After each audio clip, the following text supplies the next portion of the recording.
watch every Rangers game right here on 880 ESPN. WHSQ and WCBS-FM HD2, New York.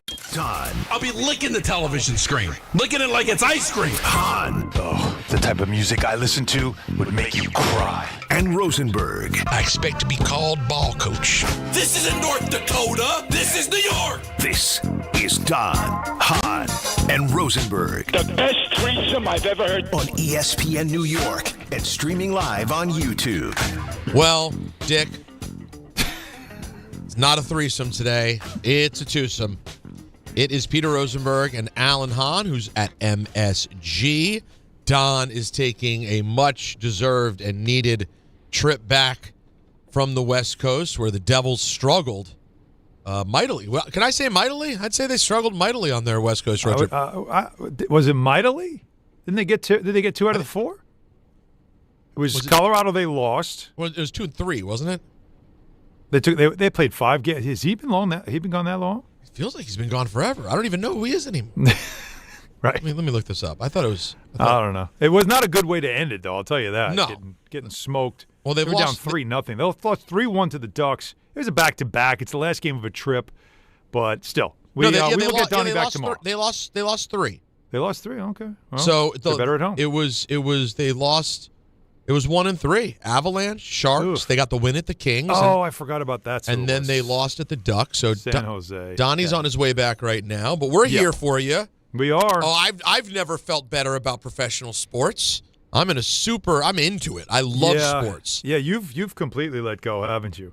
I would probably put you and Blue Jays fans are probably right now in the same bucket of those who are wondering why even bother rooting for sports.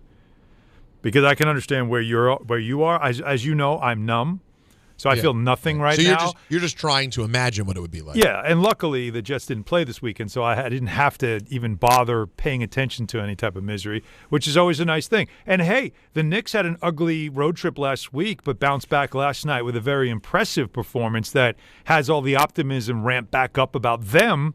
And we're in a back-to-back tonight. So who they got tonight again? The Generals, the Washington Generals. Yeah. By the way, so this is you talk about a sight for sore eyes. Oh, you nothing is more welcoming than when you finally kind of get off this schneid and you've gone through a little slump and you figure it out and you're in a back-to-back. So you're like, oh crap! Like you want to build momentum, but a back-to-back's tough. But then they come in, you're like, oh, all right. Like a team that gives up 130 points a game. All right, we can play that. So no, don't bat the bunny now. It's still you got to listen. They're an NBA team, but the Knicks are 12.5-point favorites against the Whiz Kids tonight. Wow, okay, it's a mighty number. I will keep an eye on the mighty number. But what we saw last night, I'm sorry, not last night, yesterday, Peter, at MetLife Stadium, it was a glorious, beautiful autumn afternoon on a Sunday. And I've said this about Jets fans going to MetLife, and it has to be the same feeling. And I want to know how many Giants fans listening decided I'm going to this game, attended the game. Now, I know it's not a lot of you because it sure sounded like there were a lot of 49er fans there. And I'm just curious, do you feel like sometimes you say to yourself, I went through all this. I invested all this time and effort to come here. And the building was taken over by the road team. The home team, again, hot garbage, defensively bad. And it's like a humiliation kind of moment. And by the way, don't look now, Groundhog Day, you're 2-7 again. You didn't even finish your Halloween candy, and your season is already done. Yeah, this has become maddening. This has become a familiar place for Giants fans, and it's a really interesting one though, because I think there's a possibility that the Jaxson Dart card may have been played too early by Brian Daboll. Really? Yeah. By that I mean, yeah, because now we're settling into. You're used to having Dart. Yeah. You're watching him, be a rookie, have some good moments, have some not so good moments. Mm-hmm. He's lost weapons. They're just losing, and the excitement will fade as the season goes on, and they probably. You think so? Oh, of course, it already has. I think the excitement has faded today. Oh, no. In the kid? I don't mean that people. I don't mean the hope has faded. I don't mean that people don't believe in him. But I just mean like the level of buzz around it being something that people are psyched up about every week, I think will fade as this season goes on. I really do. I think it faded over the last couple of weeks just a bit. And doesn't mean his future is any less bright, but I think it could hurt Brian Daboll as the season goes on, that by the time the year ends, you're now used to the fact that you have the kid playing, and that's cool. But guess what? They looked like crap for the last 10 weeks. So I'm glad you found the quarterback. I guess you're developing him, but we're not winning. We're not looking particularly good. Right. Whereas if he'd saved it, if he kept him in the you don't do that as a coach, though, man. Like the first 2 weeks, your offense looked like garbage. Your quarterback clearly didn't want to get hit, didn't want to be in any type of contact situation, hesitated to run. Like there was a lot going on with him that just showed you like the offense is a complete mess. So he had to make the change when he made it. If only they had the another right decision for the team. If only they had another veteran quarterback on their roster that they signed this offseason, who they never let touch the field. They think you could tell that they don't. They see him more as like another coach. But that's a weird signing, then, Alan. That's amazing. That's professional malfeasance. Then none of these people should have their jobs. I don't think you're wrong. I'm just telling you that nobody talks about it. Yeah, because, I mean, it's crazy to me that they couldn't have delayed the Dart thing a little bit by going to Jameis Winston. The guy played in the NFL last year. He puts numbers on the board. I get it. They don't see a purpose to play him. And once, look, you can't bench Dart, right? You're not going to do that. No, it's too late. He's played well enough to a point where, like, Daboll treats him not only as his own son, but now he's talking about him like this is our franchise cornerstone. This is our leader. Like the guy's, what is he, 23? Like it's amazing how much Daboll has elevated him and his importance, but he has to because it's all he's got. It's smart business. That's hitching yourself to the wagon and then elevating the wagon. Oh, he's hitched right to it. They may get hitched. But you see what I'm saying, though, that by doing it so early, as opposed to, like, let's say they made it to week 8. Yeah. And then you started the excitement around Dart.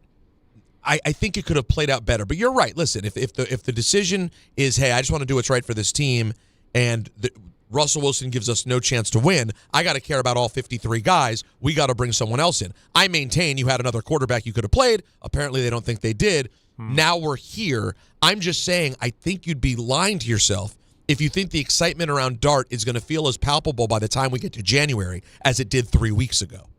And that's not good for Daboll.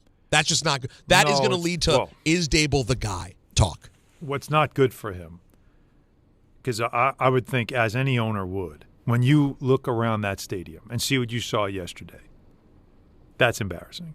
Not only are you're getting the banners and all that other stuff, the planes flying again, but you're also getting the fact that your own fans aren't showing up anymore. That's where it starts to hit, man. Well, I know. Like to me, that's where it hits.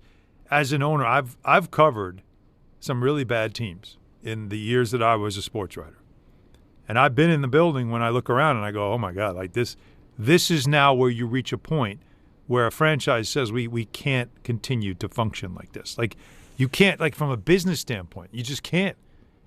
It's not possible. I mean, you're going to be in the red, and you can't do that year after year.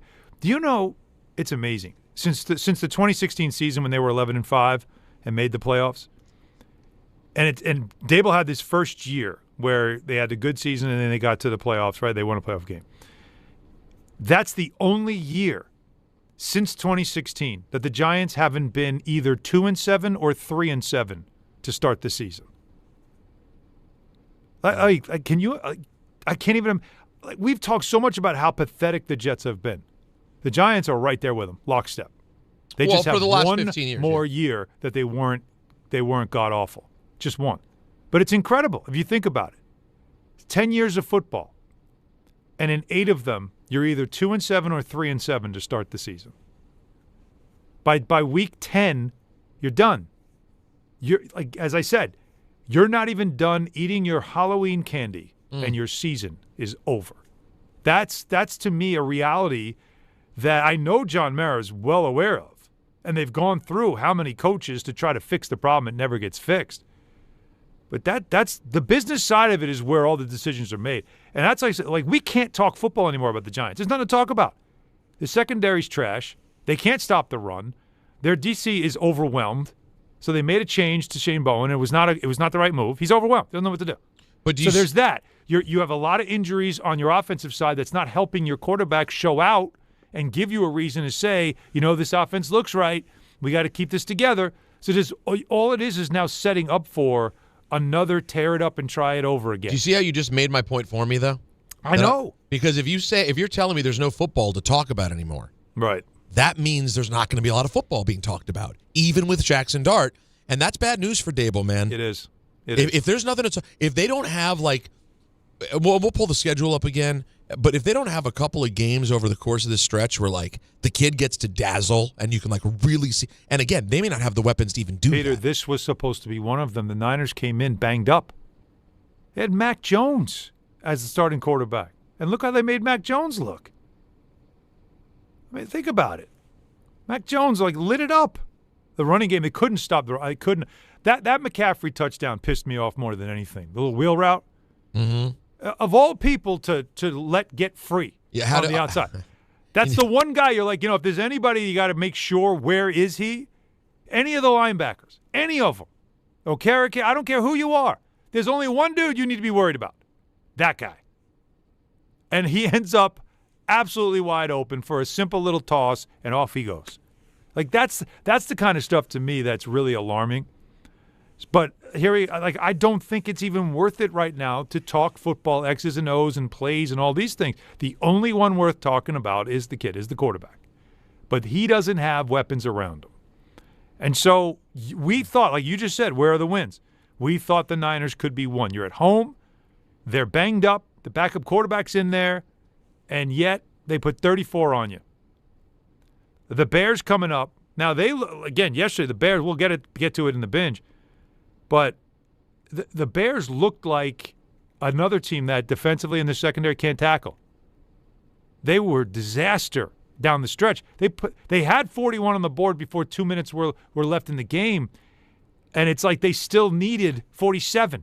So there's a spot. Washington is clearly a spot where the Packers. Score. Look, you could also say what are the Packers? I know the Packers have a decent record. They had a bad loss yesterday. Yeah, but they still didn't give up. But they still didn't give up points yesterday. No. Their defense is good. Yeah, so that's not going to be a fun day. At Detroit is not even at Detroit to me. If the spread of that game is 14.5, I still might take the Lions. Honestly, no, it's the Washington game, the Chicago game. Yeah. Washington. Maybe at Chicago, but again, they're coming off. But that's a maybe. At Patriots, forget it, man. No, that's not a good day. Vikings, you're home. At Raiders, maybe. And then Dallas, you don't even know what that game's going to mean. No, but you could be able to move the ball at least. So there's that part. So you could have right. You could have three. Points. You could have 3 games here. But in those, my point is, in those games in which they're going to have an opportunity to do some things, he's got to do something. For the sake of Daboll. Jaxson Dart is safe, obviously. This kid, he shows the moxie week after week. Yesterday, he had some decisions. He knows when to put down the ball and go. Maybe a little too quick to it, but he doesn't have a ton of options. So what are you going to do?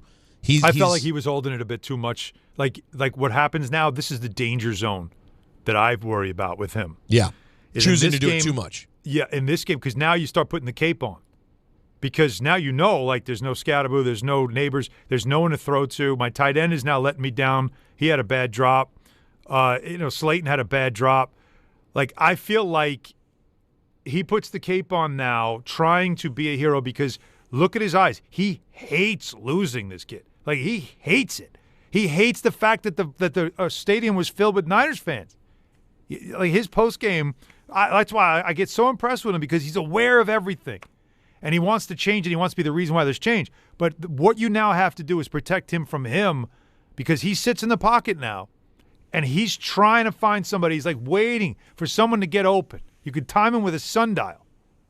And yet he's got to know if it ain't there by the third beat, get rid of it or run. But don't sit there and start dancing around because that's how he's going to get hurt. Yeah, and also and offensive linemen are going to start to get frustrated by it too. Like there's only so much they can do. You got to be really careful that he doesn't try to wait until someone gets open because he's so frustrated that he can't make a big play. He's just got to know. But a young player, it's rare that they'll have patience and the awareness to know it's not here. Get rid of it, or just get out and run. Quarterback's getting hurt. That's a thing. By the way, let's hit that. I do want to speak about what happened last night. We get to that around 3:45. But I saw it with Dart yesterday too. He loves his contact, man, and at some point we're going to have a conversation about that, especially with how often he takes off. No, Peter, I could tell you they've talked to him already about this. They've already talked to him about it. And this is a guy who says, this is how I play. I did this in the SEC. I know what I'm doing. This is my game. And they don't want to squelch it too much because you gotta let him be who he is. Right. This was Josh Allen early on with Buffalo. Anybody that watched Josh Allen early in his career knows this. Josh Allen used to try to hurdle people. He used to put his head down, shoulder forward, and he also heard about it. Like, you got to stop. You got to stop trying to run people over. But Josh Allen's also 6'5", 240. Yeah, Jaxson Dart is 6'2". He's a little bit smaller and a little bit lighter. Like, I mean, he's got some meat on his bones, but he's not Josh Allen. No. Now, YouTube TV customers, get the sports you love on ESPN back, including college football, college game day, Monday Night Football, the NBA, college basketball, and more. Act now. Go to keepmynetworks.com to get ESPN back. And guys, game time real quick, brought to you by Tullamore Dew Irish Whiskey, because when it's game time, it's Tully time. Oh, yeah, it is. The Knicks and the Wizards with coverage immediately following us on 880 at 7. Nets and the T-Wolves in Brooklyn at 7, like you dream about. And you can hear coverage of St. John's Quinnipiac on the ESPN New York app. Wow. Oh, yeah. Tullamore Dew, the original triple distilled, triple blended, and triple cast matured Irish whiskey. Be sure to grab a Tullamore Dew or try the new Tullamore Dew Honey during today's action. Glasses up to enjoying Tullamore Dew responsibly. We're going to talk to Matthew Schaefer, young Matthew Schaefer of the Islanders, who has quite a story, a journey, and has been quite a player for them. We're going to get to meet him in a little bit. Listen, this kid, this is like Baby Yoda on Long Island right now. It's a great story. I know it's hockey, but this, and I wish Don was here. This was such a great story developed. What he did yesterday, like for 18 years old, what he's doing on the ice right now is a story that needs to be told. Unbelievable at 18 years old. But so before we get to that, let's talk to the people. Let's go to Manny in Flushing, who wants to talk Giants. Manny, what's up? What's up, guys? How y'all doing? What's up, man? Good, man. Listen, Alan, by the way, great analyzing the Knicks game today, which you and Brain. And I love it when you brought up the free throw drink thing. Was so great. I want to ask you this, Alan, before I get the Giants start.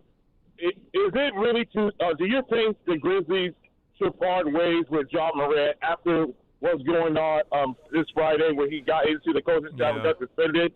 Yeah. And the Giants, the Giants, man, listen, if they'll miss the playoffs for the 12th time in the last 14 years. It's so embarrassing. I mean, as a Giants fan, listen, I know what it's like to be a team has been who are disarray, and the fans continue to show up because, listen, as a Knicks fan who dealt with the crap they had in the 2000s and roll into Melo's situation in the early 2010s, it's embarrassing.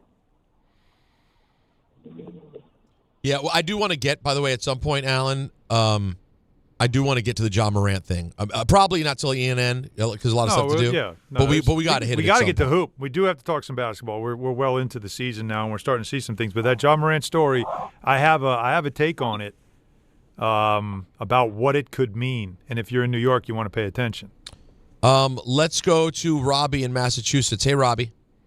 Hey, guys. How are you? Thanks so much for taking my call. I really appreciate it. And look, I started as a Giant fan in 1973 by the polls at Yankee Stadium. And I'll have to tell you, honestly, I'm fed up, okay? I'm fed up. I live here in Massachusetts. I do a radio show up here. And I'm fed up, guys. I've had it with Brian Daboll. I've had it with regime, okay? It's not all his fault because this is a product of bad drafting by Shane, okay? Why is De'Aaron Banks still on this team? Could you please explain? That's another point I'd like to make. The other point is, why can't this team get a kicker, okay? You come up with a great play. I mean, Brian, let's just think this out, all right? If Brian Burns could be Defensive Player of the Year right now, if Daboll had a brain.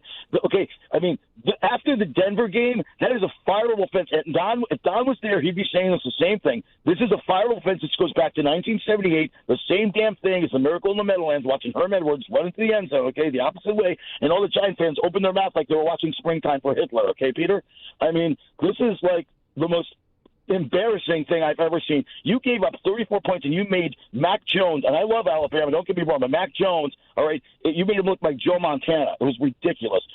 How can you guys explain to me how Shane Bowen's keeping his job? How does John Mara put up with this BS every week? And by the way, you won't find a nicer person than John Mara and his father. They are the classiest people. I used to pass their house as a kid in Harrison, growing up in Westchester, and they're the classiest family, and they deserve better, okay? Now, I am faulting John Mara, because if you hire bad people, they do bad things, and they don't hire the right people. Guys, I got to ask you, who is out there? I mean, there's a million names, John Gruden, there's other names. We talked about Lane Kiffin. I think you guys mentioned about his former coach. I love this kid. I sent my girlfriend films, okay, of Jaxson Dart about 2 weeks before, because I was scouting quarterbacks, and I saw everything in this kid. This kid has great, amazing potential. He's got great leaderships. And the sad thing is the rest of these knuckleheads on this team, you hear the interviews yesterday, making excuses like almost they've given up already. It's not even about coaching sometimes. It's about effort. Do you watch Banks? It's about effort sometimes, guys, too. These guys don't care.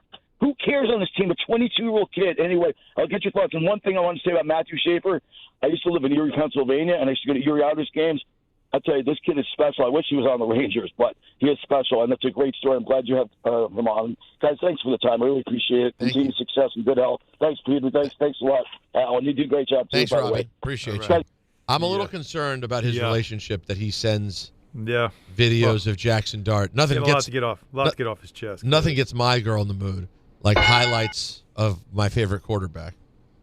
Although I got guys, I'll tell you that we'll get into like the details of stuff later, but I turned off the game last night, Alan. I made a decision. I texted the group, right? Didn't I tell you guys?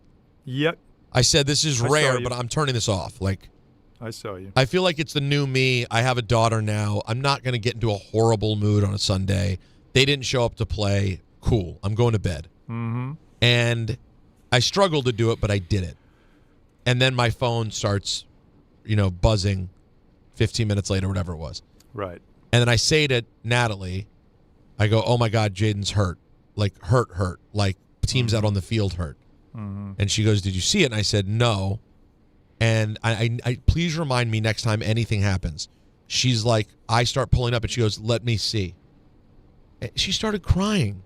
And then she, couldn't even talk about it today. And, I was like, and don't get me wrong, I'm upset too, but I'm also a bit of a nozzle because I'm a sports fan. So I'm like, well, babe, it's his offhand. He'll be okay next year.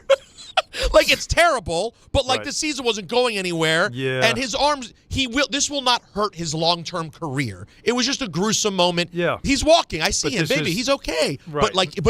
But to Natalie, who's not a big sports fan, she just likes him. It was an alarming play. Of course, but that's again, those are jarring things to see. And unfortunately, yesterday we saw two young, talented quarterbacks with some jarring injuries that do make you there's only one way to react. And that, like I said, we'll get deeper into that into the binge. But this is the life in the NFL, though. You either have it really is something. We talk about how it being short season, it's 17 games. And for some teams like the Jets and Giants, you're barely into November and your season feels over, yet there's still a lot of games left to play. And the phrase, the battle of attrition, it sounds so cliche, but it really is true. The teams that's what makes the Chiefs so remarkable. To be there year after year and avoiding any type of catastrophic injury that just costs you that. Even the Patriots, they went through 9 years of championships, but they also had a gap of years where they went to Super Bowls but didn't win them. And then there was one year they didn't have Tom Brady because he had hurt. That's the kind of stuff that does happen in this sport, which is why, forget baseball being a crapshoot. Football feels like at times a crapshoot. Aaron Rodgers, 4 players into a season, being out, and then the Jets season, the rug comes out from under it. It's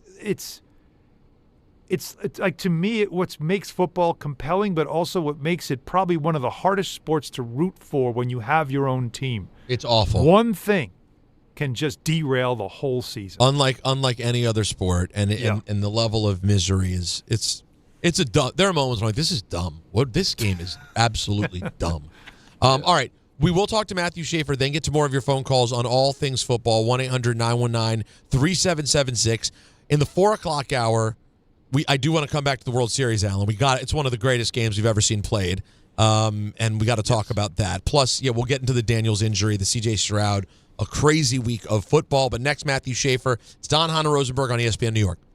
Friends, it's football season, the best time of the year. You should be out there tailgating, cheering on your team, and enjoying every Sunday. But if you're dealing with neck pain, back pain, sciatica, or nerve pain, even getting off the couch can feel like a challenge. You don't have to live like that. There's help. Dr. Jay Shaw at Sandwell Pain is New Jersey's top pain specialist. He's Ivy League trained, double board certified, and is dedicated to helping you get back in the game. Here's what makes the difference. No surgery, no scars, no long recovery, no pain medication. Just precise, non-surgical image-guided procedures that deliver real results. Dr. Shaw treats neck pain, back pain, joint pain, migraines, nerve pain, and sciatica with a plan that's customized for you. Same-day and next-day appointments are available, and with offices in Woodbridge, Livingston, and Inglewood, relief is always close. So don't let pain keep you on the sidelines this season. Visit SandwellPain.com to call, text, or book online. Most major insurances are accepted. That's SandwellPain.com. Relief is closer than you think, and it starts today.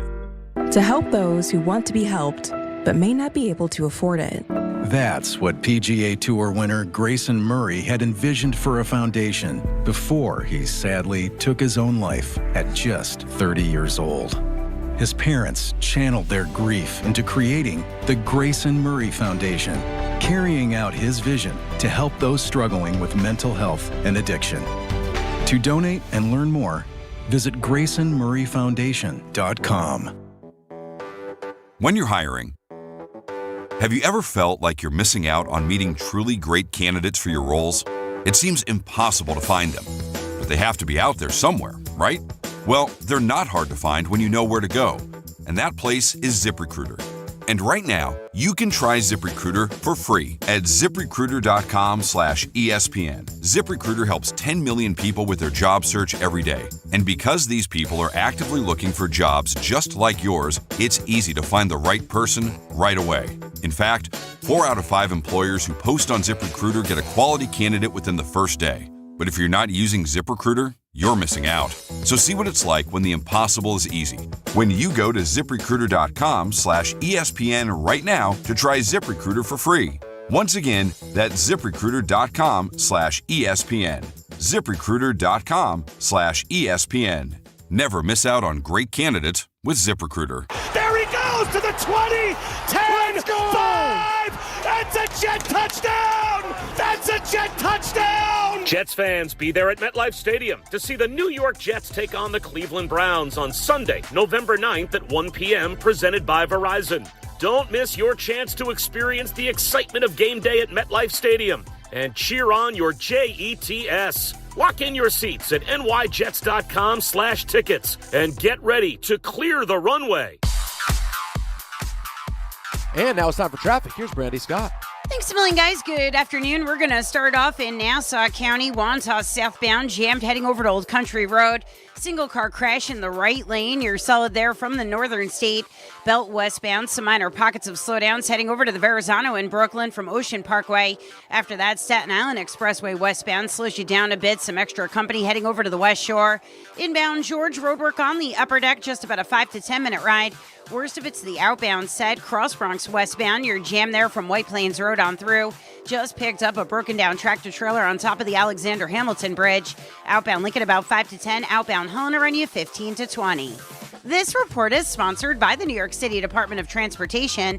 Speeding ruins lives. Drivers, watch out for pedestrians and cyclists and slow your turns to less than 5 miles an hour.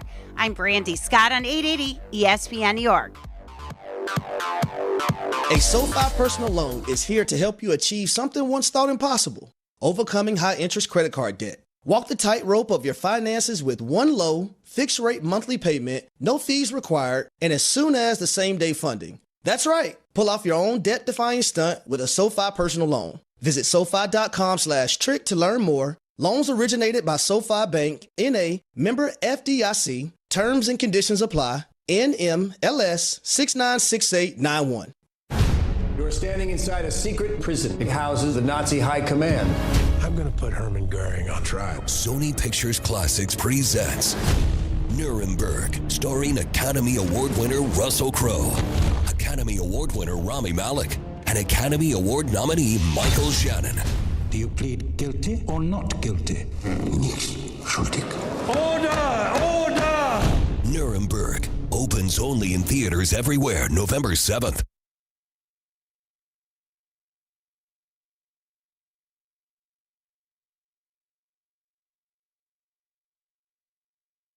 All right.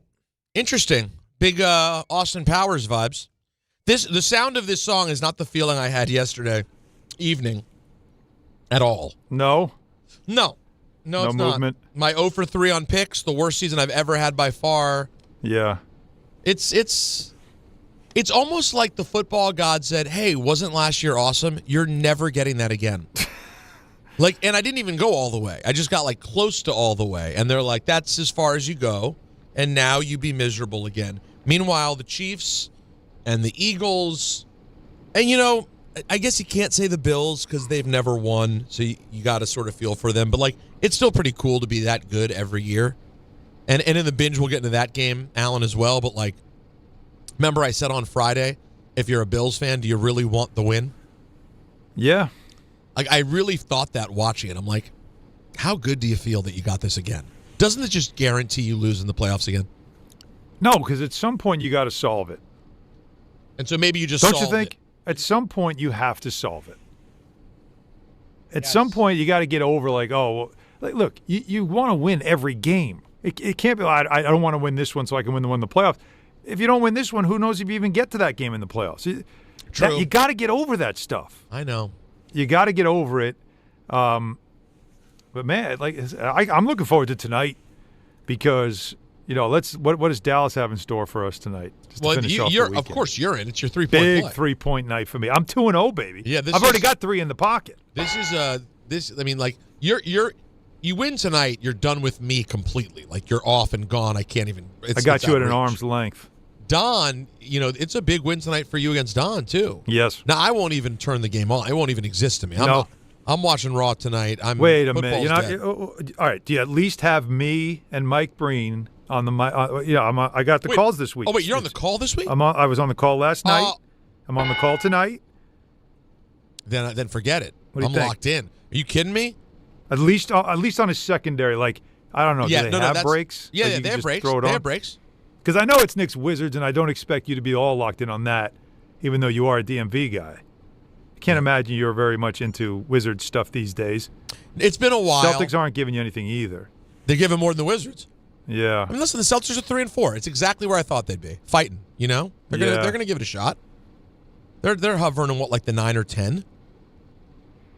How about Austin Reeves? There's a lot of fun NBA stuff going on. And like I said, we will come around to that Ja Morant story, which I just find there's something up with Ja Morant. It is not what you want. There's a lot there, but I've been warning people about this for a while. All right, now listen, Alan, you're a Long Island man. And, yes, sir. The New York Islanders have a very special young man, just 18 years old, who is making a lot of buzz throughout the NHL, and we're happy to have him on the show and get to know him a little bit. Matthew Schaefer joining Don, Hahn, and Rosenberg. Matthew, what's up, man? It's Peter Rosenberg and Alan Hahn. How are you? I'm doing good. How are you guys doing? Listen, you are Baby Yoda right now to Long Islanders. I honestly, and I haven't seen this in a long time. Matthew, I covered the Islanders a long time ago when, I don't know if you ever saw, did you see the 30 for 30 on the Islanders from back in the day? Because I can't say I have. You got to see it, first of all, just so you know what happened before you and before UBS Arena and before the current ownership and everything else. But I'm telling you, it's what you just were born into is something special that I don't know if you know about it just yet, but you're probably starting to feel it because what you're doing right now has so many. I mean, they're chanting your name in the arena. Let's just start there. Yeah, that's crazy. Crazy. It's like, I don't know. It's like I'm 18 years old. It's, I mean, I think just especially for, you know, my dad and my brother, I mean, they come down. My dad comes down, you know, probably when we have a lot of home games, he'll come down for a week. But for him to leave and know that I'm in a good situation with, you know, the team, the organization, the fans, you know, the house I'm living in, I'm with the Martins. So, yeah, I think it's just like, you know, from a dad's perspective, and for me, I mean, it's, sometimes I don't shed a tear mid-game, but no, I think, no, it's pretty cool when, like, you know, you're getting your name chanted, and yeah, it's so loud. It's cool. Those are awesome. I need to know if you can even explain what has allowed you to make the transition that looks from my vantage point as somebody that has followed hockey for most of my life, and like, you have 10 points in your first 12 games. What you did yesterday was insane, having 2 goals. You did something like you're in a conversation with Bobby Orr. What has allowed you to make this transition from junior hockey right into the NHL and have this kind of impact? Yeah, I feel like, I mean, I think it just starts with, you know, your teammates, the staff, coaches, management. I think that's a very big part. I mean, them to make it so smooth, help me along the way. You know, learn from all the other guys on the team.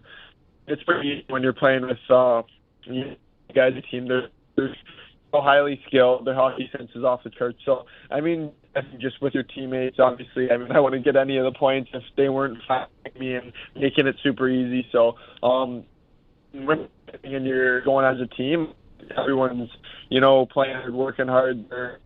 It just makes it fun to play with every one of them. And then, obviously, I lost him due to cancer a couple of years ago, and just going through, you know, tough obstacles along the way, I think that definitely helps you. And, you know, whether you make mistakes or, you know, you face a lot of challenges and obstacles, there's a lot worse things that can happen in life. And I think the biggest thing is, you know, I'll obviously have a soft spot for, you know, people that have cancer and people that battle stuff. And sometimes you just got to think to yourself, you know, there's a lot worse things to happen than, you know, making a mistake in a game, and you're playing, you know, the sport you love. So, I mean, I think just from the start too, you know, when I signed an entry-level contract with the Islanders, we got people that, you know, have lost a loved one or have battled, you know, a sickness like cancer or got something tough in their life. So, I mean, because I'm more of the spotlight, so, I mean, I can talk to them and, you know, try to just, you know, help them in any way. I mean, I love talking about, you know, what I had to go through and stuff to try to help kids and parents and families in any way possible.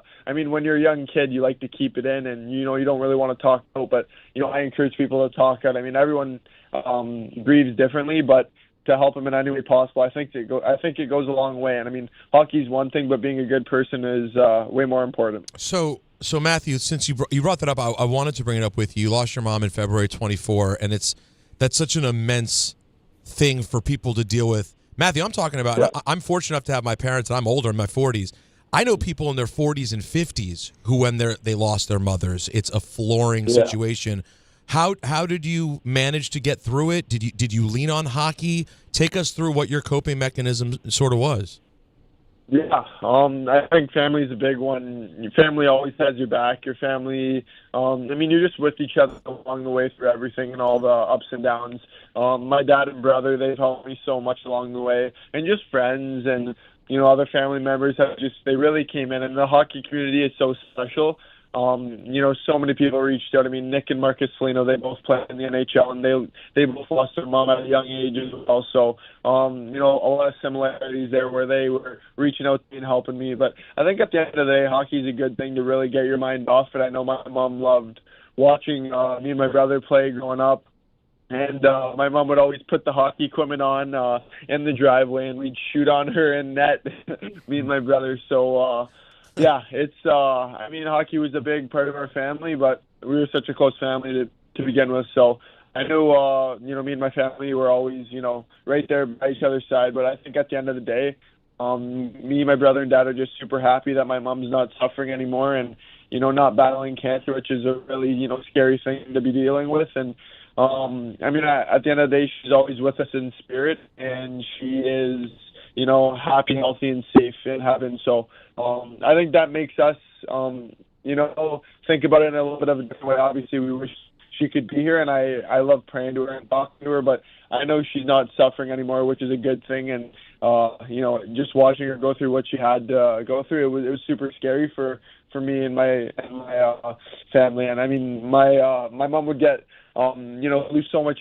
energy from just all the chemo and everything, but she'd gain it all back. Trying to do everything for her family. So yeah, I mean, like I said, I wish she could be here, but I'm happy she's not suffering.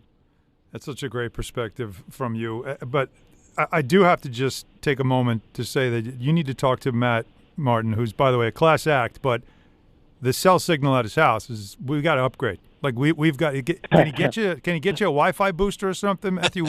Earlier in the conversation, now you're good now, but man, earlier in the conversation we lost you a little bit, and I'm thinking, Matt Martin, he's got some cash. Like he can't. Like, can we get a signal? Can we put an antenna in the backyard or something? Does he ever?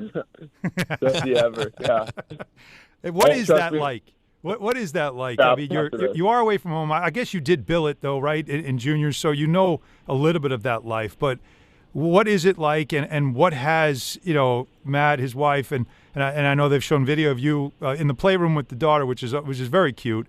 But what is that like to live there with a guy who was an Islander his whole majority of his career, and everybody on Long Island recognizes him, and he's done so much in the community. What a great example he's setting. But what's that like living there with them? Yeah, obviously he's just a great guy to be in with on and off the ice. I'd consider him, a dad in a way, a brother. I mean, we do a lot together, and we became super, super close just over, from the start of, development camp with the Islanders, and throughout we became super close. And his wife's awesome, and they were one of the first ones to invite me over for dinner. And that whole day I was playing with his two daughters, and I was playing with his two sons that are just only a couple months old. So we became super close, and this is a perfect fit for me. And I'm so happy that they were able to take me in and offer their house to me. I mean, it's super big when you have so many kids, and you got a lot going on, and for them to offer a spot for me in their home, it goes a long way. Well, you're a babysitter though too. Come on, I mean, it's really 100%. So it goes both ways. I'm paying rent and babysitting, and then I'm keeping them busy in a way too. So I'm like their fifth child. So I mean, in a way, it's for them, but it's good for me to keep busy too. It works for both ways. Is there a teammate now that you've gotten to know everybody? Is there one guy where you're like, there's no way I would live with him? There's got to be one that you're like, no, I couldn't do that. I don't know. I mean, there's a lot of guys on the team. It's funny. I mean, we love chirping each other. We love messing with everyone. No, I don't know. I think there's just everyone on the team's a good guy. But I mean, I don't know. Everyone, trips Barzell. I mean, it's just funny because he loves to be out and about and just always do something. So right. I can't say there's one guy I wouldn't live with though, because all the guys on the team are good. But it's funny. The NHL is a bizarre sport to me because even more than the other pro leagues, you guys are able to play oftentimes at so young. Like in this market, we had Jack Hughes in the league at 18 years old. Obviously, you see it, fairly regularly. And I just, at 18 years old, dude, I was so lost in my life. You don't get overwhelmed at all by any of these moments. Like, do you ever see, you're only 10 games in, but have you gotten to see anyone that you're mind blown that you're playing against at 18 years old? Yeah, obviously, I think it's pretty cool. I mean, my first game playing against Sidney Crosby and Ovechkin and then McDavid. So I think it's pretty cool to play against guys like that you've watched growing up and, seeing what they did in the league. It's pretty cool. And obviously, Connor McDavid playing for the Erie Otters, the junior team I played for as well. So I think it's pretty cool. But everyone in the NHL is, a great player, and you always got to be on your toes no matter what. So, it's the best league in the world for a reason, and it's definitely the spot you want to be in. You want to, keep working towards. But, there's always someone, trying to fight for your spot. So, I mean, every day's a new day, and you just got to go to work each and every day. Do you know? I brought up the history of the franchise, and again, I was around most of the time for the darker times, but it was obviously a glorious time with this franchise. And you're doing some things that are reminding people of one of the great defensemen in the history of the sport that played for that franchise, in Dennis Potvin, and what he was able to do. He stepped right into the league, almost like you, in just immediate impact, and you knew something special was going on there with him. how much connection are you starting to make when you look around? They have a lot of they have a lot of things up and about to celebrate the history of the franchise. How much are you getting to know it?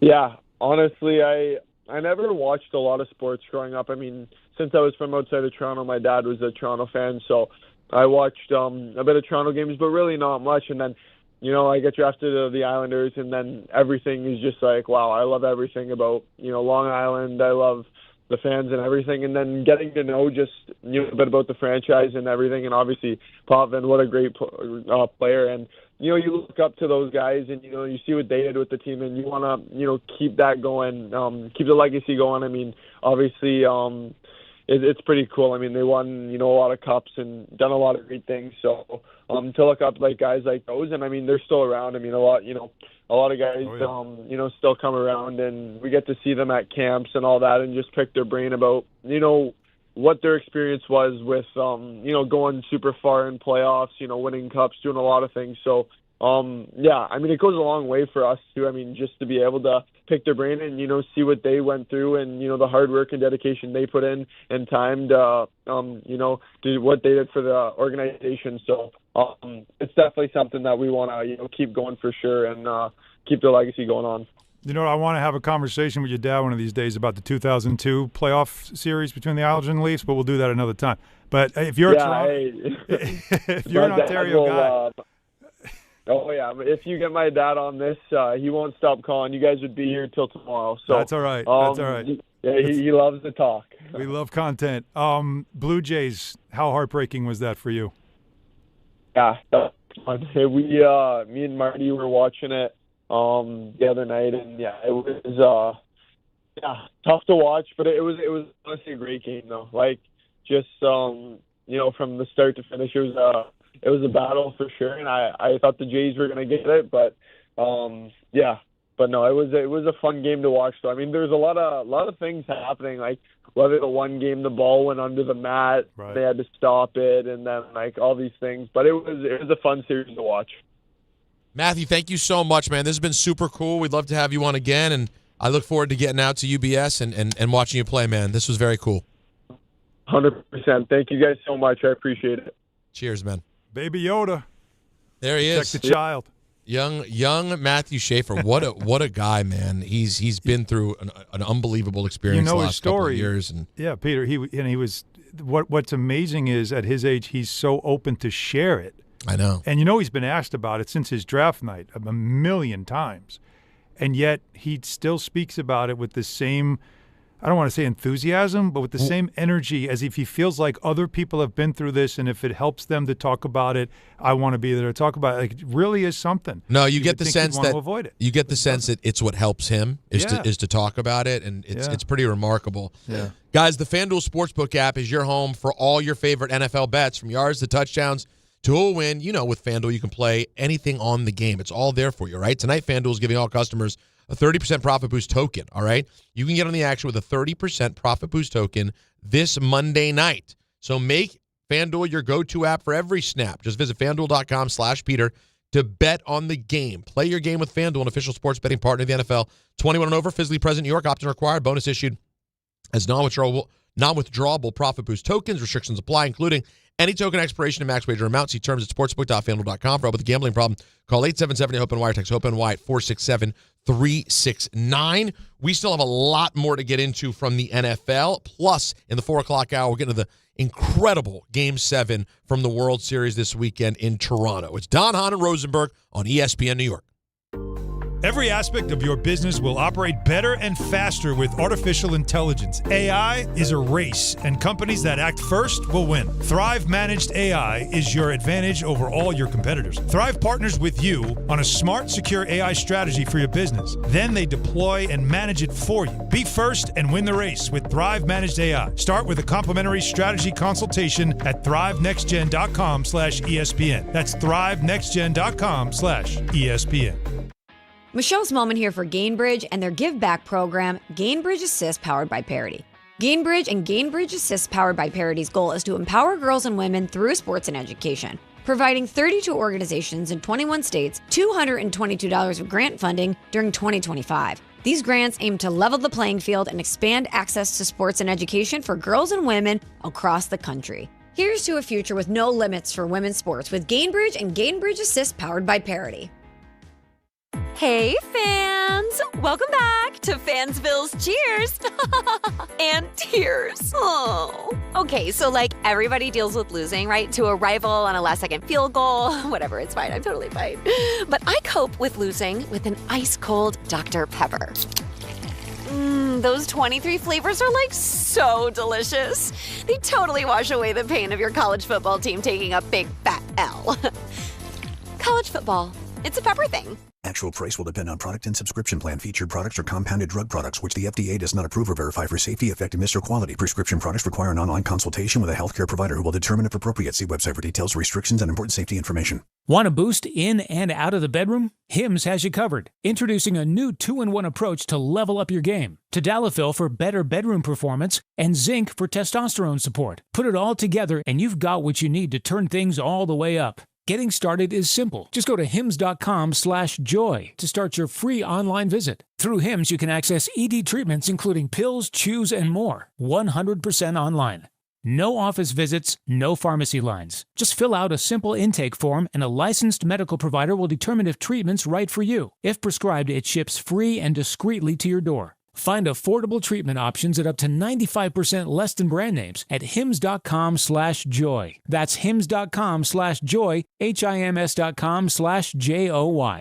Fight fans, Bud Light and ESPN New York are sending you to UFC at Madison Square Garden. Tap the Bud Light tile on the ESPN New York app and enter for your chance to win a pair of tickets in the ESPN Suite. Catching the action alongside ESPN New York's Peter Rosenberg. Listen and enter through the Bud Light tile to score your shot at the ultimate fight night. Bud Light is proud to be the official beer sponsor of UFC. Bud Light, easy to drink, easy to enjoy. Enjoy responsibly. Anheuser-Busch Bud Light Beer, St. Louis, Missouri.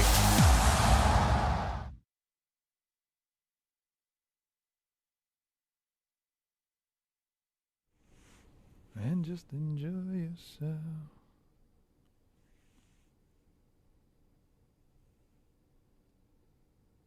Bad at all. God, so many. Nothing better. To me, this is the best. Did you see the obligatory videos from the Halloween parade of people doing Thriller? Yeah. It's unreal. Like, it's unreal. First of all, I love seeing people do it well. Like, when you see a well-organized Thriller dance, I pop for it every time. Right. But I tweeted, and I ended up getting reaction from it all weekend long, even when I forgot that I sent it anymore, and people kept talking about it, was I reposted and I said, whenever anyone loosely throws out so-and-so is like Michael Jackson, I just want to remind you that that video came out in 1983. That's 42 years ago. And across the country on Halloween, people line up to do the video. It's different. Like, just know that that's like kids today, Alan, they'll be like, oh, so-and-so's so big. That's got to be the biggest ever. And you're like, no, you don't get it. It gets bigger. It gets. Michael Jackson's Thriller dance is the original TikTok dance that went viral because people were doing that dance before there was social media. Like, that was just stuff you did. Like, people would do that. So, yeah. I've never been capable of doing any of them. Oh, God, no. Hell no. My sister, Debbie, though, who I lost in January, she used to do it all the time. No way. Oh, yeah. All I can do is the worst parts of it. She must have watched that video and several other of Michael. She loved Michael Jackson, but she would watch it so much she knew all the moves. So anytime we had a family wedding, and there's Debbie, and those who don't know, she had Down syndrome. And she would go into the middle of the dance floor. No. And if the DJ played Michael Jackson, she would do his the Billie Jean stuff, right? You know, when he walked and he would stop and do the leg kick and the hat tip, and then Smooth Criminal and Thriller. All the dance moves, she would do them. It's hysterical. Wow. Yeah. What a party trick. Not one I have in my arsenal. No, not at all. I mean, I tried to do the lean forward so many times, fell on my face each time. Yeah. Until I realized what the real trick was. Man, he got me this whole time. Shoes nailed to the floor, man. That's right.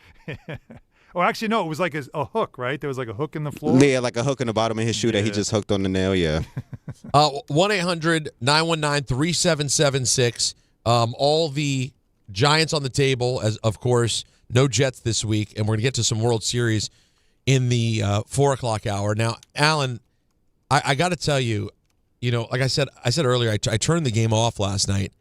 Apparently, Dan Quinn has taken full responsibility for the Jayden Daniels injury. I mean, I just don't. I cannot understand. I get if you bring them out into the third quarter. They get a stop early in the third, but then they move down and they punt.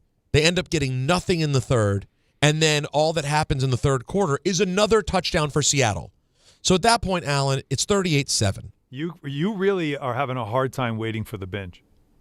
I'm not waiting for the. You are having such a hard time. No, I'm telling you, Alan. No, I'm not waiting for the binge. I'm doing it right now. Like you can't. You need to talk about it. You need to get it out. Well, I mean, it's unreal. Like I get it. Trust me, I get it. I mean, listen, I do a sports talk radio show, and my number one athlete on planet Earth crumpled in front of my eyes yesterday in gruesome fashion. You're goddamn right I'm going to talk about it. I don't care if it's Tuesday, Thursday, or Friday. We're going to get it in here at some point today. Oh, you're getting it in. But, how do head coaches, Alan, I know we don't do it. It's hard for us to, I can't imagine what it's like. But everyone watching across the league, now, I'm sure you saw, everyone was tweeting. Every athlete was, every NFL reporter, every pundit. Why is someone in the game at that point? Yes. Yeah. And it always seems to be the moment that someone gets hurt.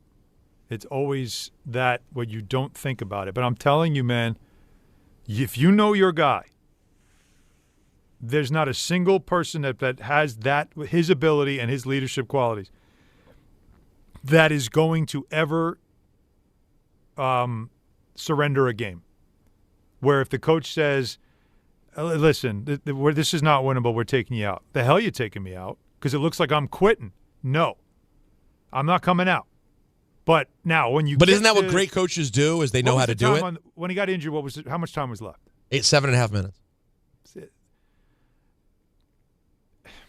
You're down 31 with 7.5 to go. I know, but that might have been the last series. But 5 minutes to go, he shouldn't be out there. 7, I get it. Down 31, but remember. No, I know. Down 31 in the fourth quarter should mean pull the plug, live to fight another day. But Alan, these things don't happen in a vacuum. If you've been watching the game all day, he's been running for his life the entire game. No, it wasn't good. It's this, whether it's Jaxson Dart. I don't care what the size of the quarterback is in an unwinnable game where they're on the run late. These guys are so valuable.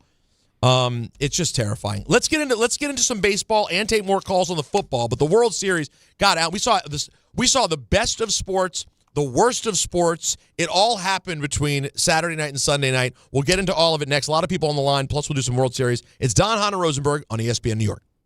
880 ESPN, WHSQ, and WCBS-FM HD2, New York. A Good Karma Brands radio station. Did you know women account for 2/3 of all Americans living with Alzheimer's and 2/3 of all Alzheimer's family caregivers? Join the Alzheimer's Foundation of America at its Women Empowerment Forum on November 5th in Amityville to learn practical ways women can reduce their risk for Alzheimer's and enhance quality of life for themselves and their loved ones living with Alzheimer's. For more information or to register, visit alzfdn.org or call 866-232-8484. The Hess truck's back and it's better than ever. Roaring engines this year. Hess race cars are here. The Hess stock car racers are loaded with lights, sounds, and a powerful racing motor. Only at HessToyTruck.com. Free shipping and batteries included. At City Harvest, we believe no New Yorker has to go hungry. With your help, we're on the road 365 days a year, rescuing over 77 million pounds of nutritious food and delivering it free to millions of New Yorkers, transforming surplus food into sustenance, sustainability, and smiles, rallying thousands of New Yorkers to power a network of nourishment across our city. One day, one meal, and one New Yorker at a time. That's how we feed good. Donate at cityharvest.org. Hey, it's Alan Hahn. Let me tell you about my friends at Bath Fitter. They remodeled the bath by my pool. They converted a tub into a shower. The result is amazing. Bath Fitter offers all types of custom bath renovations, including their unique PermaFit solution for a watertight fit. It's done in one day, easy to clean, and durable with no demo or mess, and it costs less than a standard replacement. Plus, a lifetime guarantee. Right now, you get no money down, no payments, or interest until 2027. So start designing your bath today at bathfitter.com. There's only one Bath Fitter. Actual price will depend on product and subscription plan. Featured products are compounded drug products, which the FDA does not approve or verify for safety, effectiveness, or quality. Prescription products require an online consultation with a healthcare provider who will determine if appropriate. See website for details, restrictions, and important safety information. Want a boost in and out of the bedroom? Hims has you covered. Introducing a new 2-in-1 approach to level up your game. Tadalafil for better bedroom performance and zinc for testosterone support. Put it all together and you've got what you need to turn things all the way up. Getting started is simple. Just go to hims.com/joy to start your free online visit. Through Hims, you can access ED treatments including pills, chews, and more. 100% online. No office visits, no pharmacy lines. Just fill out a simple intake form and a licensed medical provider will determine if treatment's right for you. If prescribed, it ships free and discreetly to your door. Find affordable treatment options at up to 95% less than brand names at hims.com/joy. That's hims.com/joy, HIMS.com/JOY.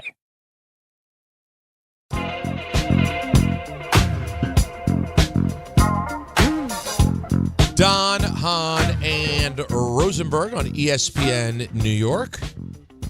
Jake told me I'm getting dragged for the fact that I'm in a dark room, basically. Yeah, well, for those who don't know, it's a little scary looking. I'm in a. This is basically a sound booth, a sound room, at MSG Networks. This is an audio room that is used for basically just recording. Right? If I turn the light on, the wall behind me, because I just have the light in front of me, but the wall behind me it's like a blank gray wall. Like, what's the difference? Right? So. But that's where I am. I'm working tonight, man. So I'm across the street from the garden. It's the mix of the all black and your camera quality. It looks like the Blair Witch Project. I'm just going to be 100% honest with you. It's a bad camera? It's I'm looking right now. Look, next to me who's in the beautiful studio, and I'm crisp as can be, like HD, for better or for worse. I mean, beautiful is a stretch. I'm not saying that people want to see this, but you're saying beautiful as if it's believable. Well, I'm not saying I'm beautiful. The shot is, you can't beat the quality, though. And then you have this like it looks like someone's filming you on a Nokia 6160. You know what I mean? Okay. Which I don't think had a video camera. They're just still photos on that thing. It's amazing because like this is not like a garbage iPad I'm using here. Really? No. You know, sometimes it's the level of Wi-Fi affects the thing. It's like a perfect storm. It could be that. But either way, you're handsome as can be. Should we talk to some of the people? I think so. Before we get to some World Series talk, there's some people who want to talk Giants. Tessa, I know, is going to have a lot. Tessa, we can't just be calm. We can't do the whole segment here. Listen, I can't. I'm very, very calm. I said that already to the producer. I said that. I'm very calm. Just like Alan said, like everything is just super numb, guys. Like after this week, like I think I'm just going to be calling in to talk about the Devils and the Lakers. You understand what I'm saying? Because I'm tired of being tired and getting a headache. But, you know, I did have a couple of things to say. Like, honestly, Peter, you already know I watched the game. I have a lot of family members that are Commanders fans. So I really did feel terrible for all y'all. We don't want anyone to get hurt. And I felt crazy, too. Like, why is he still in the game? But then I think about it, and I said, oh, that's right. Denver just put up 33 on us. So maybe there's still hope. You know what I'm saying? Maybe I'm going to give Dan Quinn that. I don't know. Maybe he thought maybe y'all can come back. But I did feel terrible that he was in the game. He's a really good guy. Excellent talent, but he'll be back. He'll be back next year. He'll be back just like Malik will be back and Scat will be back. So, you know, I wish him a speedy recovery. Appreciate that. But, of course. But, yeah, like the only positive thing I can say about yesterday's game, I'm going to be honest with you, those unis, those legacy unis are just the best. They are sexy. They dope. Everything about them. The Giants, I love the Giants going across the helmet. Like when I was small, like I love all that about it. But, you know, like it's so many things we could talk about, guys. But I think the thing that I'm going to just pick on today, because it's just so many, is I would like to know, can we get a consistent tight end? Like, where are the Bear Pascos? You know what I'm saying? Like the Jeremy Shockeys of the day. Like, you do one dynamic play, then the next 3 plays, you're just dropping balls you have no business dropping. And it's just like, I don't get it. Why can't we get a consistent tight end? Like, it all started with Evan Ingram. Like, why can't then you go other places and you just doing amazing? Is that going to be Theo Johnson? Like, are you going to go somewhere and be amazing? Because I'm sorry, sir. Like, you're just so undependable. And it's just like Alan said, I am so afraid for Jaxson Dart. Every time this man take off running, I'm just afraid. Like, I don't even understand why they even call him those plays unless he's just doing his own audibles. Like, knock it off. Let's live to next year, and all the regime will be gone. It'll be somebody new in there just doing right by us. You know what I mean? I don't know. I feel like the defense is giving up on the DC, on Bowen, because I'm telling you right now, Brian Burns, this man is ridiculous. He's out there doing all-world things and all for nothing. Like, you get what I'm saying? I just feel like everybody's tired.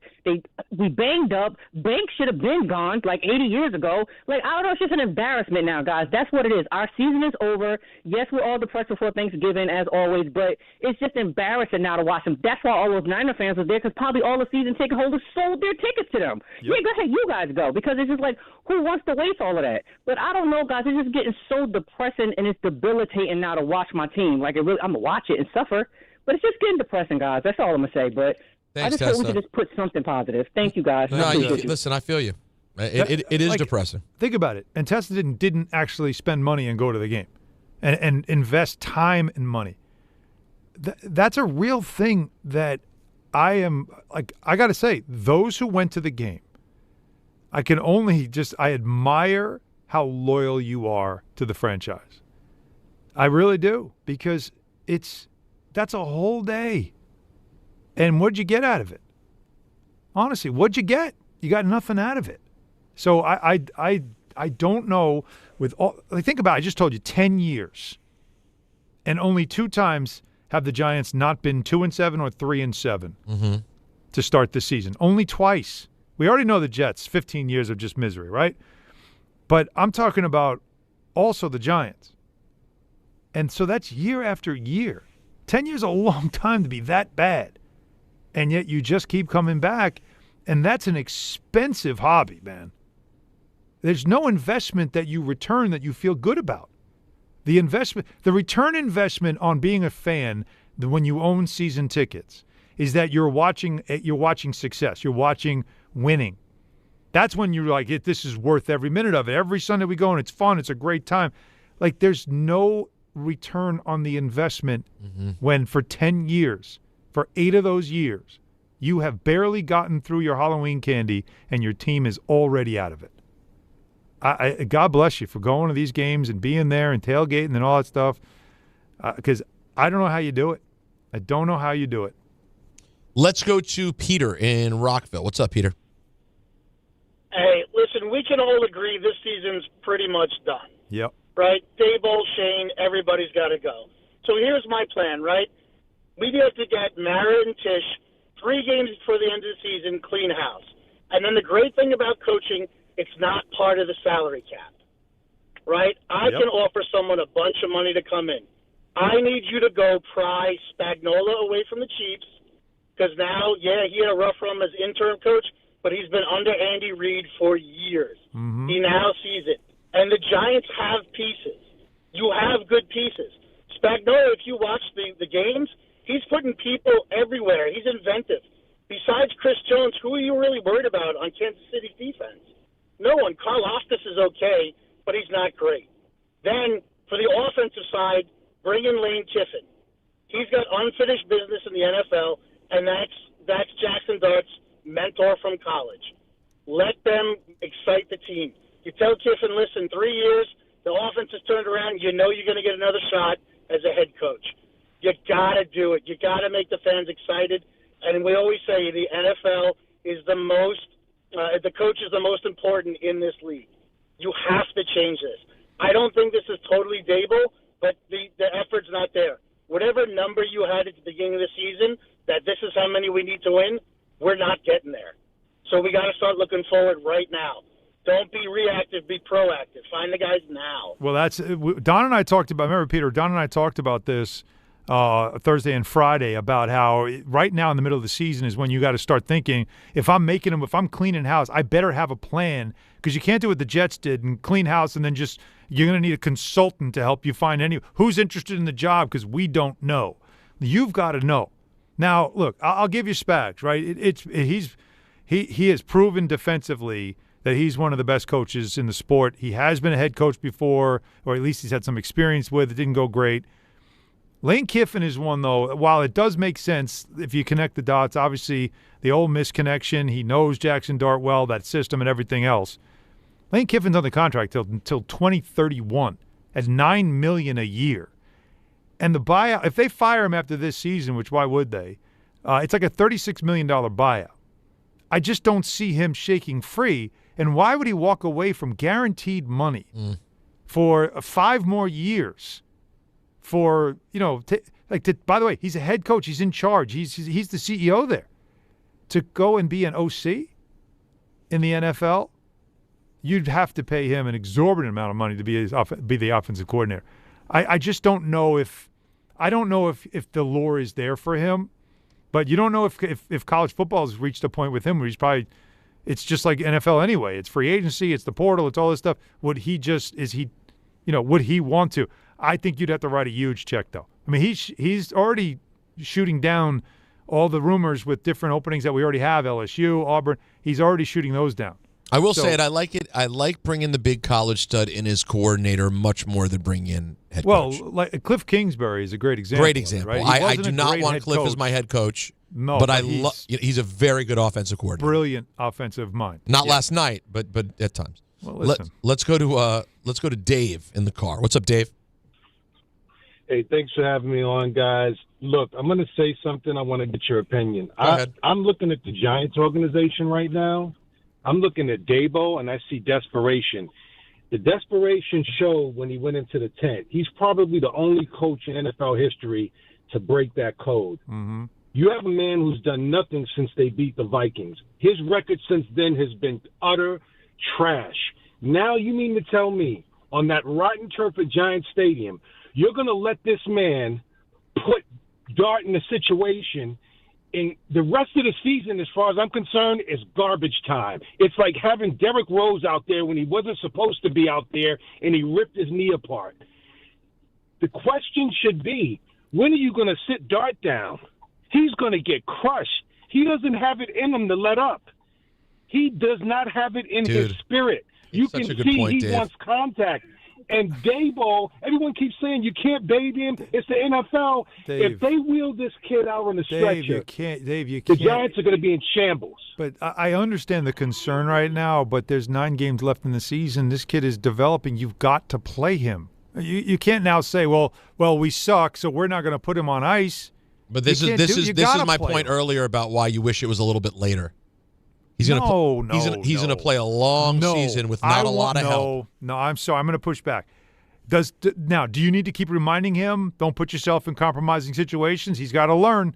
But he needs reps. He needs reps now so that when next season starts, and if it's Joe Shane or someone else that's putting a roster together, you better get a good number 2.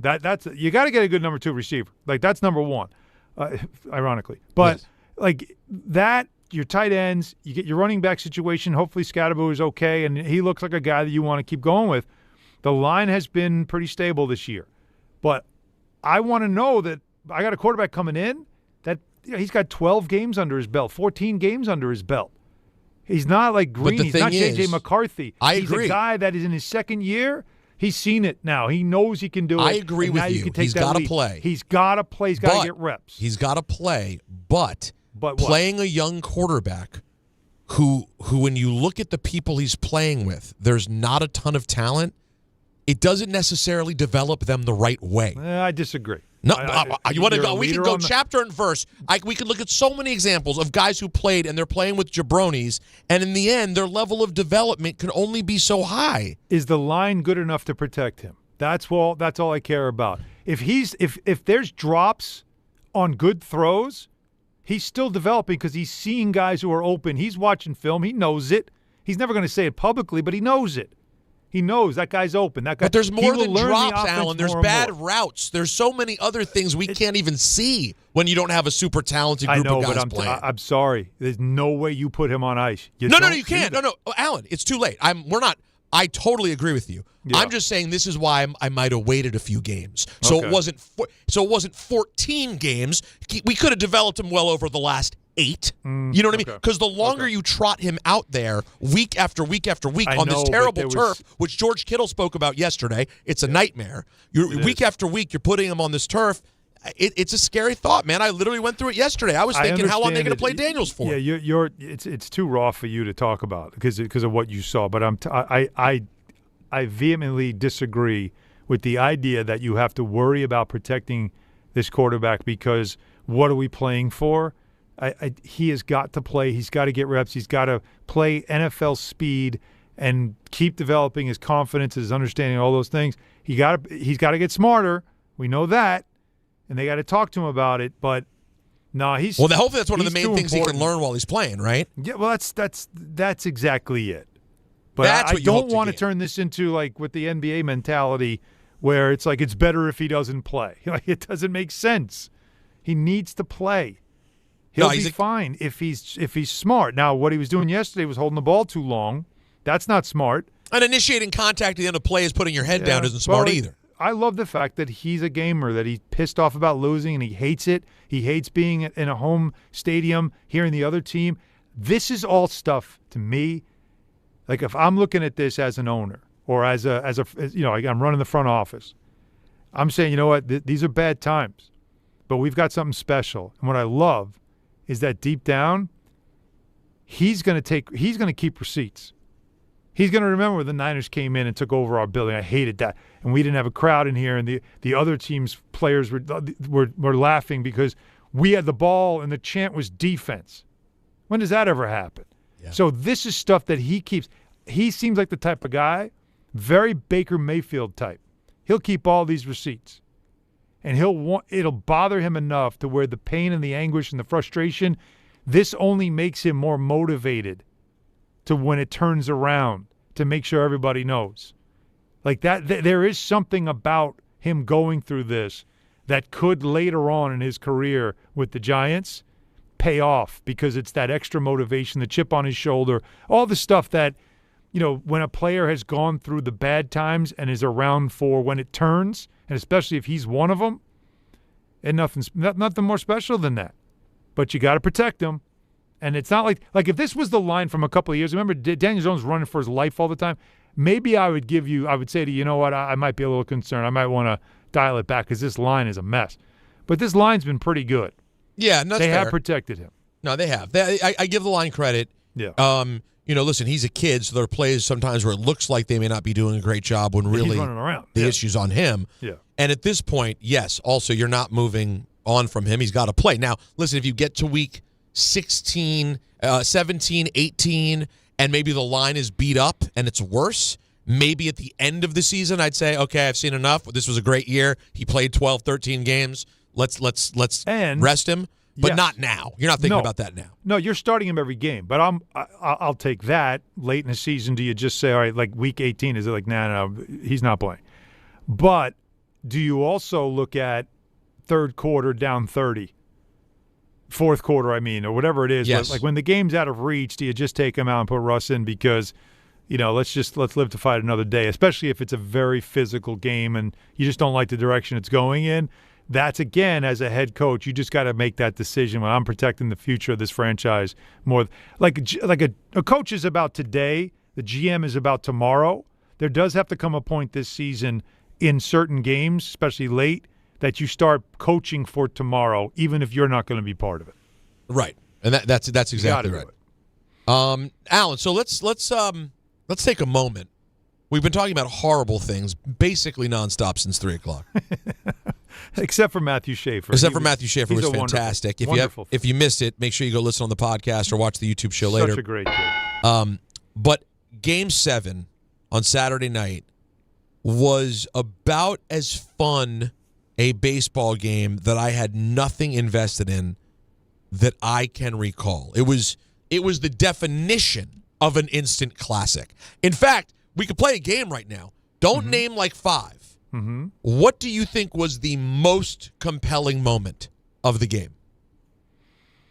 When Pages trucked yes Kike Hernandez for that ball. That's mine too. When it was that the catch ball's in left the field. air and Hernandez turns, I said this game's over. Me too. He ain't getting that. I He's not getting said that. the exact same thing. And then all of a sudden Pages comes out of nowhere like he's Bo Jackson and just absolutely trucks him to make the catch. And I'm like, oh my God. That I felt, even though there were other plays that, like, again, all of them that we can name. The home run, the out play at the plate. the play at the plate. But that, just because of the physicality of it, the speed of it, how he just took out, like Hernandez laid, like he was out cold. Like it was, what a compelling moment that was. And it just kind of typified that game. And I'll take it a step further. You said it was one of the most, what did you say? Like compelling? One of the most compelling baseball games you've ever, I think it was one of the most compelling sporting events I've ever watched. And I think the last time, now I was invested in 2001 in that Game 7 with Mo on the mound, and because I had already been trained, I have the muscle memory of Yankees have the lead, Mo's coming in, game over. Like I was like, they're going to win this thing. They're winning again. They're going to win a fifth. And that, that was such a compelling ending and a stunning ending. But I was invested in that, so I couldn't enjoy it for what it was with Randy Johnson and what, just all of the dramatics of that game. This one, because I was watching it with just curiosity. Yeah, it's a different experience completely. Think about it. Think about the Patriots comeback against the Falcons in the Super Bowl. And just how you're watching that unfold and you're thinking, my God, this thing's unraveling so quickly. And all the Falcons have to do is kick a field goal and this thing's over. But they just couldn't do it, and the Patriots just kept coming. Like, that was compelling. There's just moments that stand out to you of, like, this has got me drawn in, and it's all or nothing time. Game 7, extra innings. It's all, ninth inning. It's all or nothing time. It's very rare we get treated to something like that, and we did on Saturday night, and it's great for it's absolutely great for baseball. It was such a good weekend for baseball. Yes. At some point before ENN, Joe or Jacob, can you guys find me? Do we have the numbers yet for the whole series?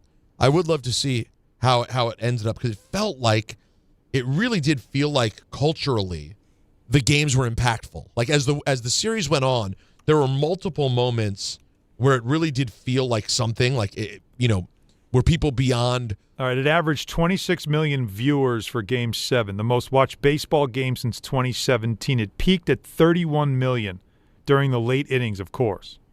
That's pretty good for a Saturday night. Now, again, remember, Canadian audience is not included in this. So this is strictly in the U.S. Because there's also, obviously, it was shown in Canada on Canadian, was it Sportsnet? So, you have to add those numbers to the Canadian viewership. But peaking at 31 during the late innings, that's a bit on a Saturday night. And remember, it's Halloween weekend. Yep. Saturday night, that's big party weekend. And 31 million people tuning into this thing, 26 on average, the most watched in almost in about 8 years. I found myself in 2017. You remember, was the Astros. Oh yeah, I do. I found myself. That was also a Game 7, Astros Dodgers. They averaged 12.5 million for the series. I found myself oddly nervous during Game 7 with nothing invested in it. I don't even know what I was nervous about. Same. Yeah, Isn't that weird? Like you don't have a dog in the fight, but there was something. Yeah, I felt it too. You had that little flutter of like what's going to happen, and even when Kirk he had the broken bat, and they turned the double play, and it took me a second to realize that's the game. That's it. Because you're so drawn in. I know, you don't want it to end. That you're like, wait, that's it? No, we can't end this now. Wait, no, this has to keep going. And then we went from, and we got to take a break. We'll talk about it more on the other side, and your calls as well. By the way, if you just want to wax poetic and tell us how much you loved it, what other historic baseball moments popped into your mind, or sports in general, Game 7s, 1-800-919-3776. Love to have some just positive, God bless it, sports enjoyment talk. It's rare in sports talk radio, but I'm up for it. we were talking about Ohtani's historic play. And then Yamamoto plays on no rest and gets his third win in a series. Unreal. That is 3 out of 4 wins in the World Series. Alan, that's Randy Johnson. It's insane. How many people are on that list? Is it just Randy Johnson? Yeah, Randy Johnson did. His numbers were almost identical side by side to what Yamamoto did in the 2001 World Series. Randy Johnson did pretty much the same. But what Yamamoto did in Game 7 was it's more. Yamamoto and Randy Johnson. Yeah. You realize how insane a list that is to get on? Yeah, but Yamamoto pitched more innings in the second the second time around in Game 7. I think Randy Johnson, if I'm not mistaken, only pitched like an inning and a third or something like that, which is still amazing. Wow. But no, there's just so many levels. It was such. I hate everybody says cinema now, but it was such theater. It really was. It really was, and like it just made it shows you that baseball in the right context it can be that thrilling type of sport because it's the drama and the tension. Because it's not constant motion. Can I give you a hot slower. take into the? You know what? Please do. And I want to get your thoughts on the other side of this. Yep. Hot take. The baseball season is entirely filled with too many baseball games. That is part of why these moments feel so rare. I understand there's a day in, day out quality that people love. Like it's on every day and it's just nice. But I'm telling you, the fact that there's 162 of them before you get to the playoffs, by its nature, hurts the drama of the season. And then you get to the end, and I guess you could argue on the other side, but that's why at the end of the World Series, why it means so much. But man, it felt special. 1-800-919-3776. All of your thoughts next. So much to do here on a Monday. And hold on, I have to talk to you about something before, Alan. I'm getting so ahead of myself. You do? Yeah, and it's important, particularly this week, because as you can tell, I'm very wound up. And so maybe I could use a little BetterHelp. And this November, BetterHelp's encouraging everyone to reach out, check in on friends, reconnect with loved ones, remind the people in your life that you're there for them. Now, personally, for me, I'm always trying to check in with my friends and always appreciate it when my friends check in with me. Matter of fact, I haven't heard from my friend Allison since the game last night. And we're both huge Kami fans, and we haven't even spoken yet. So I need to make sure I pick up the phone and check in on her. So you head over to BetterHelp. You fill out a short questionnaire. You fill out your needs and preferences, and they do the rest. They have an incredible match fulfillment rate, which means they get it right the first time in terms of finding the right tailored recommendation for a therapist for you. With over 30,000 therapists, BetterHelp is one of the world's largest online therapy platforms. They've served 5 million people globally, and it works. With an average rating of 4.9 out of 5 for a live session based on 1.7 million client reviews. So don't wait to reach out this month, all right? Check in on a friend. Check in with a therapist. BetterHelp makes it easier than ever to take that first step. Our listeners get 10% off their first month. Call pound 250 and say the keyword timeout. That's keyword timeout after calling pound 250. The FanDuel Sportsbook app is your home.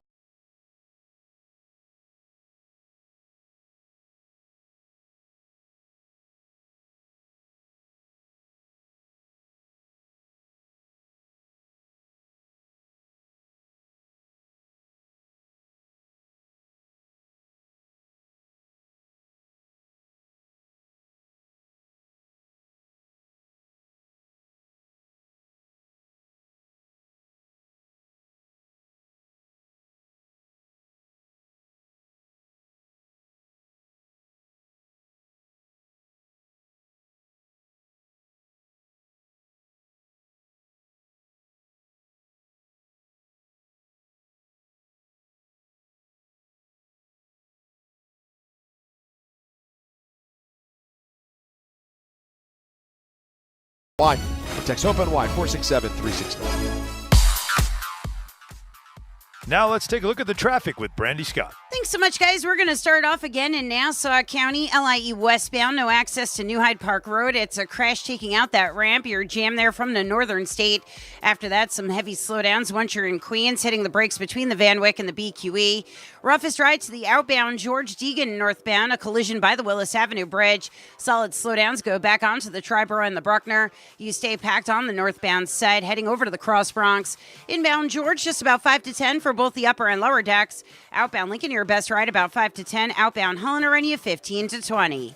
This report is sponsored by the Positive Coaching Alliance. Questions about youth or high school sports? Well, the PCA can help. It's a national nonprofit developing better athletes and better people through youth and high school sports. More info at positivecoach.org. I'm Brandy Scott on 880 ESPN New York. Score a win this game day with Amazon Pickup, the MVP of package pickup. Need that new football jersey for the big matchup? With Amazon Pickup, you can collect your order from secure Amazon lockers or counters near you on your schedule. Whether you're running from work or home or straight to the tailgate, Amazon Pickup makes it easy and worry-free at no extra cost. Don't miss kickoff. Grab your gear and your packages when it works for you. Find your nearest Amazon Pickup location at amazon.com/pickupmvp. That's amazon.com/pickupmvp. Target's early Black Friday deals are almost here, and they're bigger than ever. Take 40% off select gifts and holiday decor for 3 days only, starting this Thursday. Score can't-miss deals on new fits for the whole fam, festive lights and decorations to brighten your home, and even top toys like select Lego sets for endless holiday fun. Shop in-store or online, but don't miss out. These deals are going fast. 40% off gifts and holiday decor starts Thursday, only at Target. Restrictions apply. Empower. Tim collects bobbleheads. A lot of bobbleheads. Baseball bobbleheads. Race car bobbleheads. Little chihuahua bobbleheads. He's got an entire room strictly for bobbleheads. Does he need them? No. Is his wife mad about it? A little. But Tim works with Empower, and he got good at money, so he can be a little bad. Ooh, horse bobblehead. Classy, Tim. Empower. Invest well, live a little. Start today at empower.com. Actual price will depend on product and subscription plan. Featured products are compounded drug products, which the FDA does not approve or verify for safety, effectiveness, or quality. Prescription products require an online consultation with a healthcare provider who will determine if appropriate. See website for details, restrictions, and important safety information. Want a boost in and out of the bedroom? Hims has you covered. Introducing a new 2-in-1 approach to level up your game. Tadalafil for better bedroom performance and zinc for testosterone support. Put it all together and you've got what you need to turn things all the way up. Getting started is simple. Just go to hims.com/joy to start your free online visit. Through Hims, you can access ED treatments including pills, chews, and more. 100% online. No office visits, no pharmacy lines. Just fill out a simple intake form and a licensed medical provider will determine if treatment's right for you. If prescribed, it ships free and discreetly to your door. Find affordable treatment options at up to 95% less than brand names at hims.com/joy. That's hims.com/joy, hims.com/joy. This is... We're going to rub football all over ourselves today. I did consume a lot of football back in the day, pre-kids, in my underwear. The NFL Binge. You watching every game, baby? Are you watching? All righty, kids. By hook or by crook, we made it to 4:30 on Monday, which means it's time for the NFL Binge. Before we get to that, go ahead. Can everybody now let me know with the light on? Is this better? Hold on, I haven't looked at you yet. Take a gander. Hold on. Is this more appropriate? Vast improvement as far as I'm concerned. That you're going vast? With the light to no light, yes. I thought he was Bart Scott before this, so we're in a good spot right now. All right. Okay, so here's the thing. Yes, it looks better, but like I'm just being honest. The clarity of the actual camera, guys, it's still blurry, no? Oh no, he can't fix. He has to fix the iPad clarity, but in terms of actually seeing Alan, yes, for sure, we can actually see Alan. Yes. How do you fix the clarity? Honestly, I would give it. I know this is super basic. Do you have like a glasses wipe? Like a little wipe to the actual lens would probably help right now. But This is here. Should I try this? There you go. That's it. Even that will help a little bit. No. But did you do anything? Did you wipe it with anything, like a thing? You used your finger. You can't use your finger, you animal. Well, what? You can't use your finger. Oh, Natalie would be sick. What? You have to use like cloth. I did. It has to be either a cloth or like a wet wipe, and then you just wipe it with the dry cloth right after. I'm having fun watching you do it. Hold on. Okay, stop. Enough. We got it. Yes, there's some improvement. You guys, there's some improvement there. Some improvement? Yeah. You're a little less fuzzy than you were. It's a high-quality iPad. It's just the camera setting. You remember this app that we use, not app, but this link that we use, it wants to do the wide camera, the 0.5 that the kids would say. Yeah. Oh, is that what the so kids I don't say? know if the 0.5 takes away some of the res, but if I go to the regular, it's like it's literally like when Don, when Don's in his basement, we can see up his nose. I'd have to be sitting like against the wall. My favorite comment about Don when he's from home, and I don't want Don to yell at me, so I'm not going to. He gets so mad though. The shot of his ceiling, like someone last week said Don's ceiling gives serial killer vibes.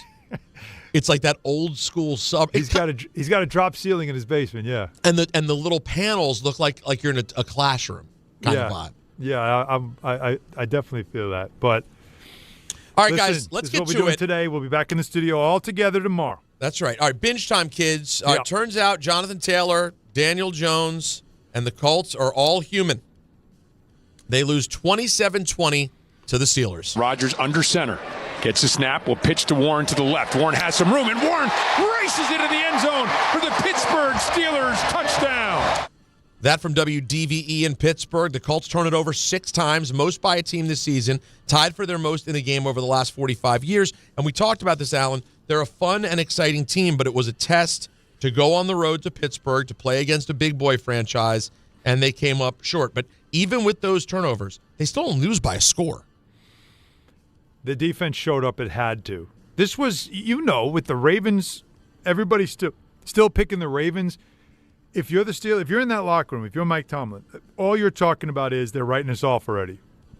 And this was a big boy kind of show up, right? Big boy pants kind of performance. Red hot team coming in, feeling good about themselves. This was a setup. I didn't want to touch this game for that reason. Who played it? You or Don? Don did. Yeah. Don did? Don did. There's no way I was touching this game because it had that little bit of X factor about hot team coming in feeling good, and a team that suddenly that was off to a good start that everybody was overlooking. Total setup game, and it went accordingly. All right, the Chicago Bears. What a game this was, man. Can you need to have my Mike Ditka drop ready whenever I do. Bears. Whenever I do a Bears highlight. The Bears beat the Bengals 47-42 in an absolutely insane game that featured 3 touchdowns in the last 2 minutes. 2 lead changes in the final minute. Joey Flacco put the Bengals ahead 42-41 with a 9-yard TD pass. It seemed like it was over at that moment, but then the Bears took over on their 28 with 54 seconds left and 4 plays later. Safeties are back deep. Adunze motions left. They're blitzing. It's picked up. Caleb throws. Middle of the field. Loveland catch. Breaks away at the 30. Loveland 20. Loveland 10. Loveland end zone. Touchdown Bears.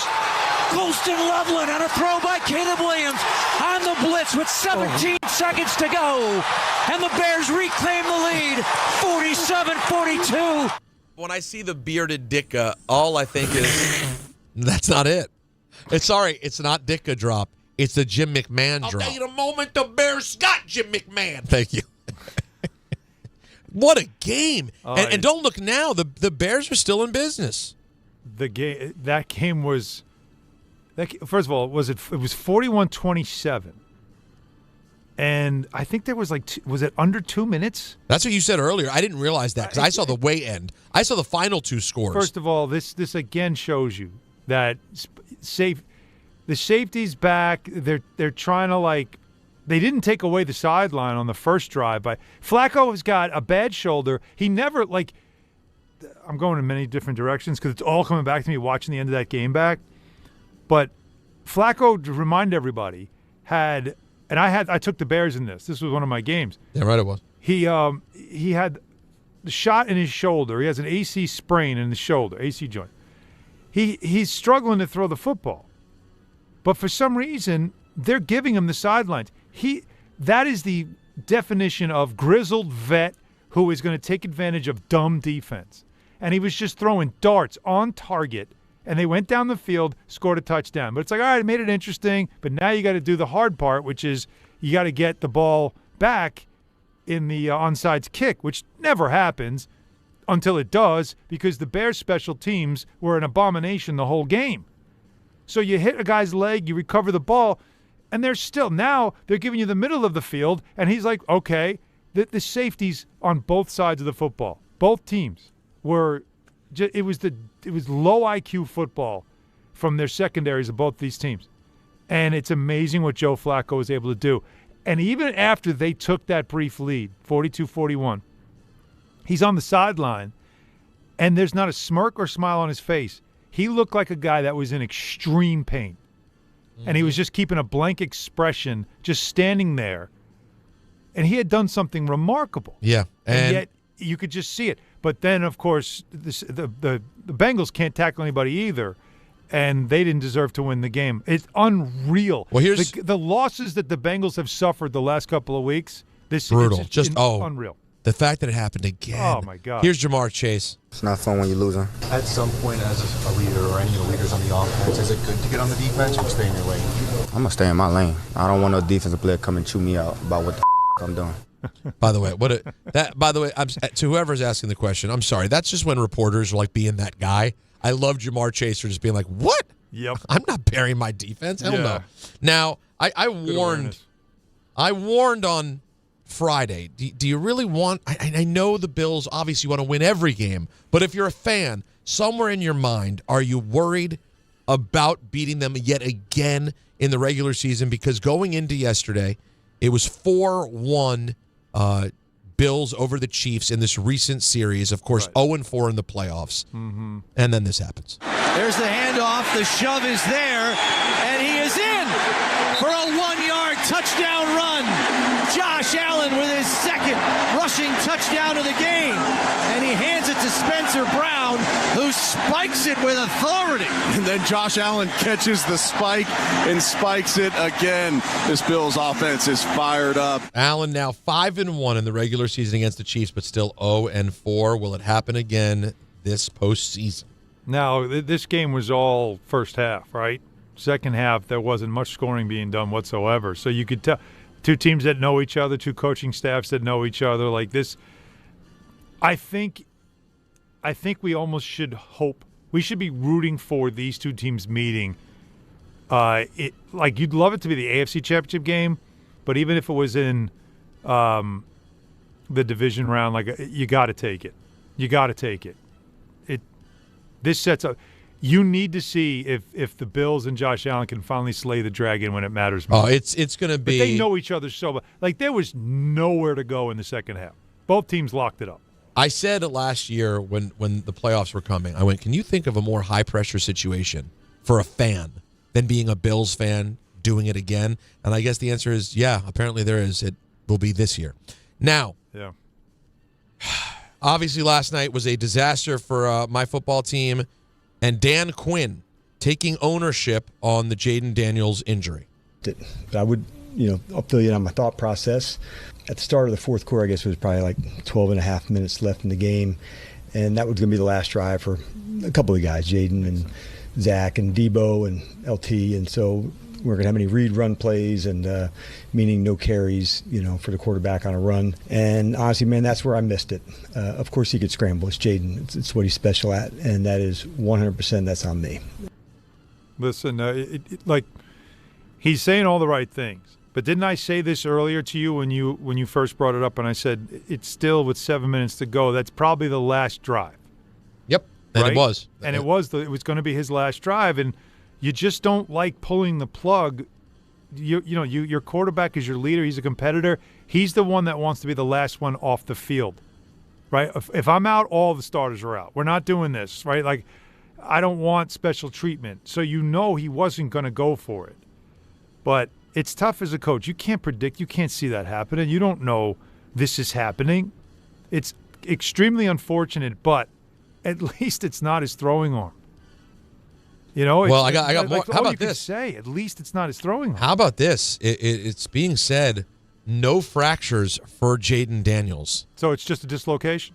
An actual dislocation, meaning technically his season might not be over. Which, by the way, guys, you have to shut him down. I don't listen. If God willing, it's not a catastrophe. It's like, it's a 4 to 6 week thing. No Alan, you shut him down no matter what, right? I can't even imagine that. You're telling me that nothing tore? That so just far popped out? It's like a shoulder joint? Because even the shoulder, when you pop a shoulder out, you technically have stretched the ligaments enough that it's dangerous and it has the ability to pop back out again, which is why you can't just return right away once you pop it back in. But the elbow especially. Wow, I can't believe that. As of now, they believe that the worst was probably avoided, which is... Look, now can you calm down? It makes me feel better. Good.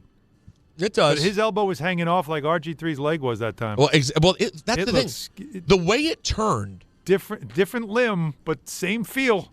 I know. But by the way, it goes from being the worst thing ever to making me think, actually, this guy's got an interesting body type that wouldn't be catastrophic, because it looked absolutely catastrophic. That'll do it for your NFL binge on this Monday evening. No C.J. Stroud injury, though? You didn't want to bring that one up? Because that was pretty devastating. Well, we still have ENN. Don't you worry about it. But, yeah, the C.J. Stroud thing's another thing to get into. He'll obviously be week to week with a concussion. Now, fight fans, I do want to talk to you guys because Bud Light and ESPN New York are sending you to the UFC at Madison Square Garden. Tap the Bud Light tile on the ESPN New York app and enter for your chance to win a pair of tickets. It'll put you in the ESPN suite, catching all the action alongside me, all right, which means we'll rejoice in a delightful adult beverage together. We'll have a time. So through November 7th, listen and enter through the Bud Light tile to score your shot at the ultimate fight night. Bud Light is the official beer of UFC, so make your move now on the ESPN New York app. You got to be 21 and over, no purchase necessary, void or prohibited. Rules on the ESPN New York app. Please enjoy Bud Light responsibly. More of your calls, 1-800-919-3776. It's Don, Hahn, and Rosenberg. 1-877-CARS for kids. KARS, Cars for kids. 1-877-CARS for kids. Donate your car today. 1-877-CARS for kids. Donate your car today. Ready to get rid of that old car? Donate it to Cars for Kids. Call 1-877-CARS for Kids to reach a friendly live agent. Donation's super easy, and your car can be picked up as soon as tomorrow. Call us now, 1-877-CARS for Kids. That's Cars with a K to donate your car today. 1-877-CARS for Kids. KARS, Cars for Kids. 1-877-CARS for Kids. Donate your car today. Did you know you can donate real estate too? Go to carsforkids.org. That's carsforkids.org. There he goes to the 20, 10, 5. That's a Jet touchdown. That's a Jet touchdown. Jets fans, be there at MetLife Stadium to see the New York Jets take on the Cleveland Browns on Sunday, November 9th at 1 p.m., presented by Verizon. Don't miss your chance to experience the excitement of game day at MetLife Stadium and cheer on your Jets. Lock in your seats at nyjets.com/tickets and get ready to clear the runway. Did you know women account for 2/3 of all Americans living with Alzheimer's and 2/3 of all Alzheimer's family caregivers? Join the Alzheimer's Foundation of America at its Women Empowerment Forum on November 5th in Amityville to learn practical ways women can reduce their risk for Alzheimer's and enhance quality of life for themselves and their loved ones living with Alzheimer's. For more information or to register, visit alzfdn.org or call 866-232-8484. The Hess truck's back and it's better than ever. Roaring engines this year. Hess race cars are here. The Hess stock car racers are loaded with lights, sounds, and a powerful racing motor. Only at HessToyTruck.com. Free shipping and batteries included. At Uline, they know going the extra mile takes hard work. For companies pushing to go further, Uline will go the distance with you. 24/7, they answer the phone to get you the shipping and industrial supplies you need. Business can move fast. Unexpected large orders, adverse weather, new safety guidelines, and changing economic trends. Uline works hard keeping 41,000 items ready to ship, minimizing detours on your way to the extra mile. Visit uline.com. Looking for the best internet deal? It's just a fast phone call away. Only Optimum Fiber Internet delivers the fastest and most reliable fiber internet starting at just $25 a month. That's right, lightning fast fiber internet at a price that won't slow you down. Call 888-4OPTIMUM today to lock in your offer in just a few minutes and see how you can also get the Disney Plus Hulu bundle and an unlimited mobile line on us. Don't take slow for an answer. Call 888-4OPTIMUM or visit Optimum.com today. Terms apply. Empower. Jen has ordered a decadent seafood tower, king crab legs, lobster tails, and a waterfall of caviar. Pricey? You bet. But Jen worked with Empower on her savings and investment strategy and planned for splurges like these. She got good at money, so she can be a little bad. Ooh, champagne. Empower. Invest well, live a little. Start today at empower.com. Past performance is not indicative of future returns. Investing involves risk. You may lose money. Advisory services are provided for a fee by Empower Advisory Group, LLC, EAG, a registered investment advisor with the Securities and Exchange Commission. OMG, those shrimps are really jumbo. Now that I'm a dad, I can't stop thinking about what would happen to my kids if something happened to me. Like losing the house or not affording college. Yeah, that used to keep me up at night too. It's why I finally got life insurance from Ethos. It's 100% online. No medical exams, just a few health questions. I got $2 million in coverage for around $2 a day. I never realized it was that simple. Get your free quote at ethos.com/game. That's ethos.com/game. Rates may vary. Bill monthly. Sample rate 10-year term life policy for a 35-year-old healthy non-smoking male. From the regular season to the Super Bowl, ESPN New York is your destination for football. We've got crazy fans.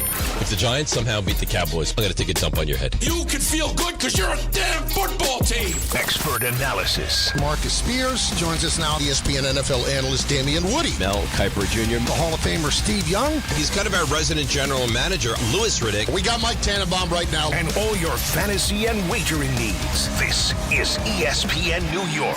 We are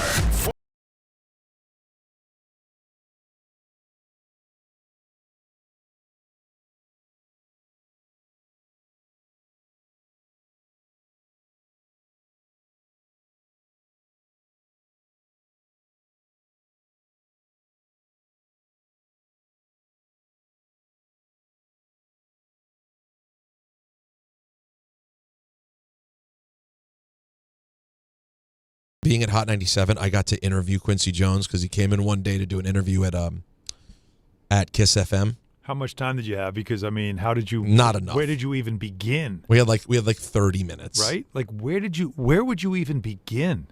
I did it. It's out there. It's a Juan Epstein episode with Quincy Jones. I don't... Honestly, it's hard for me to go back and listen to stuff that I did like even 10 years ago. There's probably 15 years ago, 13 years ago, because I'm worried that I'm going to hate what I did. And like, I'm going to think like, why did you ask that? You had such limited time and now he's gone. I think that's a normal, first of all, if you're somebody that watches anything back you did younger in your career and thinks, wow, that's awesome, I was great, then you're a narcissist.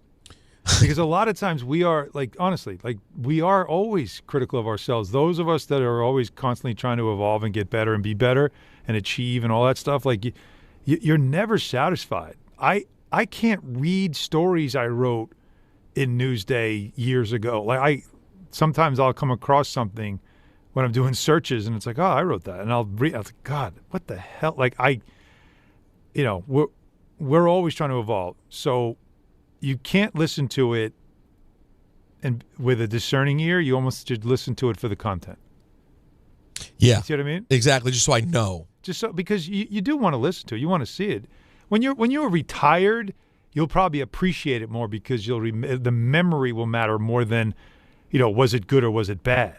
But you're still in your career, so being good at it still matters. No, I have a handful of interviews that I love that as big as the podcast world has gotten, where everyone has a podcast. Yeah. I have like a handful, like 10 or 5 to 10 interviews that are just like, you're not getting that. Like, Jay-Z ain't doing podcasts. Not happening. Mm-hmm. Eminem went to Detroit, did Eminem. You're not getting it. It's not happening. Quincy Jones, of course, no longer with us. MCA from the Beastie Boys, not an option. You're not getting it. Like, we have our share of stuff that's just like... Oh yeah. That was quite a few there. Yeah, definitely. I was sleeping on it, but that finally woke up. I was waiting for it, but Peter not only took it out, he laid it on the table. Whoa! I'm just saying. I like when he lays it on the table. He just laid it right on the table. Let's talk to the people. Phone lines are jammed up. Alan, you want to do it? Yeah, we got a lot. We're all over the place too, which I like. Let's go. Yeah, let's go right back to the baseball, man. Let's spend some time. Flavio in Brooklyn wanted to talk World Series. Is it Flavio? I don't know. Flavio. Hey, what's going on, Alan? What's going on, Peter? What's up? What up, man?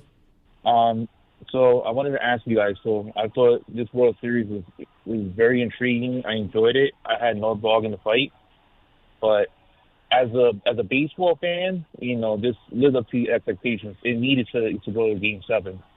What I wanted to know to ask you guys, right, is which one was the worst collapse? And you can rank them in order. Ooh.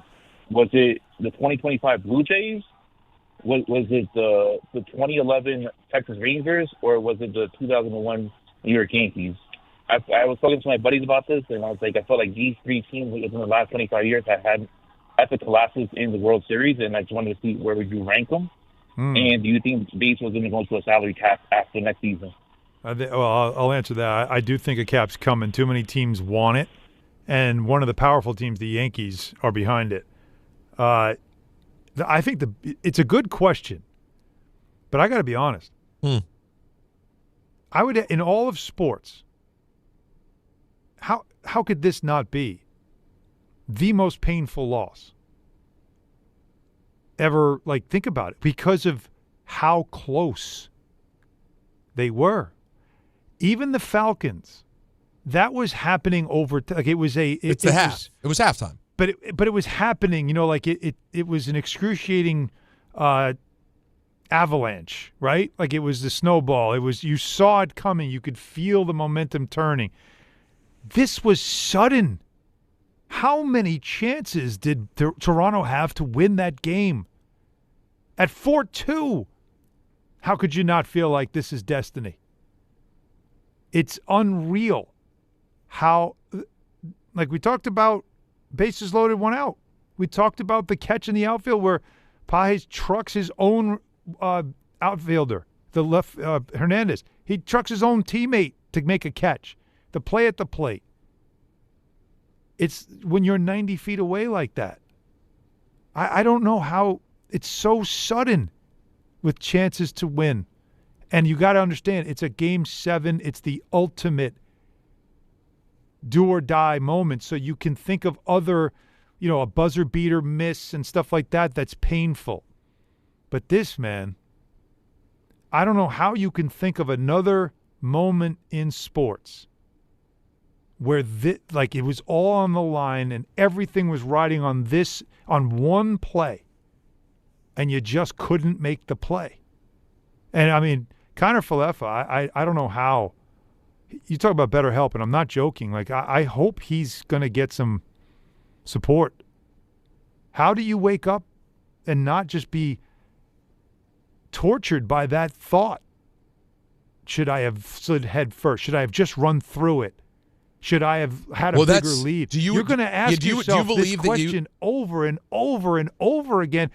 Maybe if he doesn't win if they don't come back and win, or he goes somewhere else and wins the World Series, he'll never let this go. This might be worse than Buckner. No.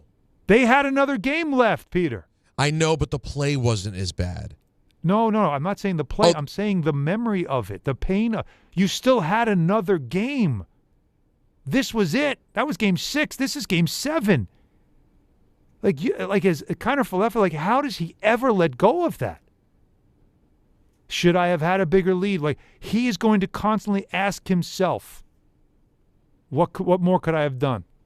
Hoffman throws the pitch that obviously changed everything too. Gave up the home run in the ninth.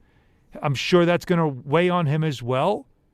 But, man, Connor Falefa was a fingertip away from the World Series winning run. Are you of the philosophy that you absolutely, based on where you should be, how big your lead should be, you have to score on that play? Have to score. There's the whole idea of you can't get thrown out at third, you can't get caught off base and all that stuff. You have to be aggressive in that moment, and you've got to be gone on contact. You've got to be gone. And I don't believe he was being held. I don't believe there was anybody sitting on third. I think there was enough distance. What do they say? The same distance the third baseman is from the bag, that you should take the lead? Correct. You should, because you just figure you'll beat him back, right? Yep. It's to me that. And I don't know enough, so I'm not pretending I'm not going to start saying this is what he should have done. I'm looking at it more from the human side of it and saying, how does he not constantly ask himself, what could I have done to buy back 1 second? And how about We got to let's take a break. Let's keep going. Hour. Yeah, let's keep going on I this. I like this conversation, though. Yeah, let's keep going on this and much more. It's Don, Hahn, and Rosenberg on ESPN New York. Now, let me talk to you guys for a moment, if I can and will, about FanDuel Sportsbook. All right? Because FanDuel Sportsbook is the app for all your favorite NFL bets. From yards to touchdowns to who will win with FanDuel, any play can be the play of the game. Tonight, FanDuel's giving all customers a 30% profit boost token. That's right. You can get on the action with a 30% profit boost token this Monday night. So make FanDuel your go-to app for any snap. Just visit FanDuel.com/Peter to bet on the game and play your game with FanDuel, an official sports betting partner of the NFL. 21 and over, physically present in New York, opt-in required, bonus issued as non-withdrawable profit boost tokens. Restrictions apply, including any token expiration and max wager amount. See terms at sportsbook.fanduel.com.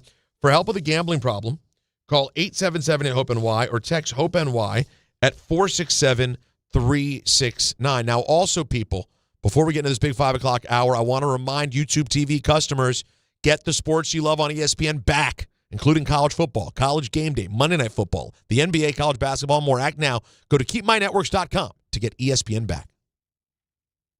This is Jalen Brunson. Jalen Brunson for three. And this is your home for New York Knicks basketball. This is 880 ESPN. WHSQ and WCBS-FM HD2, New York. Make cancer screening a part of your annual healthcare routine.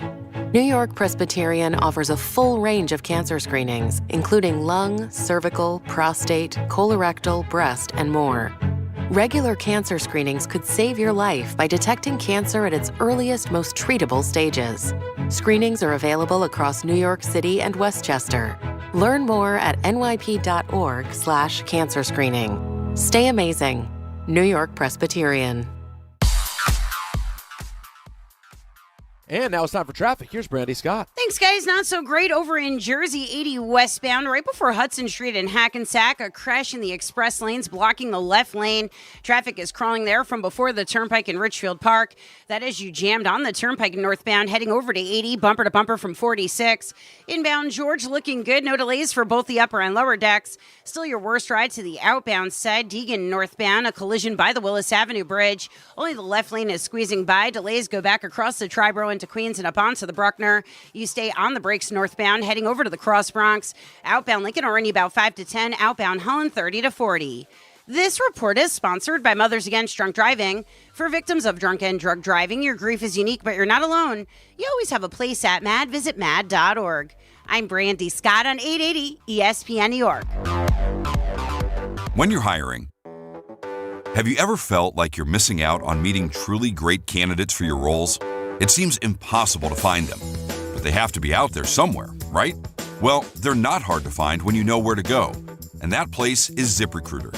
And right now, you can try ZipRecruiter for free at ZipRecruiter.com/ESPN. ZipRecruiter helps 10 million people with their job search every day. And because these people are actively looking for jobs just like yours, it's easy to find the right person right away. In fact, 4 out of 5 employers who post on ZipRecruiter get a quality candidate within the first day.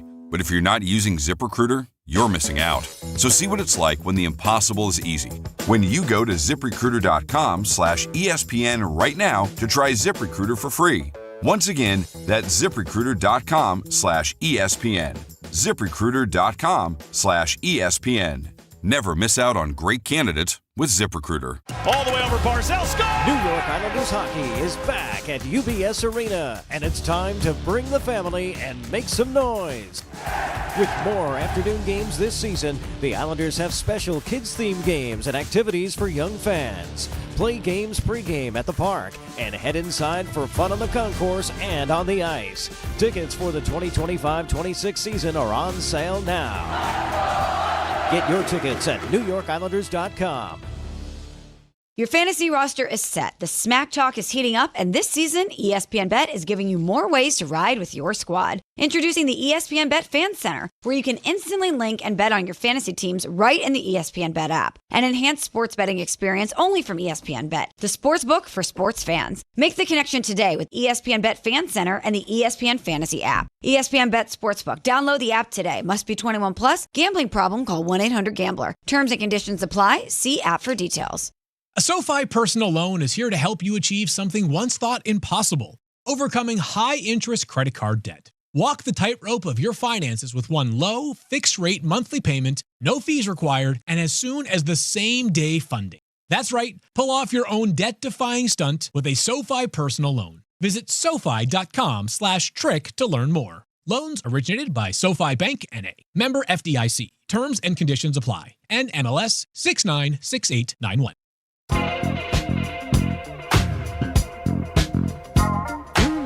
5:05 in New York City. Don, Hahn Rosenberg. Some game time brought to you by Tullamore Dew Irish Whiskey, because when it's game time.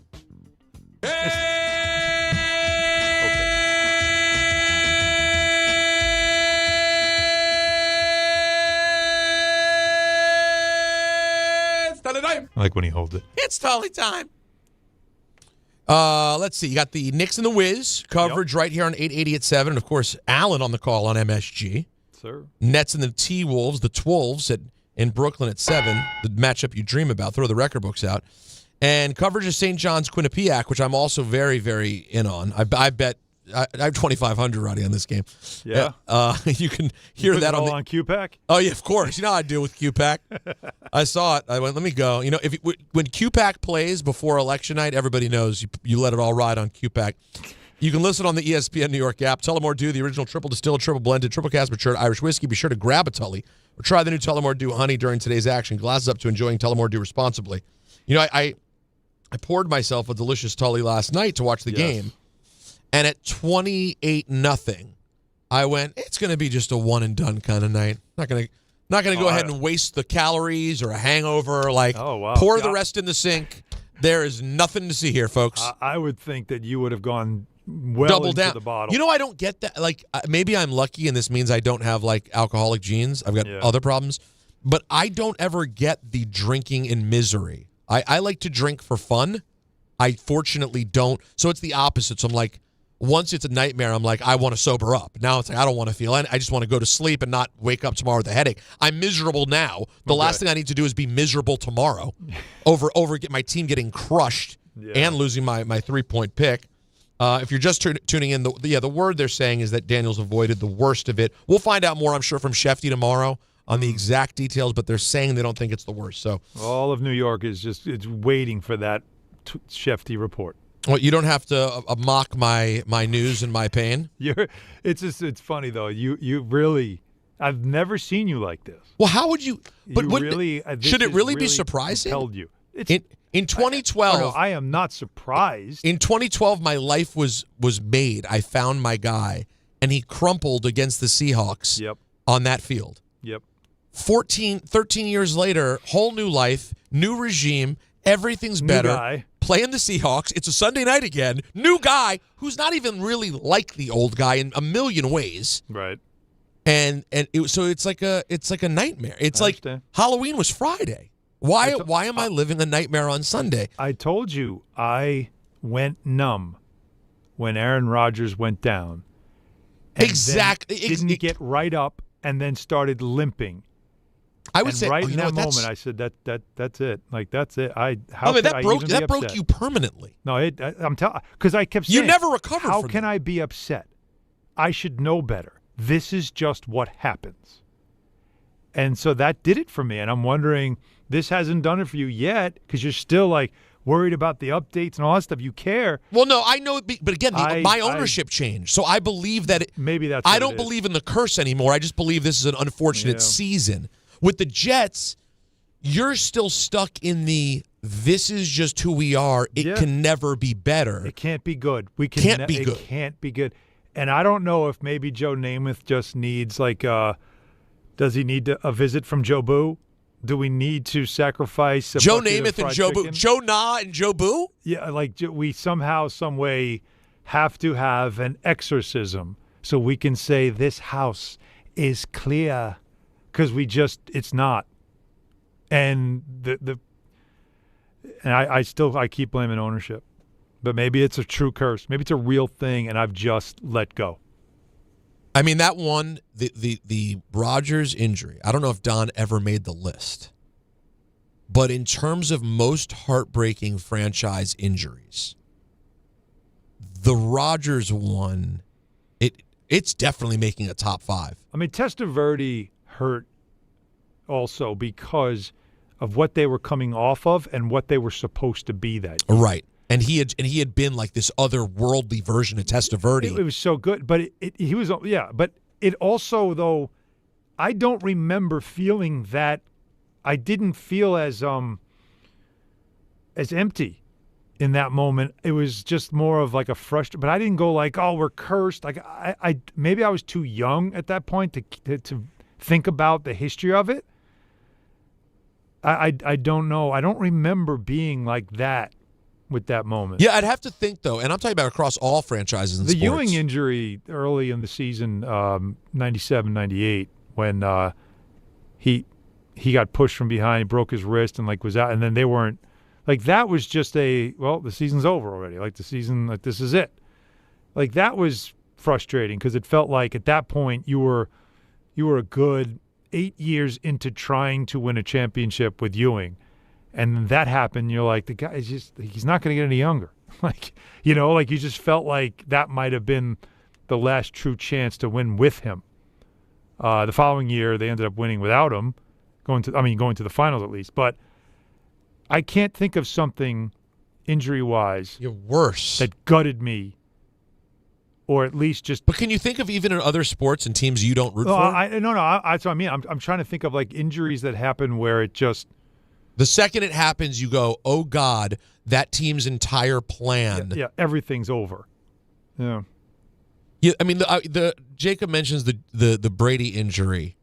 Yeah, but they're already in the middle of winning at that point. Yeah, come on, They were a few in already. Yeah, how bad do you feel? You'd be greedy if you're mad. The Bledsoe one at the time would probably be higher. That might have, yeah. Because that they were poised. That team was ready to go. But they didn't do anything yet. But you're right. That's what I'm saying. So at the time, it didn't last. It didn't last because the guy that replaced him was. Yeah, it takes in 3 weeks. You go, "Oh, we're good."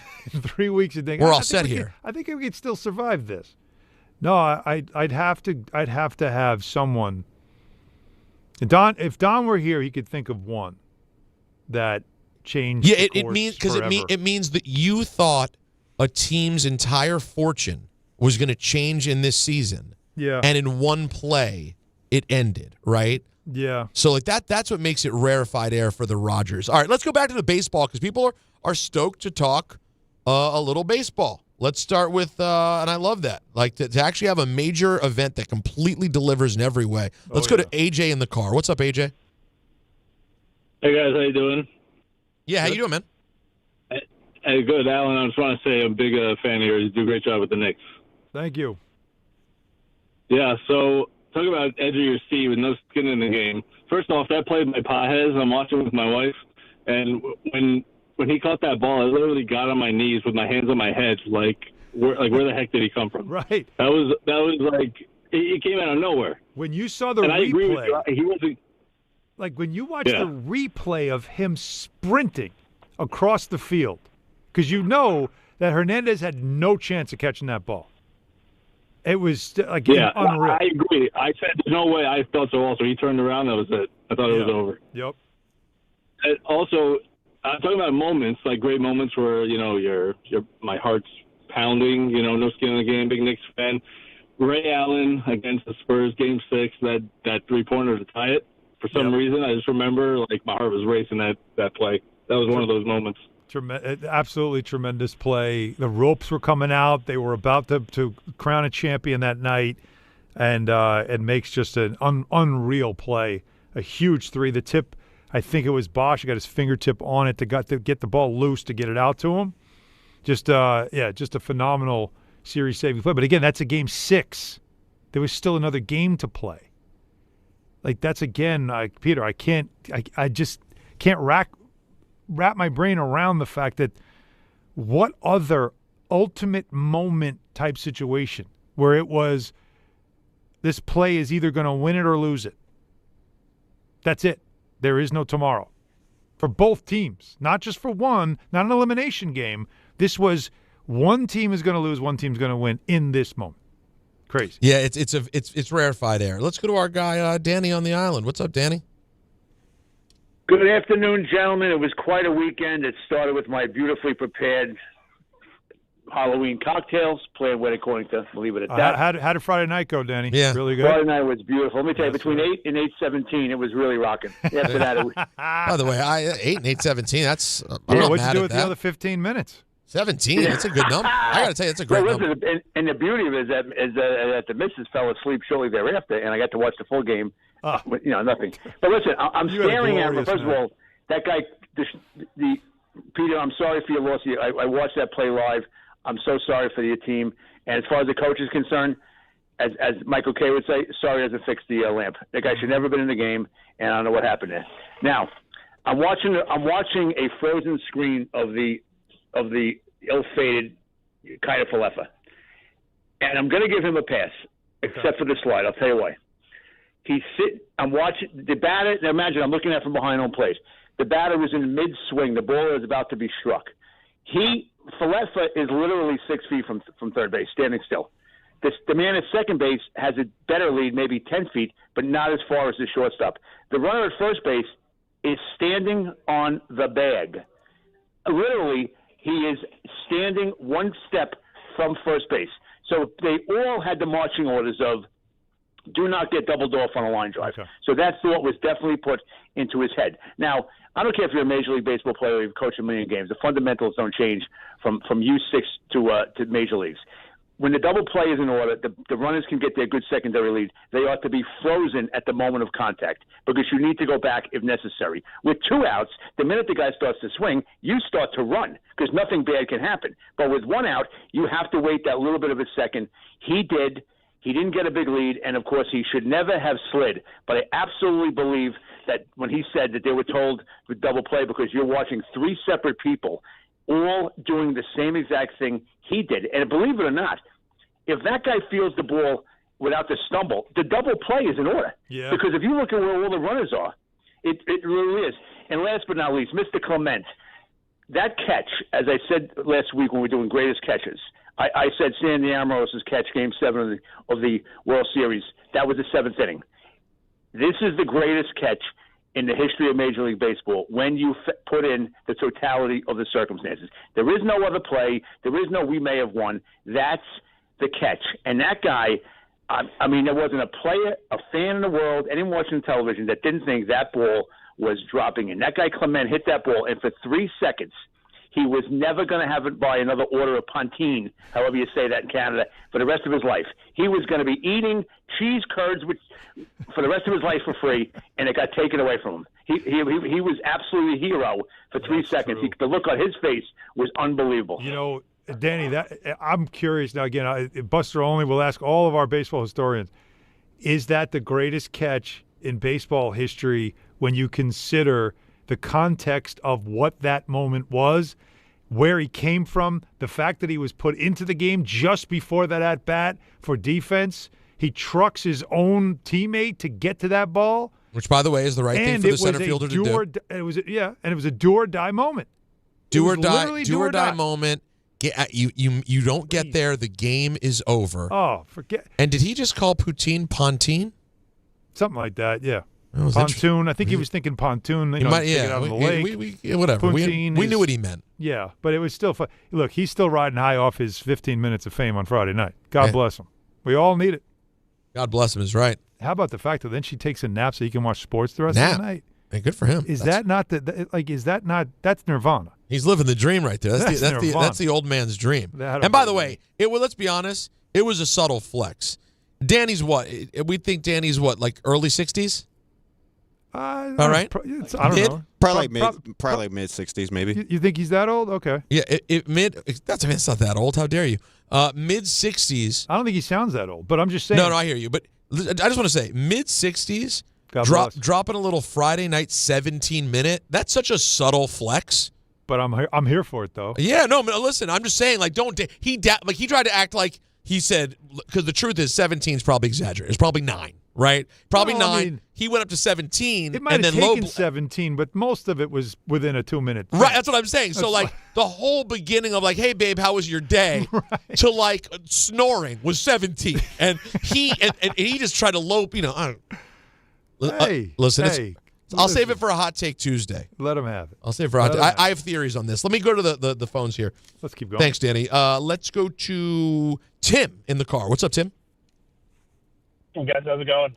Good. Good, man. Looking to see, not living in the moment, but whose performance in the World Series is better, Mad Bum in 2014 or Yamamoto?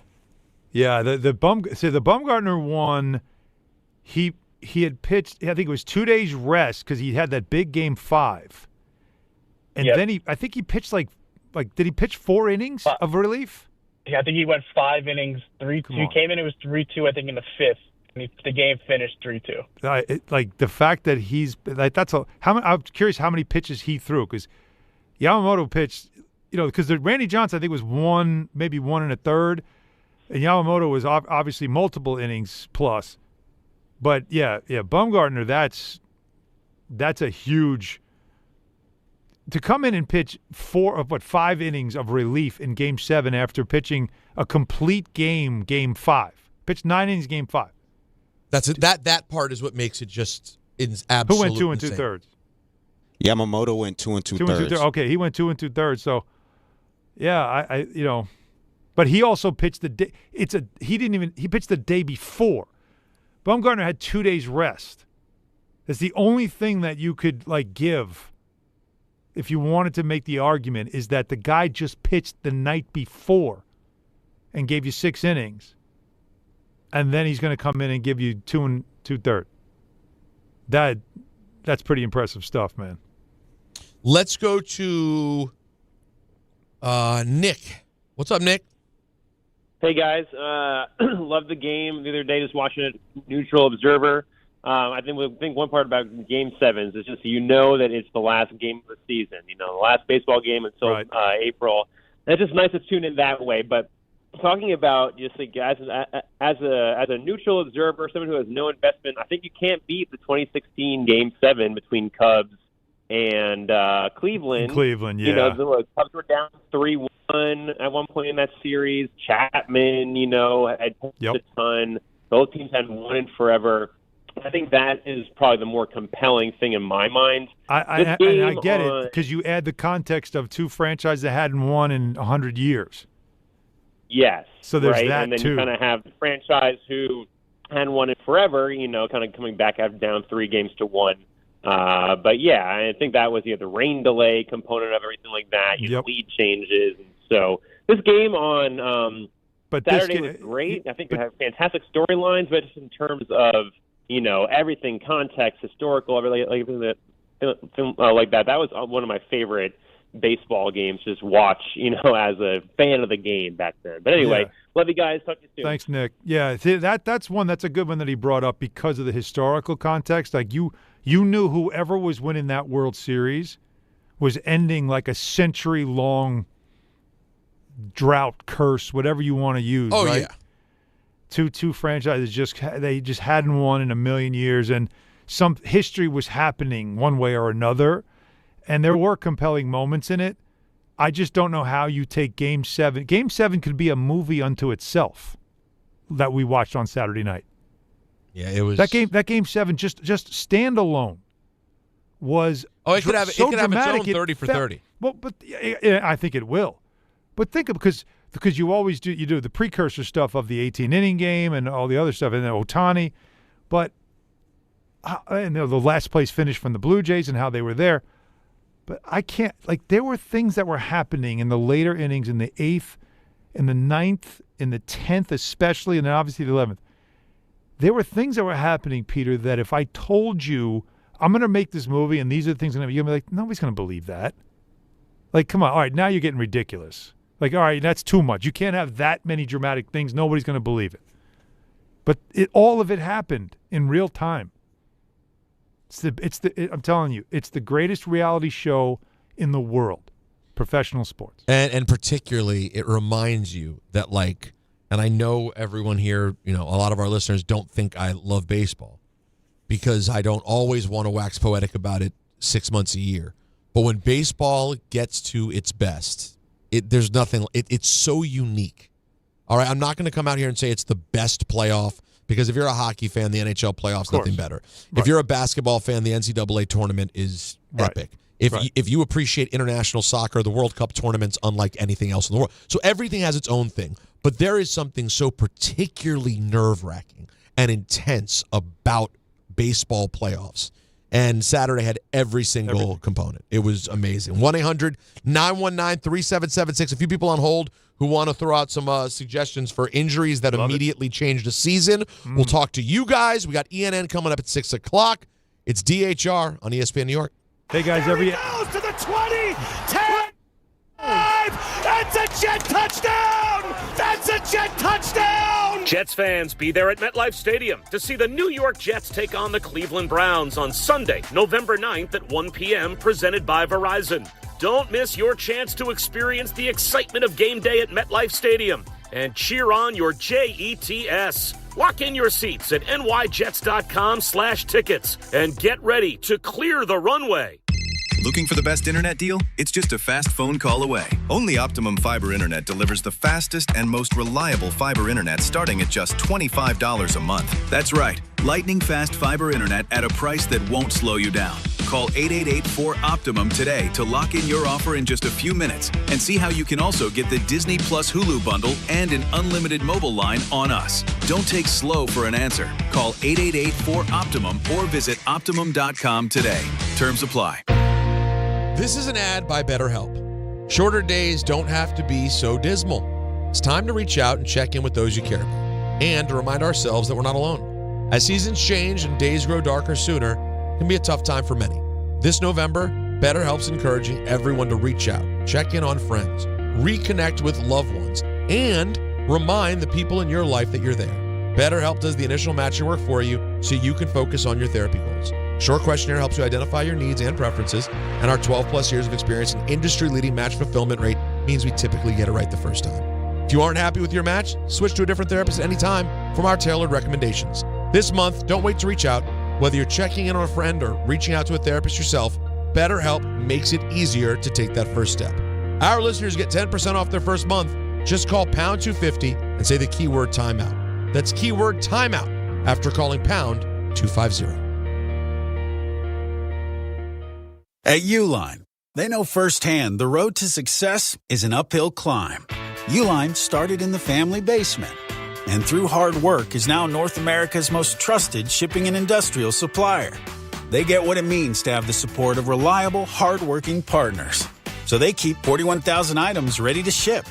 Whether your company is still in a basement office or expanding cross-country, Uline will be there on your road to success. Visit uline.com.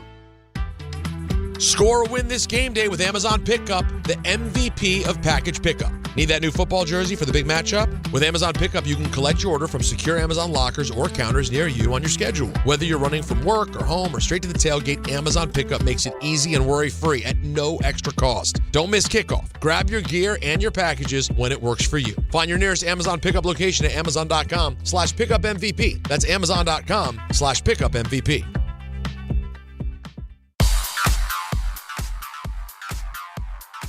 Now let's take a look at the traffic with Brandy Scott. Thanks so much, guys. Best of it right now. Heading over to the outbound George Henry Hudson and southbound Deegan. Northbound Deegan, they did pick up that crash over by the Willis Avenue Bridge, but it was out there for over an hour. Damage is done. Still have some solid slowdowns going back across the Triborough and up onto the Bruckner. You stay jammed northbound, heading over to the Cross Bronx. West Side Highway northbound, a broken down SUV in the 150s. Packed heading over to the outbound George from the 79th Street Boat Basin. Inbound George, just about 5 to 10 for the upper deck. Outbound Lincoln Orynya 5 to 10. Outbound Holland 20 to 30. Over in Jersey, Seton Hall men's basketball tonight at the Rock in Newark. 280 crawling in both directions, heading over to 21 in the Stickle Drawbridge. This report is sponsored by the New York City Department of Transportation. Speeding ruins lives. Drivers, watch out for pedestrians and cyclists and slow your turns to less than 5 miles an hour. I'm Brandy Scott on 880 ESPN New York.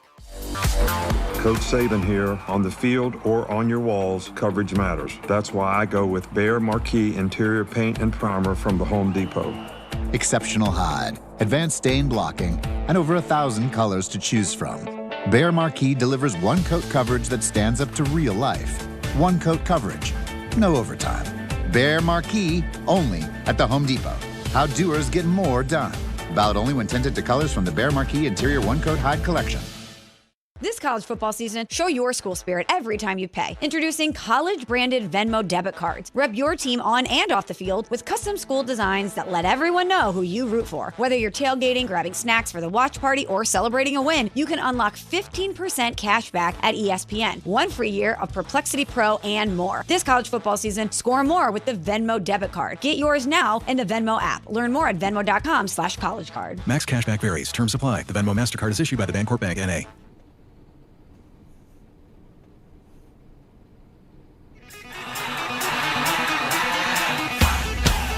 All right, we'll get back to your calls, 800-919-3776 in a moment. But every aspect of your business, guys, from the most mundane to the most complex, will operate orders of magnitude better and faster when you add artificial intelligence. AI is literally a race to the top. Companies that engage AI first, they're going to win. Will that be you, or will it be your competitors? Thrive Managed AI is your advantage over all your competitors. Founded by tech powerhouses, Thrive partners with you on smart and secure AI strategies for your business. Then they deploy and manage it for you. Imagine AI solutions working across every part of your business, automating support, powering chatbots, analyzing competitors, even managing billing, collections, and orders. That's just a taste of what Thrive Managed AI can help you achieve. It makes your talented team even better by letting them focus on what they do best. The race to the top will be won by those who engage Thrive Managed AI first. That, of course, needs to be you. Go to thrivenextgen.com/ESPN and get started with a complimentary strategy consultation. That's thrivenextgen.com/ESPN. thrivenextgen.com/ESPN. Peter, shall we get back to the phone calls? I love the fact that we have, it's a mix of different topics to get into. This what makes the conversations more fun. How about we go to Luca in Soho? What's up, Luca? Luca. Hey, what's up, guys? Hey, Peter, I don't know if you remember a couple of weeks ago I was proclaiming Jaxson Dart as the next Jayden Daniels, but, I actually wanted to say how, an injury that actually derailed a franchise was yours, RG3. I mean, he was never the same after that injury 12 years ago. So, the RG3 one's in the conversation. That is it. That's 100%. That was supposed to be the turnaround. He wins Rookie of the Year. They make the playoffs. Yep. It looks like it's going to change dude, they did everything that year. They went to Dallas on Thanksgiving and blew them out. It was so compelling. And then a lot of people think his game wouldn't have resonated as the years went on, but you never got to find out because it really ended right there. Nope. Yep, exactly. Thanks, guys. Thanks, Luca. No, it's a fair one. It's certainly in the conversation in terms of you see it and you go, and also with knee, not to be like a selfish sports fan who doesn't care about the kid's well-being last night, but just being honest, I'm sure he feels the same way. When you see it's their offhand, you certainly feel much better than it being a knee. Well, you're just being practical, right? You get devastated, and then you try to start finding, okay, well, what is all right, wait, there's silver linings to things. At least you try to find the positives. I don't know if you've ever been through. I went through a devastating injury for me. It pretty much ended my college career. I didn't have much of a college career to begin with. I wasn't a great player or anything, but I was very athletic. I could run around. I loved to play. I played every day. In the summer, I played every day. And this stopped me from doing that. And it was I tried to find silver linings. There weren't any. They just weren't. It was, no, you're done. This is it. You can't do what you normally do. And that's really hard to do. So when you find silver linings, you say, well, the idea, Scatterbo. In the moment, that's devastating, right? Wait a minute. You worry about infection. The bone literally broke through. All the things that would make you think this is such a terrible moment. But then it's, okay, it's bad because your season's over, but you'll be back in time for training camp. Now it's going to be an arduous, very difficult, very frustrating rehab process once everything gets set, but there is a recovery. There's a light at the end of the tunnel. So you're looking at a quarterback that if this happened to his throwing arm, there's no way you could say, well, they'll pop it back in, no ligament damage, he'll be fine. Because you worry, well, the ligaments were stretched, which means you got to give it more time. You might have to tighten them up. It's just you find reasons. And you kind of have, to have a silver lining. Listen, I'm sure he was doing the same thing within 45 minutes. It was well, hold on, this is my left arm. We can probably deal with this. But, man, it's crazy, too. Just like the Jaxson Dart conversation, It's amazing that these kids can go so far in their career, but there are like some sort of self-preservation techniques they just haven't learned, or haven't been able to fully adopt. Like Jayden shouldn't be throwing his off arm out to try to brace for a fall. You have to just take that on your shoulder pad, right? Yeah, like you can't. I guess it's natural instinct, but it's instinct. Yeah, but as you get older, people learn. I mean, listen, there's a reason Tom Brady didn't throw his. You know how many times I saw Tom Brady get sacked hard and nothing happened? There is a bit of an art form to it, but when you're constantly moving, believe it or not, it is true. It is true. Brady was amazing. Brady would half fall. So, like, your sack would never even feel satisfying because he was basically on the ground. Don't you ever watch running backs and then, like, they get caught in the mosh pit and there's, like, 5 people trying to bring them down and you're wondering, like, with all that weight, how is his legs just not breaking underneath them? They just know how to dead leg and fall. Right. They just know it's, like, something you probably learn when you're playing Pop Warner, right? Like, you just learn it early, and it's just that instinct of knowing how that once you're in a situation where like you watch – 300-pound lineman jumping up over to make a tackle, jumping up over you. How does that not just, like your hips just pop out? But it's you learn how to fall. Let's go to Jay in the Bronx, who has another injury that changed the season in a moment. Yeah, and I also had a quick Nick question for Alan. Okay. But the one that really resonates with me. Not only changed the season, but it also changed the whole projection of the franchise. It was the Admiral and Sean Elliott when they got hurt mid-'90s. They didn't play that year. They were supposed to be, front runners for the West. They ended up. I don't even think they won 20 games that year, but that opened the door to get Tim Duncan, which changed the entire franchise. They won championships behind those injuries. But that year, I remember them being favored. Those guys fell apart. Then here you go, you get this massive phenom from Wake Forest. So I think that was a real seismic injury to both the Admiral and Sean Elliott. And think about this. In terms of my question, there's no Greg Popovich. That Greg Popovich doesn't become Greg Popovich if that doesn't happen either. Not at all. That was probably the most seismic injury ever in NBA history. But my question real quick, Alan, in terms of injury, I feel like the players now for a buttoned-up organization like the Knicks, they're like real transparent of talking about what's wrong with them, from the quad injury to I heard Hart talk about some nerve issues he's having on his hand. Yeah. I don't know where that comes from. I'm not used to Knicks being that transparent, but do you think that's necessarily a good thing, or you think they should maybe keep that stuff to themselves? This group, first of all, they haven't really dealt with a lot of injuries, but the players, especially guys like Hart, he's always been forthcoming. I was there last night when the first question was asked about it, and he said, I'm not really going to get into it, but everybody knows if you ask him a second time, he'll get into it. Like, he'll tell you. Like, so I think he's just one of these guys. Josh Hart's an open book, and he'll talk if you ask the right question the right way, he'll let you know. And that's what like Karl Anthony Towns, opening night, standing next to him when somebody asked him about, because he was listed as questionable, I believe, before that game opening night. And they said, well, what are you dealing with? He said, grade 2 quad strain. Like, he had the terminology and everything. And he let you know. So I guess some guys are open books and they don't want to hide it. They want you to know, I'm playing hurt. Just so you know, I'm playing hurt. Like, instead of hiding it and everybody saying, hey, you don't look like you're trying hard enough, or you don't jump high enough, or your shot's busted. Right. Instead, it's like, well, now you know what I'm dealing with. So which way would you rather have it, Peter?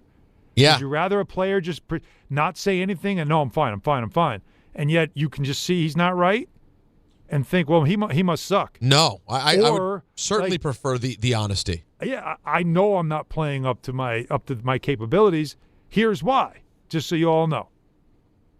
Let's go to Dan in Fayetteville. Hey, Dan. Hey, guys, how you doing? Good, man. So for an injury that derailed the season, I had kind of a different one that came to mind. This is more of an individual feat, but when Aaron Judge ran into that wall at Dodger Stadium years ago, that was the year after he broke Maris's record. Yep. He was well on his. He got off to a better start that next year, so he could have broken his own record. He maybe have a third MVP, and I feel like once you win that third MVP, that puts you in like that all-time type of category. So that was one that came to my mind. That's a good one. Yeah. Again, it definitely changed.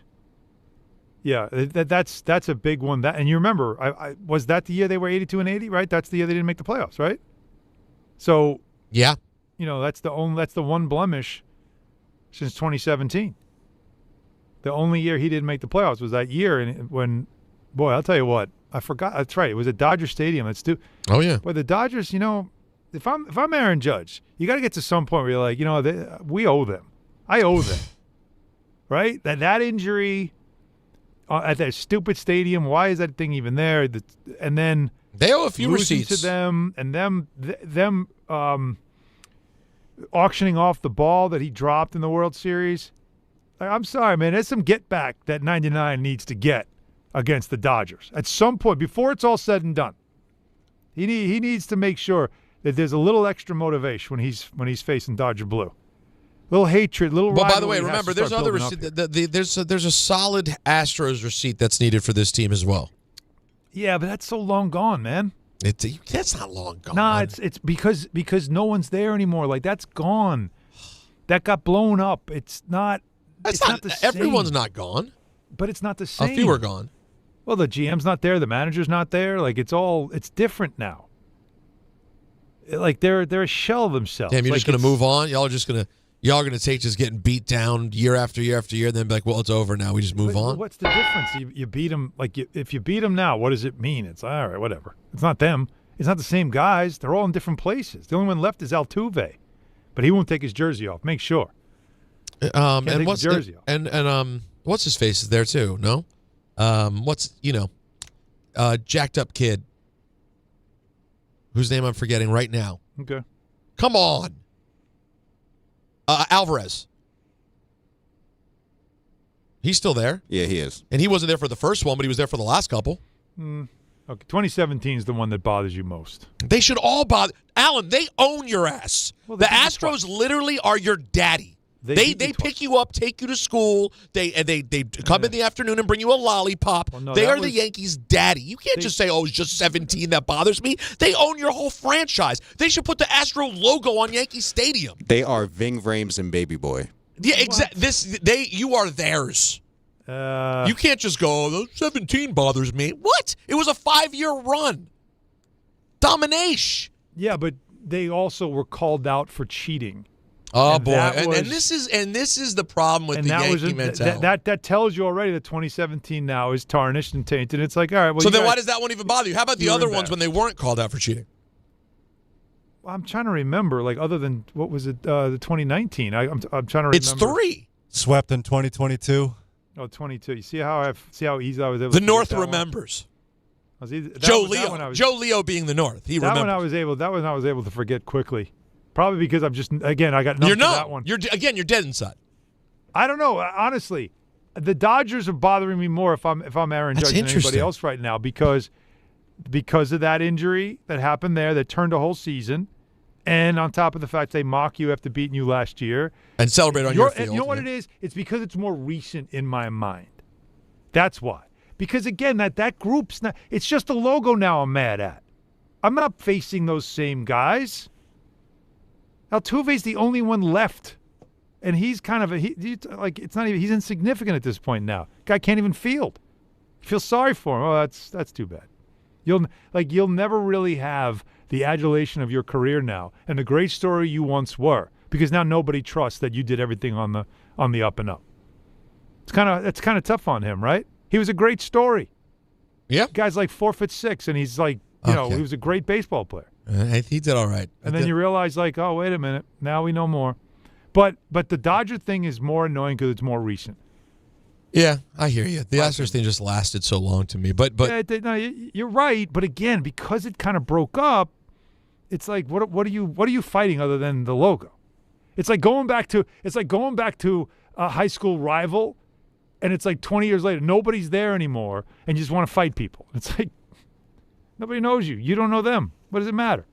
Yeah, I'm going to look up the list right now during this break of who exactly is left. Because I don't think it's as empty of that roster as you're saying right now. A lot of most of the main characters are gone. Well, we're not gone. We're here at 7 o'clock. ENN's coming up at 6. 1-800-919-3776. I got some info on our big UFC giveaway on the other side and a whole lot more to do. It's Don Hahn Rosenberg, ESPN New York.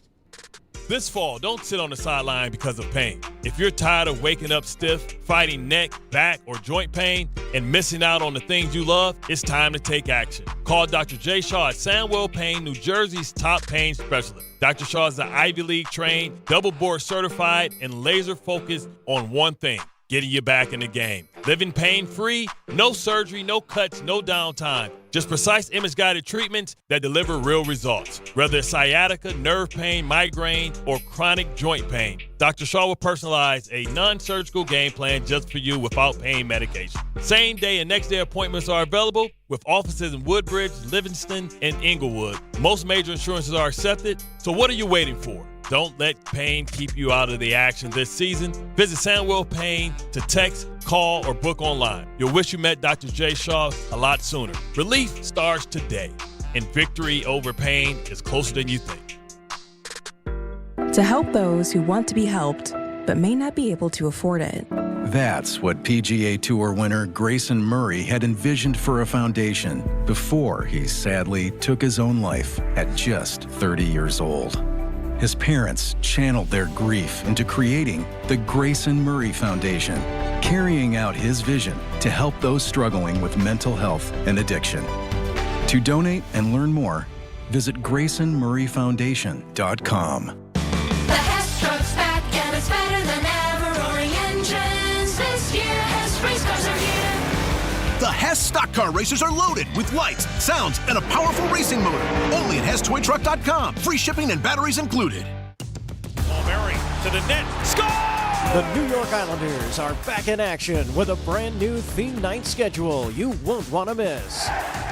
Bring your friends out for the holidays and take home a custom holiday replica jersey or arrive early for special bobblehead giveaway nights for Matt Barzell and Bo Horvat. Barzell for Horvat, score! Explore the full theme night schedule at NewYorkIslanders.com.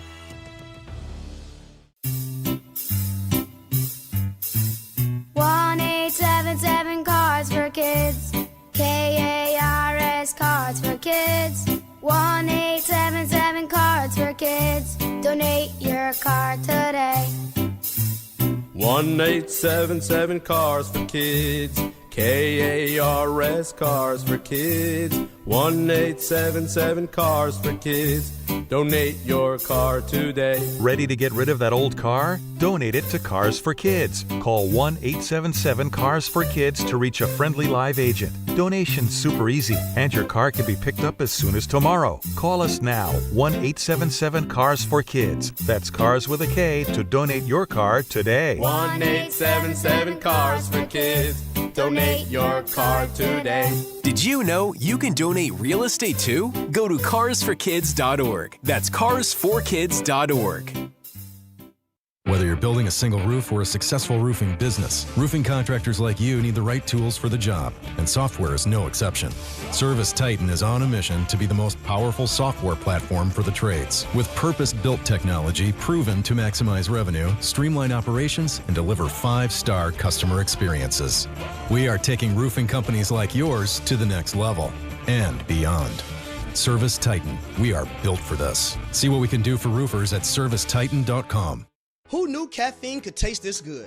With 5-Hour Energy Shots, caffeine just got a serious flavor upgrade. We're talking big flavor, from watermelon to strawberry banana to sour apple. Packed into a tiny 2-ounce bottle, you'll get as much caffeine as 12-ounce premium coffee with 0 sugar and also 0 crash. And with 17 bold flavors to choose from, there's a shot for every mood. Find your favorite flavor in-store today or grab a variety pack online at 5hourenergy.com or on Amazon and give your caffeine a flavor upgrade. You live for this. The wins, the losses, the slam dunks, and the buzzer beaters. The dream that this is your team's year. Hope, it's what keeps you coming back. So you represent with anticipation and with pride. Because when everything's on the line, your support means everything. That's why the NBA Store is here to support you. Check out the largest selection of official NBA gear at NBAstore.com. A Fanatics experience.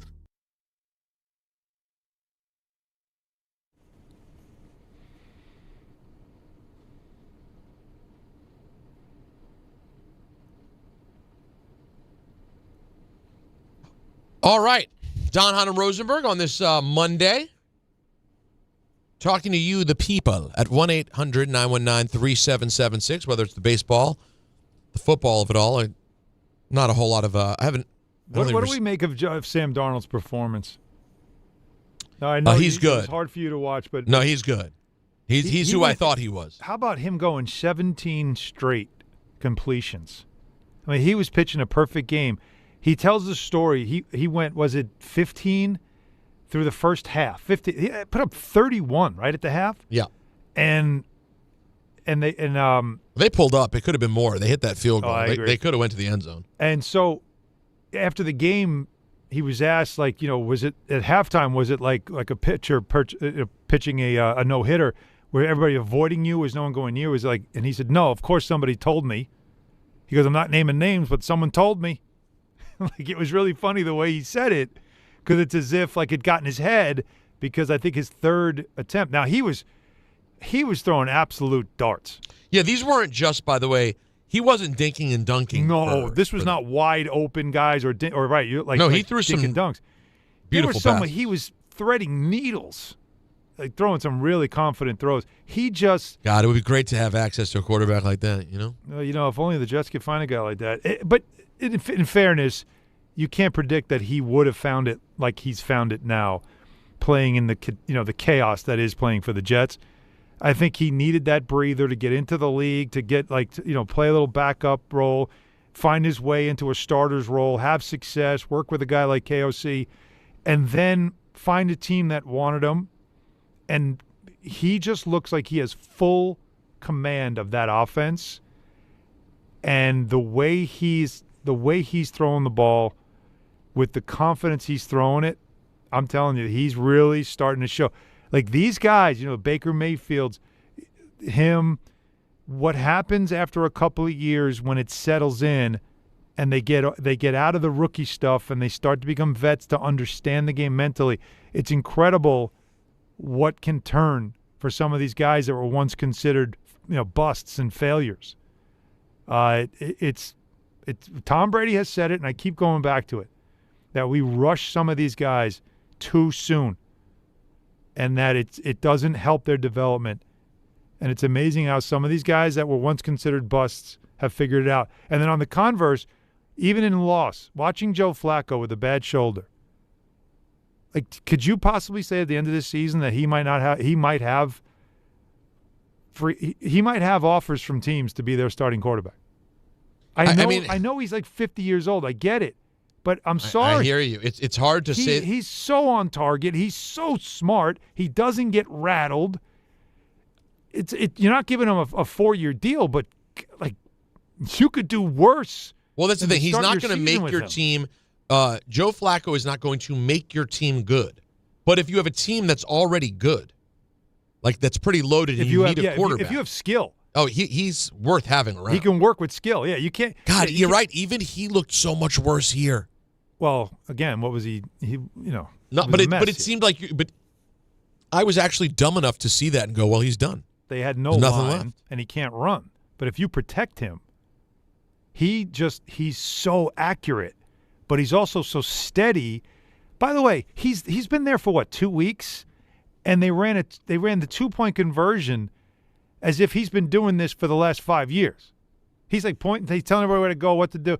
Like his ability, again, it's all the experience. It's being a vet. It's being around for 18 years. But he just has a way about him that he has a full command and understanding of an offense and knows what to do in the moment, doesn't get caught up. His breathing stays normal. His heart rate stays normal. It's almost like he is in that place where he can still throw, but now his brain is way far ahead than where he was maybe early in his career. He was a guy that used to throw bad picks earlier in his career. Now he's a guy that, like I said, there's some franchises that might think I could do worse. Like honestly, if I'm the Jets and I draft a guy number 1, if I have the opportunity to draft a quarterback number 1 and I take a quarterback number 1, how do I not think to myself, let me bring in Flacco and do the Russell Wilson thing, have him start. And this guy that I drafted can sit in a room and watch this guy operate.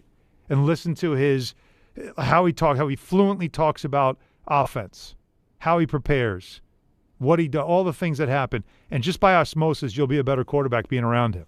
Just be the apprentice. That's what Joe Flacco looks like to me. He does, and if you have a couple of sick receivers like he has, well, it also helps to have, Jamar Chase and T. Higgins. That'll make an impact. You put him on the. You give him respectfully. You give him Wan'Dale Robinson and Darius Slayton. I'm not saying he wouldn't the same results. Not the exact same result. I'm not saying he had no results, but it's not the same. How old is Flacco? He's 40, right? He'll be 41 in January. Okay. Is it that crazy to think that there might be a team in the NFL that offers him like a 3-year deal with 2 years fully guaranteed? Think about it for a minute. Yeah, he won't get that. You don't think 2? No. Too old. All right. 2-year deal. The first year's fully guaranteed. The second year has some money if we cut you. Give him Justin Fields, what he got. I don't know if he's getting that much. I'm not saying 20, but I'm saying like it's sort of like you fully guarantee the first one and then the second. You don't think he can give you a full season? I don't know. I mean, of good quarterbacking in a league where there's some teams that's all they need is a quarterback and they can't find one? It's just so based on what offense it is, man. On the right team, I think he's a great asset. Could he get himself a nice $9 million backup deal like Ryan Fitzpatrick? Fitzpatrick got like 13 from the Jets. Okay. I don't know how much, because Flacco, I mean, it's an unusual amount of talent on that Cincinnati offense, and maybe they just work really well together, because I have seen him, even beyond the Jets, look finished before. He looked finished in Baltimore. Yeah, but look, even with Cleveland, he wasn't terrible. No, you weren't writing letters about him. You weren't waxing poetic. No, but he was still better than what they had. Like, he still was giving you something. Let's do it. I mean, we got 2.5 minutes here before the ENN. Richard? Hi, Peter. Hi, Alan. One word for the World Series. Unscripted. It was so... Oh, it was the best World Series I've ever seen, really. Wow. And I'm 70 years old. And for me to be in that gauge with two teams I could care less, I don't understand people saying they don't like this team, they don't like that. This was like watching Sinatra or Michelangelo. It was beautiful baseball. There were no losers here. One was just a little more unlucky than the other. It was great, though. Everything about it, I couldn't believe it. It was, I'll never forget this. For sustained action, total, and nothing. I mean, you get used to watching the Yankees. I know the moves already. I know what they're going to do.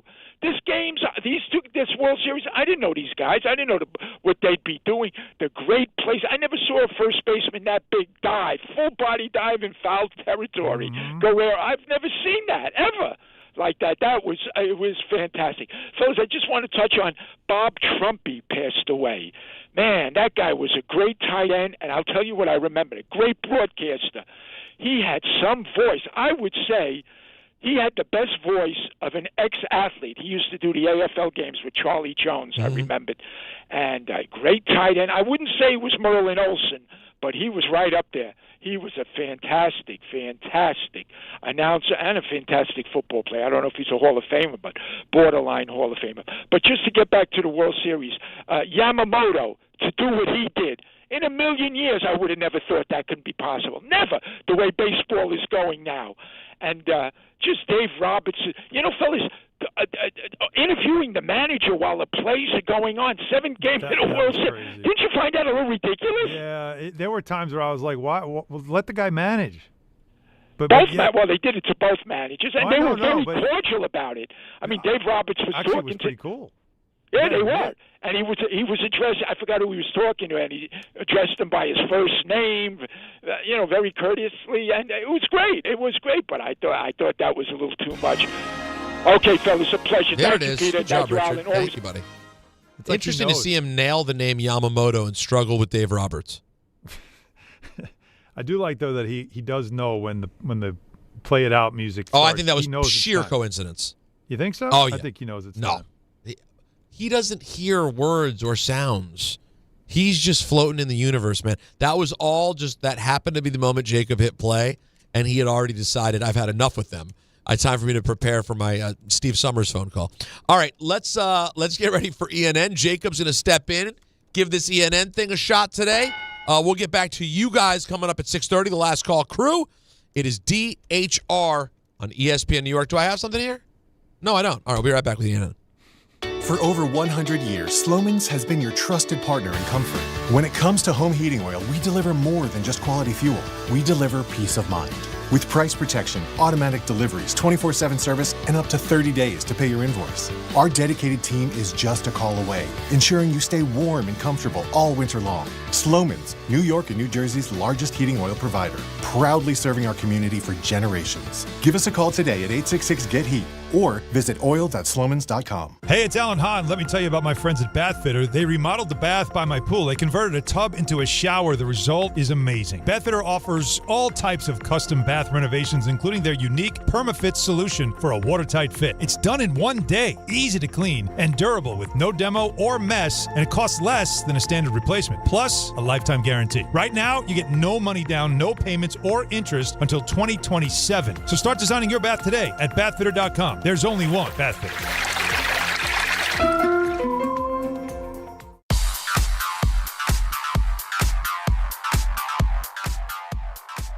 Now let's take a look at the traffic with Brandy Scott. Thanks so much, guys. I hope you have a great rest of the night. We've got the Knicks home at MSG. If you're going to drive into Midtown, no complaints on the west side of town.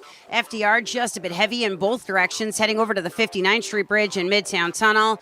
Nets are home at the Barclays in Brooklyn. Your typical delays on the BQE heading over to Atlantic Avenue. Westbound, especially tough. Your jam there from the LA in Queens. Looks like we've got something brewing on the Whitestone Expressway northbound, right before the Bronx-bound Whitestone Bridge. Not moving much, heading over to 20th Avenue. Delays are backing up onto the Van Wyck. Best of it's the outbound George, southbound Deegan and Henry Hudson. Cross Bronx westbound, solid from the Bronx River Parkway through to underneath the apartments. Inbound George, stick with the lower deck. Upper level will run you about 15 to 20 minutes. Outbound Lincoln, your best ride at 5 to 10. Outbound Helen will run you 15 to 20. I'm Brandy Scott on 880 ESPN New York. There he goes to the 20, 10, 5. That's a Jet touchdown. That's a Jet touchdown. Jets fans, be there at MetLife Stadium to see the New York Jets take on the Cleveland Browns on Sunday, November 9th at 1 p.m., presented by Verizon. Don't miss your chance to experience the excitement of game day at MetLife Stadium and cheer on your Jets. Lock in your seats at nyjets.com/tickets and get ready to clear the runway. At Uline, the prevailing opinion is, if you don't live it, you don't believe it. The people at Uline believe in hard work, and they live it by being there 24/7 to answer your call, having 41,000 items in stock, and offering same-day shipping from 12 locations across North America. Business owners, sellers, buyers, shippers, and packers believe it. Uline is the hard-working, dependable source for your shipping and industrial supplies. Visit uline.com. Clinton Yates here. The holidays are upon us, and so are the savings at Total Wine & More. Discover thousands of wines, spirits, and beers like my favorite, IPAs, perfect for every celebration and every budget. From bold reds to sparklers, you'll find the perfect wines to raise a glass this season. With the lowest prices for over 30 years, you'll always find what you love and love what you find only at Total Wine & More. Curbside pickup and delivery available in most areas. See TotalWine.com for details. Spirits not sold in Virginia and North Carolina. Drink responsibly. B21. Progressive knows there's so many great things about being a sports fan. Like scoring the company box seats. How great is that? Trick plays that actually work. Prevent defense when your team is winning by a lot. And even more preventative prevent defense as they're hanging on by a thread. And of course, saving money when you bundle your home and auto with Progressive. That's pretty great. Just like trick plays that actually work. Yeah, but how often does that happen? Complaining about sports. Not so great. Progressive Casualty Insurance Company affiliates and other insurers. Not available in all states or situations. 880 ESPN, WHSQ, and WCBS-FM HD2, New York. A Good Karma Brands radio station. This is an ENN Special Report. Now reporting... The very handsome Jewish man, Peter Rosenberg. We should talk some sports. Do what you want. It's ENN.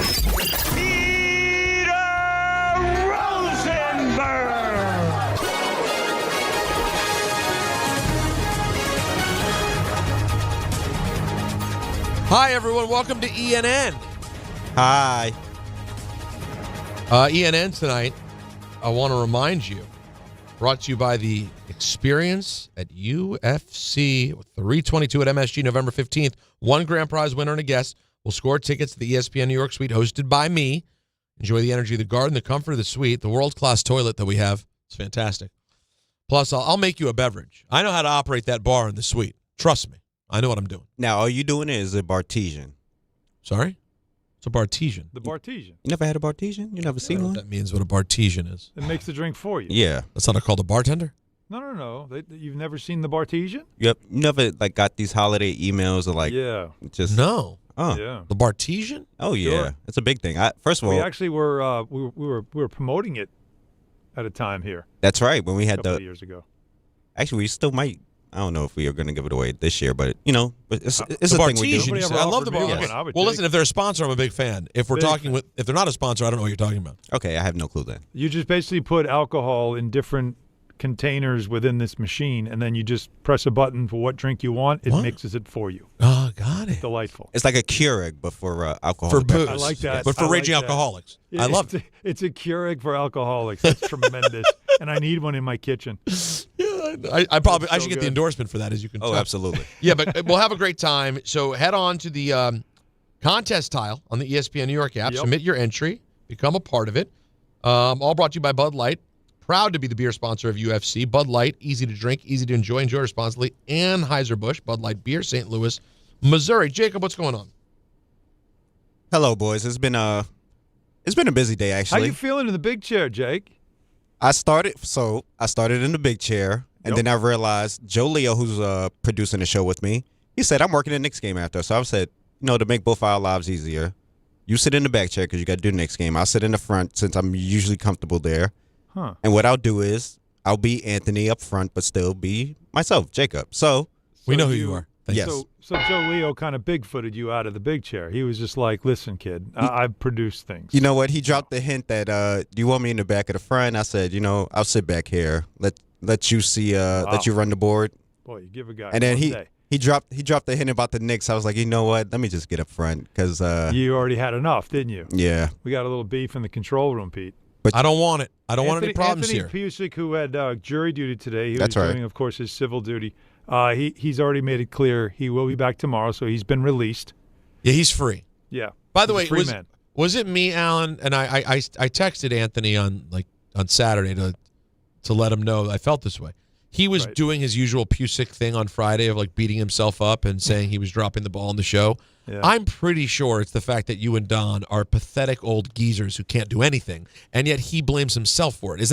Am I inaccurate in seeing it that way? No, that feels more correct than him saying that he's the reason why things go wrong around here. Yeah, you and Don were both at a studio dealing with different equipment. Oh, it was a Don disaster could barely for get us. on the stream. You showed up, and none of the things that you needed worked. were there. Yeah. It's unfortunate because the only person you can count on to always get the tech right is me, and I don't have one of these big-time Ranger Nick jobs, so my talent is wasted. Yeah. I might have to do – maybe we'll do a little coaching session. Me, Don, and Alan get together on the weekend and put in a few hours working through all the different ways to connect it so we don't have these issues. And then I got my guy Anthony then, of course, blaming technology problems on himself for no reason. You know what's so crazy? I love Anthony, but you said it yourself. He beats himself up over things he can't control. Anthony. I'm not gonna lie though. Even though Friday was a tough show. No, listen. It was. I could hear it. Tough day. There was a lot of stuff happening, but it wasn't Anthony. It was a myriad of things happening. It's not, but knowing how Anthony is and working with him a few years, I got to teach Anthony. It takes one thing to throw Anthony off, and then it just. I got to teach my guy Anthony the Serenity Prayer. The Serenity Prayer for Anthony. God, grant us the serenity to accept the things that we cannot change, the courage to change the things we can, and the wisdom to know the difference. Correct. You suck, Pusick. No, see? Why would you do that? Right at the end of the Serenity Prayer, for God's sake. You that's not the amen to the Serenity Prayer. Not you suck, Pusick. You can't do that. All right, what do you got, Jacob? First things first, we got to say our hellos. Okay. Alan, you had a clean day, but I still want to say hello to you. Hi, Alan. You want to hammer it? We'll allow it. Hey, Peter. Why don't you say hello too? You used your finger. You can't use your finger, you animal. You sure can. I mean, excuse me? Good God, man. Oh, man. Peter, again. Went to Detroit, did Eminem. You did what now? Wow. I missed that, but good for you, Peter. You know what? I was going to let that slide, and then Joe Leo said, Who's the real Slim Shady? Joe Leo asked me. He said, I'm not going to cut it. I said, no, it's CNN. Yeah. This is what we do. This is what we do. Will the real Slim Shady please stand up? You know what I mean? Apparently did. Let's say hello to myself. Will the real Slim Shady please slide over here? You know what I mean? I like when he lays it on the table. Yeah. Well, Jake, that was you almost were trying. I felt like that was a hustle harder moment for you. You wanted that one. Man, listen, I feel like I had to stand in for Don today because that would have been something Don said, or at least like plugged it in some way. So, yeah, and I get yelled at because I'm the one that every now and then says, the what, or just catches something. Listen, Don gives me that look like, can we just get through a conversation? I'm like, stop it. You were thinking it too. We were all shifting duties. We had Peter. A lot going on. We had Peter driving. You had to fill in Don's seat. I was taking over Alan, Don, and myself. So we were doing a lot here. All over the place. And Joe Leo doing nothing. Feet up, just sitting back. That's right. He's just waiting to work later. I mean, he's doing exactly what his Nets do. Collecting a check. Absolutely nothing. Wow. Barely having a season. Let's say hello to Danny and Long Island. He was never going to have it by another order of Pontine. Yo, it was better than I remembered. Poutine to Pontine is just so different.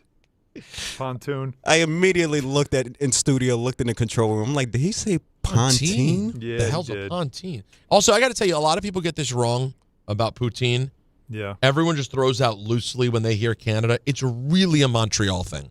Like, don't get me wrong. It's French. It's French, so you can get it in Toronto because, but it's a Montreal. It's a French thing in Montreal. It's Quebec. It's a Quebec. It's a Quebecian It's thing. Ottawa. Like it's more like in those places. Yes. They definitely speak English in Ottawa, but continue. And by the way, yeah, they do. Well, they speak both in Ottawa. No, they don't. They certainly do. I'm not saying there aren't people in Ottawa who speak French, but it's not a French province. It's bilingual though. I don't think it officially. I've been there. Hold on.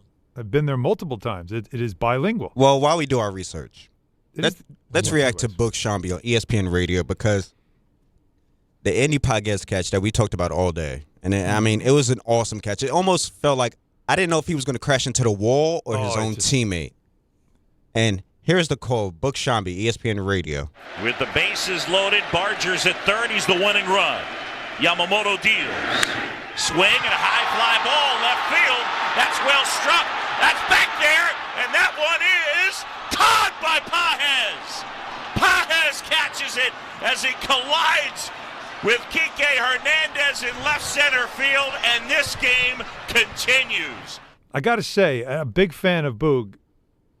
That call needed Kevin Harlan.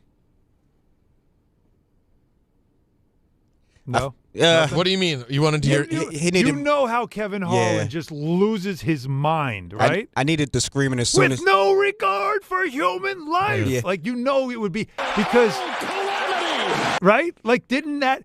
He absolutely just ran. He like it steamrolled his own teammate to make a game-saving, series-saving catch. Just the way Harlan would steamroll whoever's sitting next to him on the call. Come on, don't you? Am I wrong? I mean, listen, I love Boog Shambi, so I won't stand for slander. This is not about Boog Shambi. This is about everything's about Boog Shambi. That moment felt like it needed it. Like it needed Gary Thorne. It needed Kevin Harlan. It needed somebody who was notoriously over the top. It you know what? It needed the Korean basketball announcer. Either that or the Charlotte Hornets announcer. Well, no. Listen, no. I love their excitement. Come on, man. No.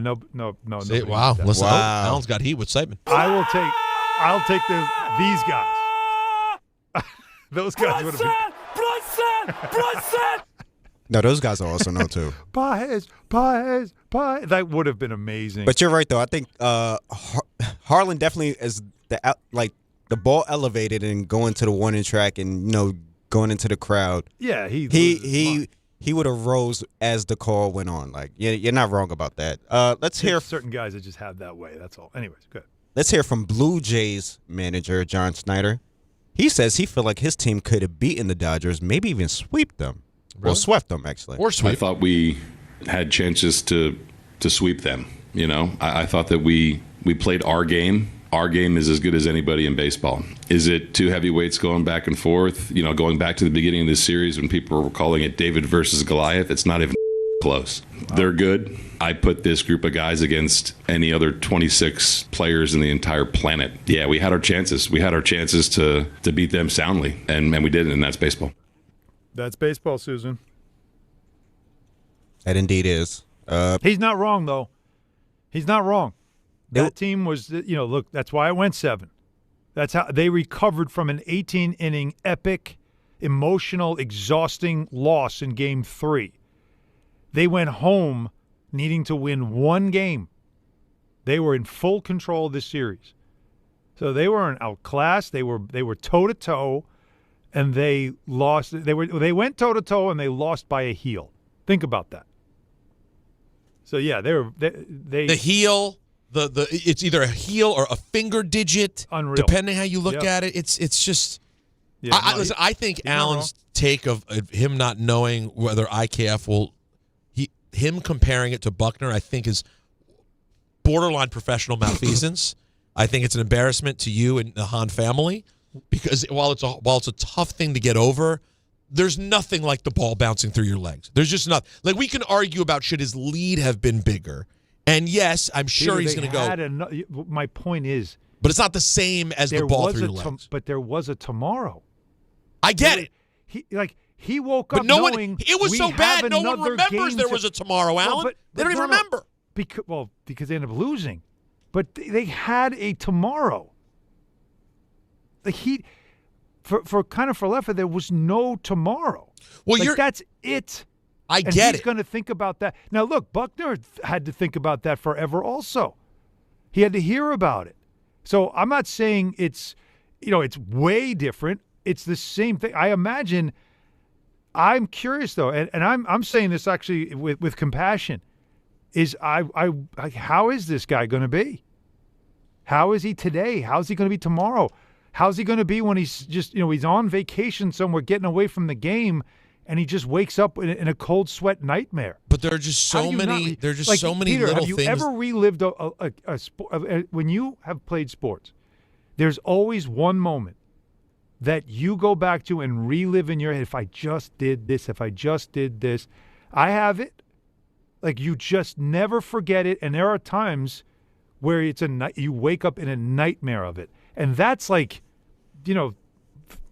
regular sports. This is the ultimate moment, and I'm really concerned about his. My one thing like that mental was health, his well-being. My one thing like that is that in my early 20s, I went out one night with my friend Julie, and she brought her friend Aaron, who I'd wanted to hook up with since high school. Shoot your shot. I'd never had an opportunity to, and I was really doing well, and my cousin got blackout drunk. And even though Julie was like, we should all hang out, my cousin was such an absolute mess, and he was going to try to hook up with my friend Julie, because that's the kind of friend I am, that I had to take my cousin home. And it was going to be a late night at their apartment, like 2 a.m. on a Saturday, after hanging out all night, and instead took my cousin home, never hung out with her again. She's 40 years old, has 3 children. It's over. Good night, good luck, see you later. Catch you next lifetime. Never happened. Not the nightcap you wanted. That's my IKF moment. That to me, and that it's hard. And by the way, I do wake up in cold sweats. I'll scroll past like a picture of like her and her family. I've known her forever. We're friends, and I'll see like a beautiful picture of her and her family, and I just go, "It's not right. It's not right what happened." All right, YouTube TV customers. I could have been a contender. Exactly. YouTube TV customers, get the sports you love on ESPN back, including college football, college game day, Monday Night Football, and the NBA, plus college basketball and more. Act now. Go to keepmynetworks.com and get ESPN back. Jacob, as you were saying. Okay. I mean, I feel like we talked a lot of injury with Jayden Daniels going out earlier. There's more, though. I don't mean on him. I mean more. Oh, no. We do have more. We also have C.J. Stroud out with concussion protocol. He had an awkward slide, which, I mean, it wasn't the hardest hit either from the cornerback, but he took a nasty hit to the head, which led him to be taken out the game in the third quarter. which now Davis Mills replaced Stroud and went 17 for 30 for 137 with no touchdowns and interceptions in an 18-15 loss. Also, Joe Alt, he'll undergo season-ending surgery for the Chargers.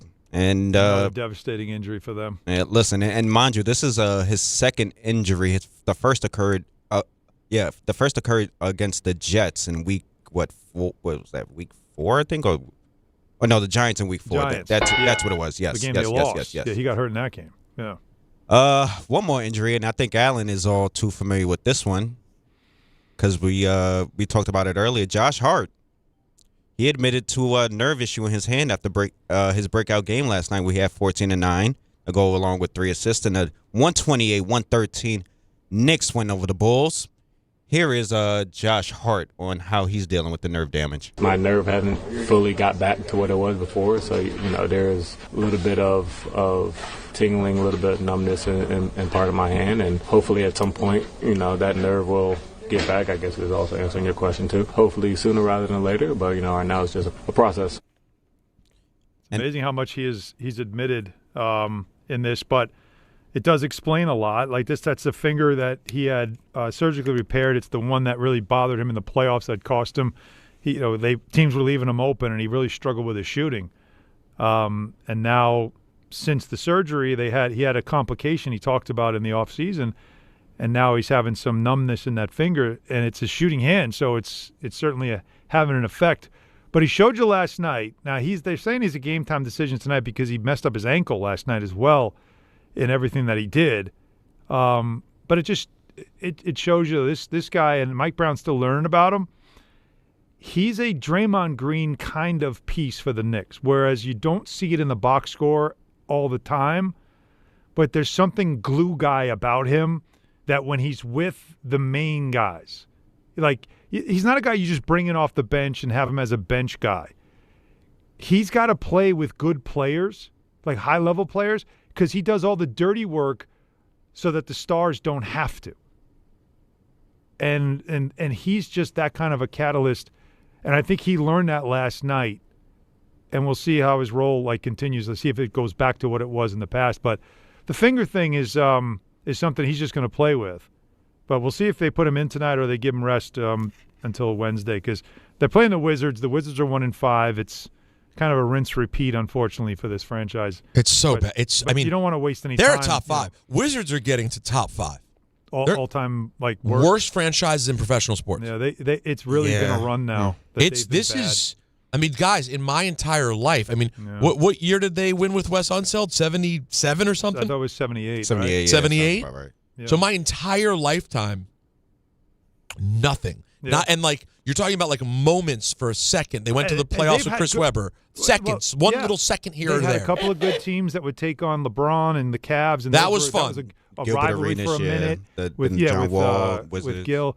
And then Wall and Beal had something where it felt like it was going the right way, but then they kept getting hurt and they just couldn't get healthy. And yeah, man, and then since then they've kind of just been in this lottery hell with just young play. They have the second youngest roster in the league. But we use the phrase "bat the bunny."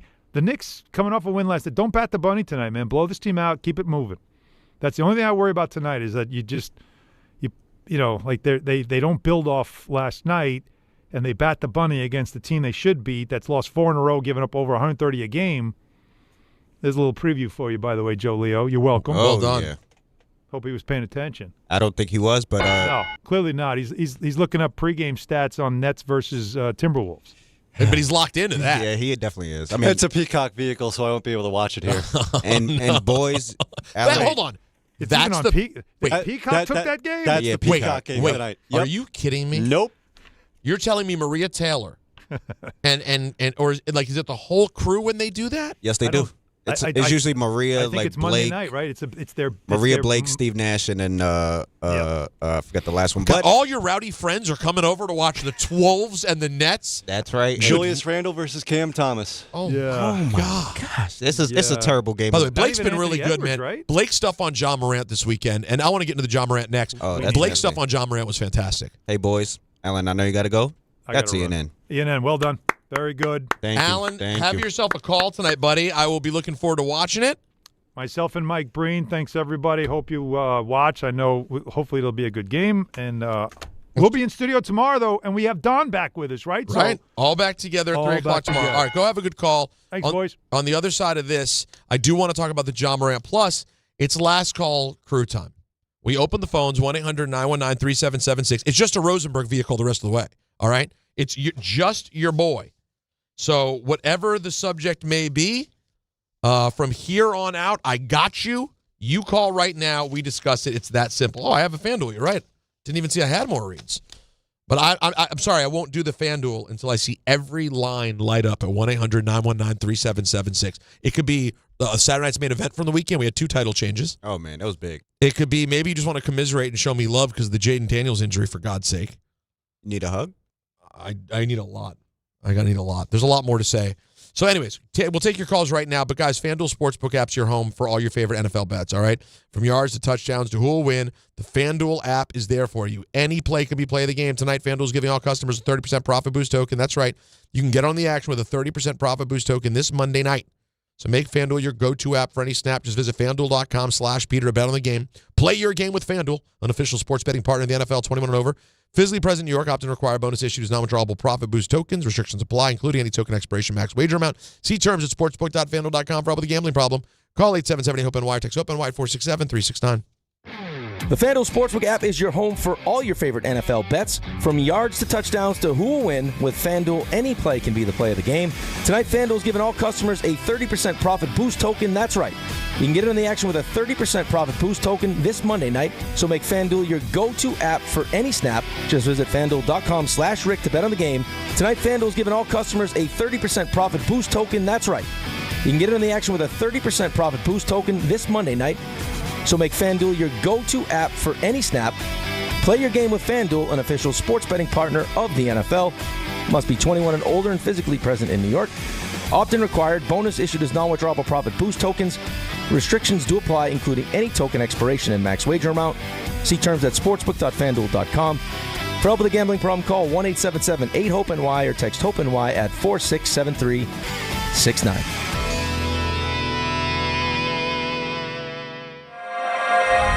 The city that never sleeps and never stops talking sports. ESPN New York is always on. Now you can live and breathe everything New York sports wherever you are. On your radio dial, on the ESPN New York app, and streaming live on YouTube. However you watch or listen, ESPN New York is always on for you. Hear us, stream us, watch us. This is ESPN New York.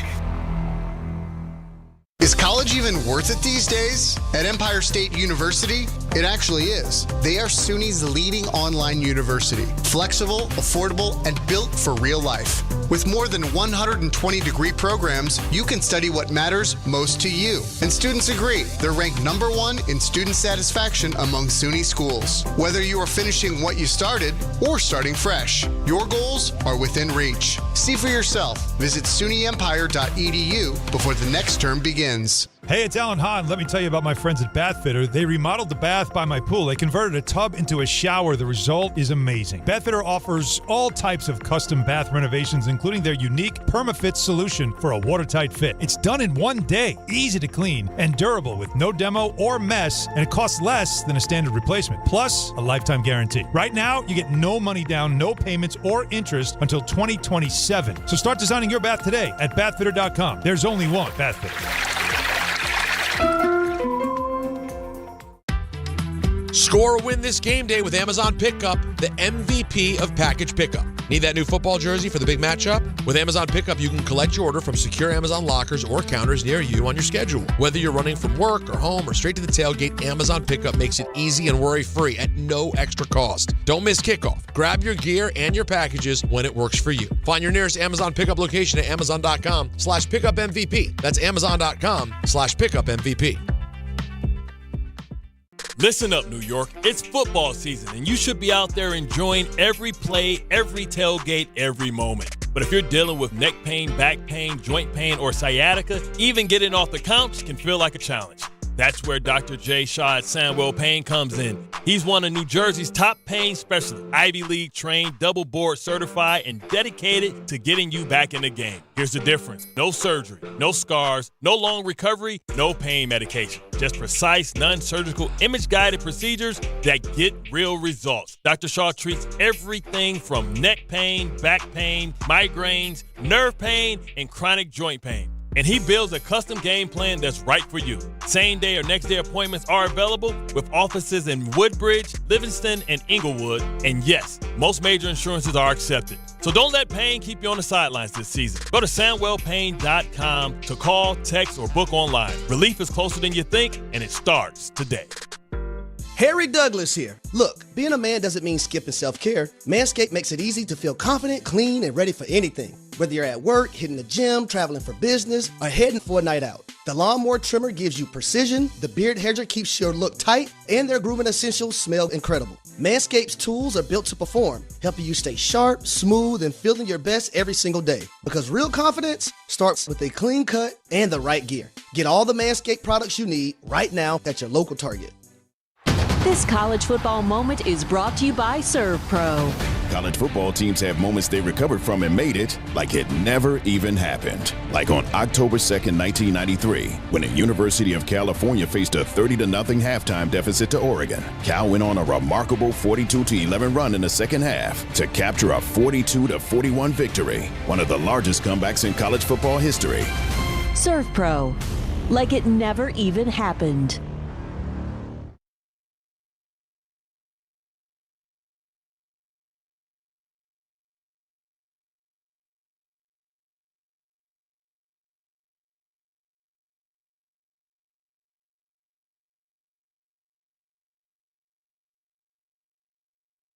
Oh, look at that. All the phone lines jammed. I'm going to just tell you guys a pet peeve right now because I've been saying it to Joe and Jacob all day anyway behind the scenes. I was like a little annoyed I didn't get a little more room at one point to really talk about the Jayden injury. I mean, I know you guys like don't. I'm not saying New Yorkers live and die with like what happened to Jayden last night, but this isn't like me wanting to break down a Commanders game and go, well, I got to tell you guys about some of the play calling by Cliff Kingsbury last night. I just wanted to talk a little bit about the quarterback who's supposed to change the future of my life going down in pretty tragic fashion last night. Is that so wrong? I don't think that's so wrong at all. It's not like you want to talk about Zach Ertz not getting 5.5 catches for your parlay. You wanted to talk about your season basically. But I'm going to tell you something that's happened. Exactly. And I think listeners to our show either love me or hate me. If they loved me, they'd go, oh, I wonder what Peter thinks about his. If you're a listener to our show, this is me. I've done radio for 20-some years, guys, on multiple formats. The people who love our show and listen to it, I know this sounds incredibly self-absorbed, but you can tweet me and tell me if I'm lying. Even the people who hate me, guys, when they saw the injury last night, they went, Rosenberg. That's how this relationship works. We're all friends. All of you, and some of you hate me, and you might have said, oh, God, I can't. Now I have to deal with Rosenberg talking about it. And then there are other people who went, I wonder what he's going to say. But, like, sometimes I feel like the problem is because I'm a fan of this out-of-town team, it's developed such a reputation that it's like I'm constantly fighting to do it, even when it makes sense to be the thing to talk about. And I feel like, especially with it being a night game, you had to talk about it. Well, it was the Nash. By the way, every time I've looked at the TV, it's been the story all day long. Yeah, it wasn't like it was buried at 1 o'clock, or you're in London and it happened at 9:30 against the Jaguars. Right. No, the whole country watched it last night. It wasn't. I don't know about the whole country. It did happen with 6 minutes left in the game. By the way, I wasn't watching. That's the craziest part. I don't turn off games. Like I'm telling you guys, I've been on trips to Mexico and throughout the Caribbean because when I used to travel, my ex-wife and her family always did a Christmas trip. So I would always be gone at the end of the year. Bro, do you know how many times her and her family would go off and do whatever, and I stayed in the hotel no matter where we were to watch my 1-13 team play their it would be like their December 29th game. And I don't turn off games. But last night I was like, man, I've been tired. Bears had a stomach thing all weekend. It's been dry. 3 nights in a row. He's been pooping in the middle of the night. I just haven't slept well. This is stupid. I'm not going to not sleep to watch this crap. They're not playing. And I sat there and I turned it off. And then get the here. I got the button for you ready instead. You don't even need to. Hold on, I got it. Where is it? Oh, here it is. And then I get a text from Seth Rollins. Drop. No, wrong drop. Saying, I hope you really went to bed. And I said, well, I had, but then I got a text from Jody. Probably doesn't deserve this. He's just my friend. No, not Jody K. Not Jody Applegate. My friend Jody Rosen. No, he's not famous. That's not a name drop. Yeah, it was so many Jodys that went in my head. I just didn't know which one. No, it was my friend. We call him Jerry, but it was Jerry. And then Ballard hit me up. Drop. Yeah, the greats and near greats all reached out. So, all right, here we go. Some people. Oh, someone has an issue with the YouTube stream. Renee and the Poconos. What's up, Renee?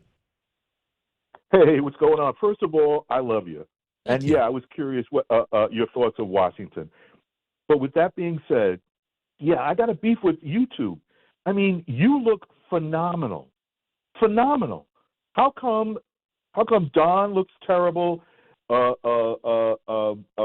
looks bad. I mean, guys, I thought you guys are a team. Why don't you work together and, all be on the same page on your electronics, especially when traveling? So here's the thing.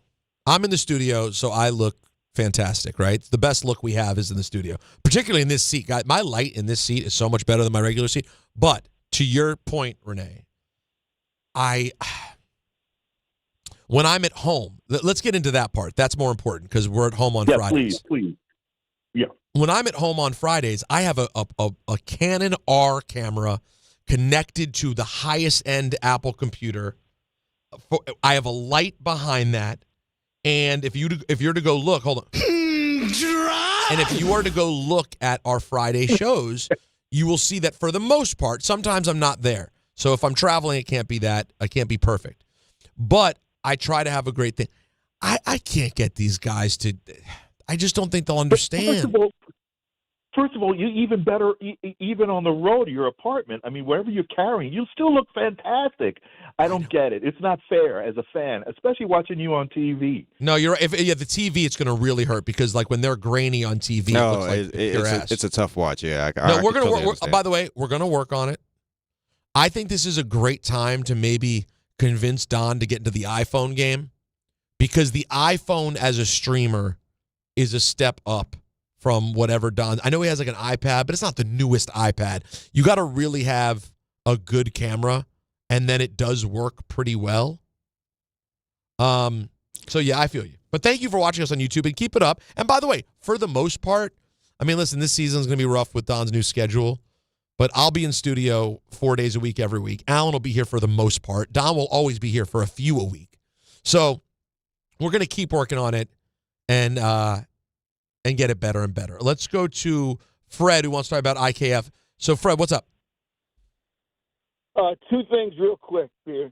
Number one, before I get to IKF, regarding an injury that changed the franchise, I'm going to give some people some homework to do. Okay. Greg Cook, quarterback for the Bengals, Rookie of the Year, 1969.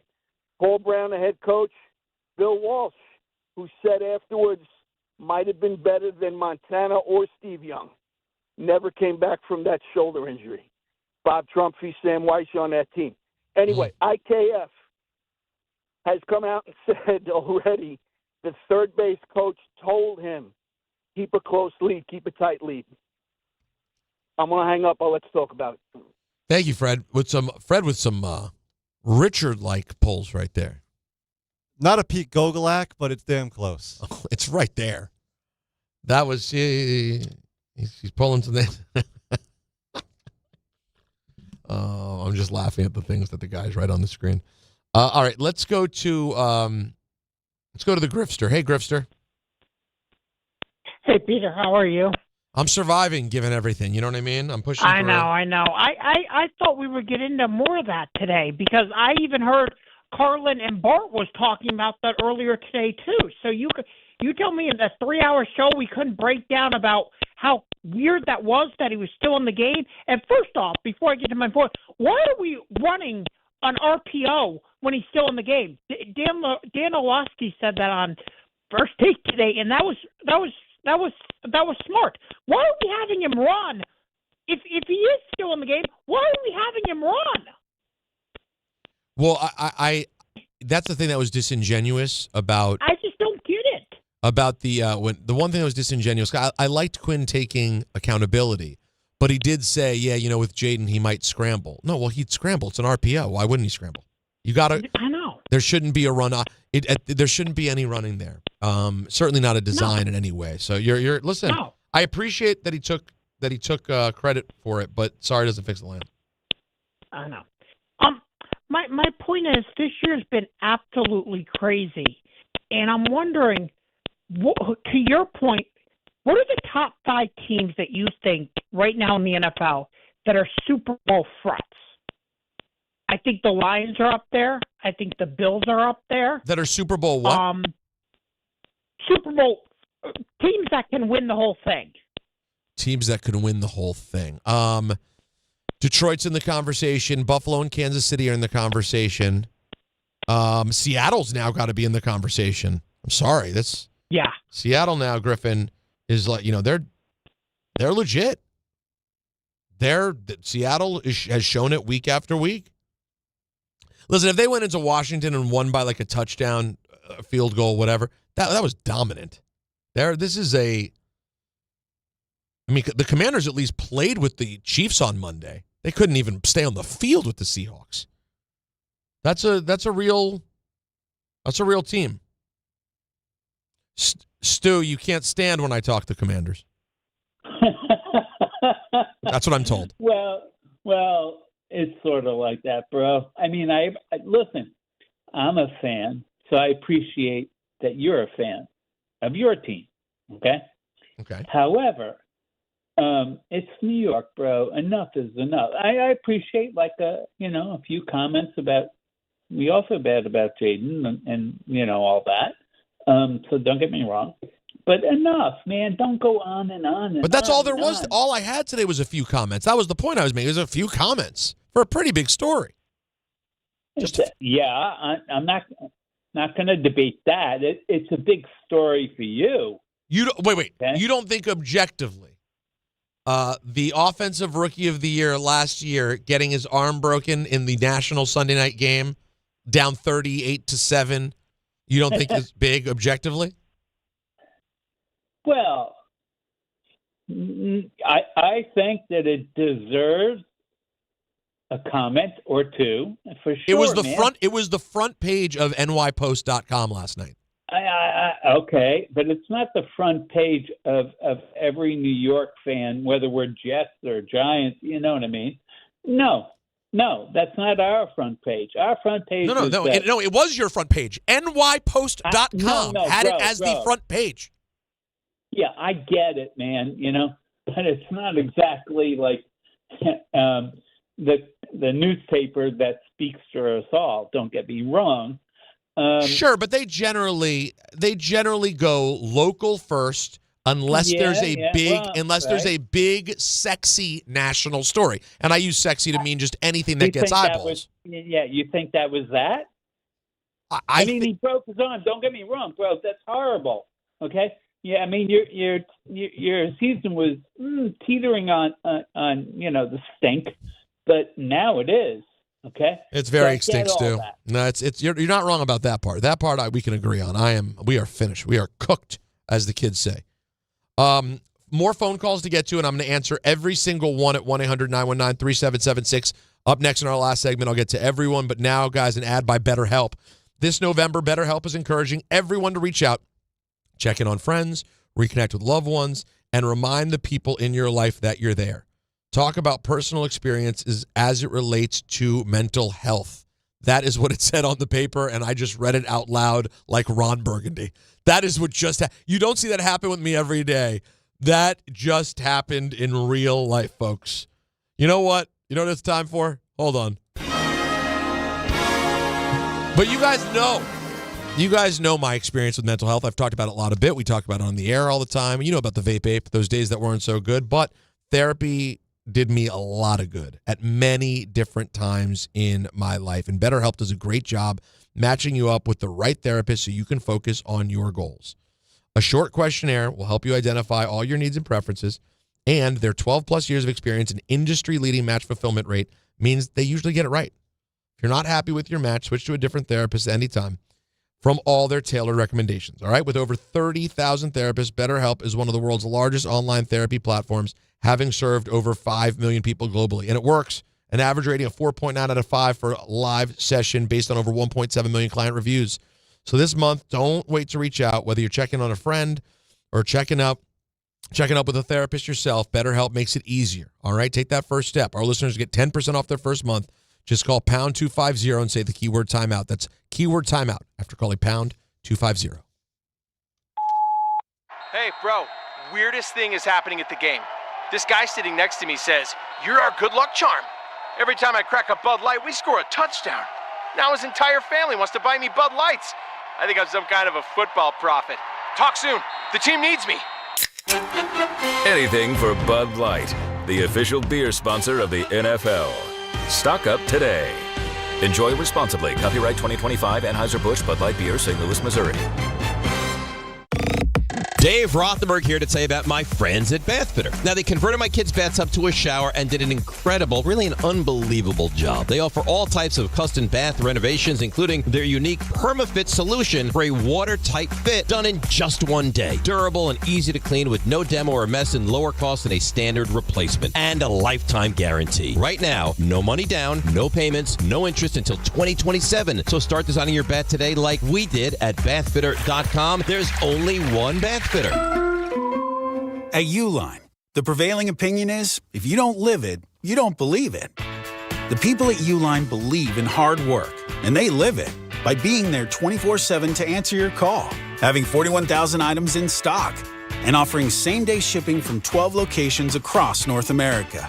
Business owners, sellers, buyers, shippers, and packers believe it. Uline is the hard-working, dependable source for your shipping and industrial supplies. Visit uline.com. Looking for the best internet deal? It's just a fast phone call away. Only Optimum Fiber Internet delivers the fastest and most reliable fiber internet starting at just $25 a month. That's right, lightning fast fiber internet at a price that won't slow you down. Call 888-4OPTIMUM today to lock in your offer in just a few minutes and see how you can also get the Disney Plus Hulu bundle and an unlimited mobile line on us. Don't take slow for an answer. Call 888-4OPTIMUM or visit Optimum.com today. Terms apply.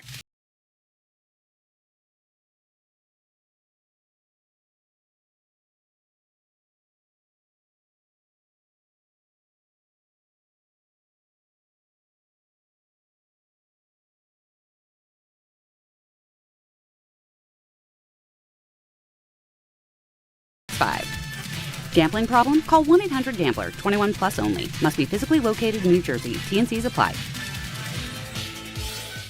We all hear the radio ads about the IRS. They tell you to be afraid, to be scared, and they try to frighten you into calling. I'm not here to do that. Tax Relief Advocates is different. TRA is here to tell you that if you owe money to the IRS, whether it's $5,000, $50,000, or $500,000, we have a solution. It doesn't matter if you're sitting in your car, at work, or with your kids. No matter where you are, call now. 800-575-6759. Don't lose hope. TRA can eliminate or reduce what you owe to the IRS. Generous programs are now available that can give you a fresh start. Our passion is taxes and helping individuals fix their IRS problems. We have over 1,000 5-star reviews on Google and an A+ with the Better Business Bureau. You don't need to be afraid of the IRS any longer. End your tax nightmare today by visiting us online at TRA.com or call 800-575-6759. That's 800-575-6759. Tax Relief Advocates. Real solutions for real people. Fight fans, Bud Light and ESPN New York are sending you to UFC at Madison Square Garden. Tap the Bud Light tile on the ESPN New York app and enter for your chance to win a pair of tickets in the ESPN Suite. Catching the action alongside ESPN New York's Peter Rosenberg. Listen and enter through the Bud Light tile to score your shot at the ultimate fight night. Bud Light is proud to be the official beer sponsor of UFC. Bud Light, easy to drink, easy to enjoy. Enjoy responsibly. Anheuser-Busch Bud Light Beer, St. Louis, Missouri. The Hess truck's back and it's better than ever. Roaring engines this year. Hess race cars are here. The Hess stock car racers are loaded with lights, sounds, and a powerful racing motor. Only at HessToyTruck.com. Free shipping and batteries included.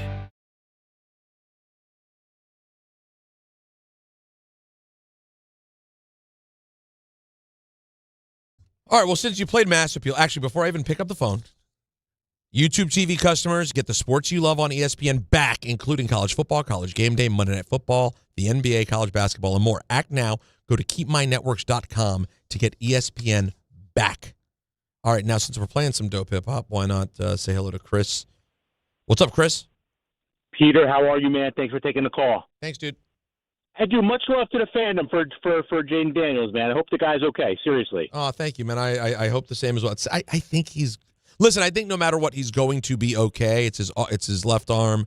But, yeah, I just hope it's not, a horrible situation. You never want to – you want to see some fun in the game, right? It makes the game interesting, and nobody hurts, Peter, I'm 48. I'm a 90s guy, 90s hip-hop. I live in an area where RZA used to live. I used to see the Wu-Tang all the time in this area in Central Jersey. You could fact check it all day long. So listen, this YouTube channel, Matt Hoffa, I didn't know who that dude was. But here's my question for you. You're a hip-hop expert, connoisseur. Except for a couple names. Like he had Ghostface and Raekwon in there. He had Shine. He had Ed Lover. A couple other guys. But they're always talking about Tupac, about Biggie. And it's always like these random hip-hop guys that I know the names, right? But they're not, or Jay-Z, they're not your main dudes. What's your take on these guys? Let's be honest, like these CDD guys talking about the legends, but it's like the legends are never there with this guy, Matt Hoffa. No disrespect to him.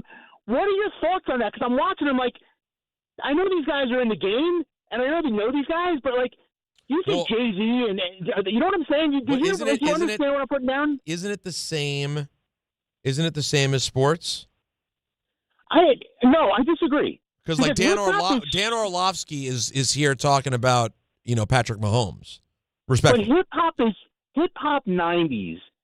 Let's be honest. It is like the classic, the history of the art of hip-hop. And they're talking about, I know Biggie, I know this story, and I'm always saying to myself, like, who are you guys? Like you and I both know who the real guys are. I guess unless you're in it all day, every day like you know who these random dudes are talking about. Like, I was there when Tupac was shot. I was there when Biggie was shot. So I was right there. You're saying multiple things right now.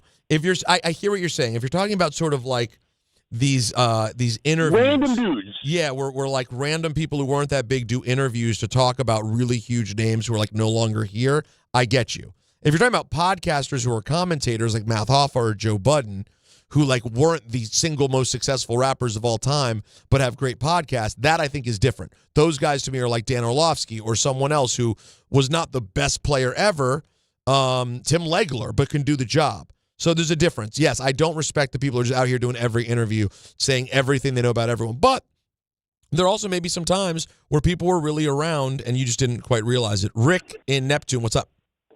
Hey, Peter, how you doing today, man? Good, man. How are you?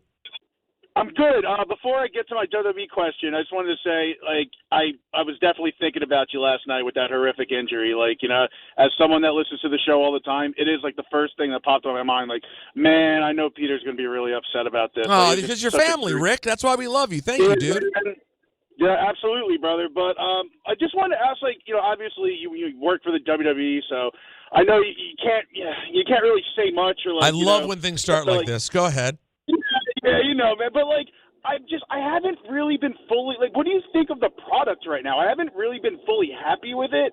I think that they're in a little bit of a funk, and I'm just not happy with it since TKO has taken over. I wanted to go see the John Cena final show at MSG, and man, those tickets are like $250 for nosebleeds. Like it's just so hard to like get to a show as like a casual WWE fan who likes to go to shows. I'm going to AEW instead because like on the same week I could get tickets for Full Gear for $65 each in the lower bowl. Listen. So I just want to know what you think of WWE since TKO has taken over. I listen. You're not wrong, Rick. That is a tough spot to put your boy in to give legit criticism about this job that I absolutely love and have at WWE. Give some criticism to the new people who run it.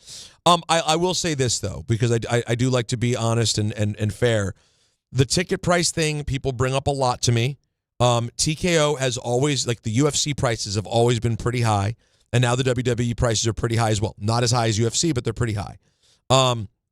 Certainly understand why people take issue with that. Like that, this is when prices go up for tickets, you got to make decisions about what's worth it to you, and that's how they see doing business. Is like they think people will come, and so why not make more money on the tickets?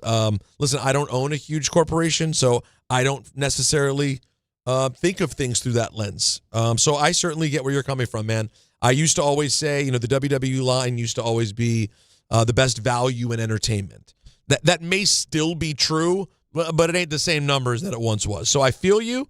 And listen, AEW does a fun show, and if they're putting on a show, that's a pay-per-view for $65. Yeah, I hear you. Now, is it going to be the quality of a PLE you get from WWE? I think not, but I certainly understand why you'd be in that situation. Totally get it, dude. Damn it, I said I was going to get to everyone. Spike, we're under a minute. I said I'd get to everyone. I wanted to pick you up, but we're out of time. How are you, buddy? I'm doing good. Keep an eye on Bear, and I'll talk to you about that off the air. Please keep an eye on him. Of course. Yeah, really. It breaks my heart. Real quickly, you work with Alan and Don. Alan's passion was hockey. His love was basketball. Don's dream job was the devil. Michael K. wanted to be the Yankee announcer. His best friend, Mike Green. No. Both dreams came true. No, Spot, why'd you do that? We still had 10 seconds? We got to go. Damn it, Spike. I wanted to hear your voice, but I didn't get to actually hear the end of the question because I have to blame Joe Leo. It's the only person you can blame on a day like today. It may have been Jake. I don't know. Jonathan in L.A., thank you for calling. Mike in the car, appreciate you guys. Didn't get to either of you. Next time we have Last Call Crew, I'll get to you guys first. I appreciate you so much. We'll see you at 3 p.m. tomorrow. Thanks, everyone.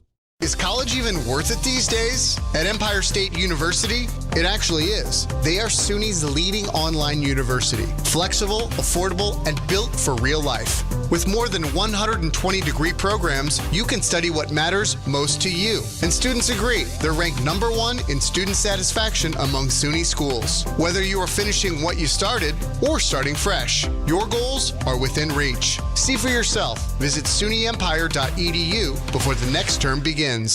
Did you know women account for 2/3 of all Americans living with Alzheimer's and 2/3 of all Alzheimer's family caregivers? Join the Alzheimer's Foundation of America at its Women Empowerment Forum on November 5th in Amityville to learn practical ways women can reduce their risk for Alzheimer's and enhance quality of life for themselves and their loved ones living with Alzheimer's. For more information or to register, visit alzfdn.org or call 866-232-8484. At City Harvest, we believe no New Yorker has to go hungry.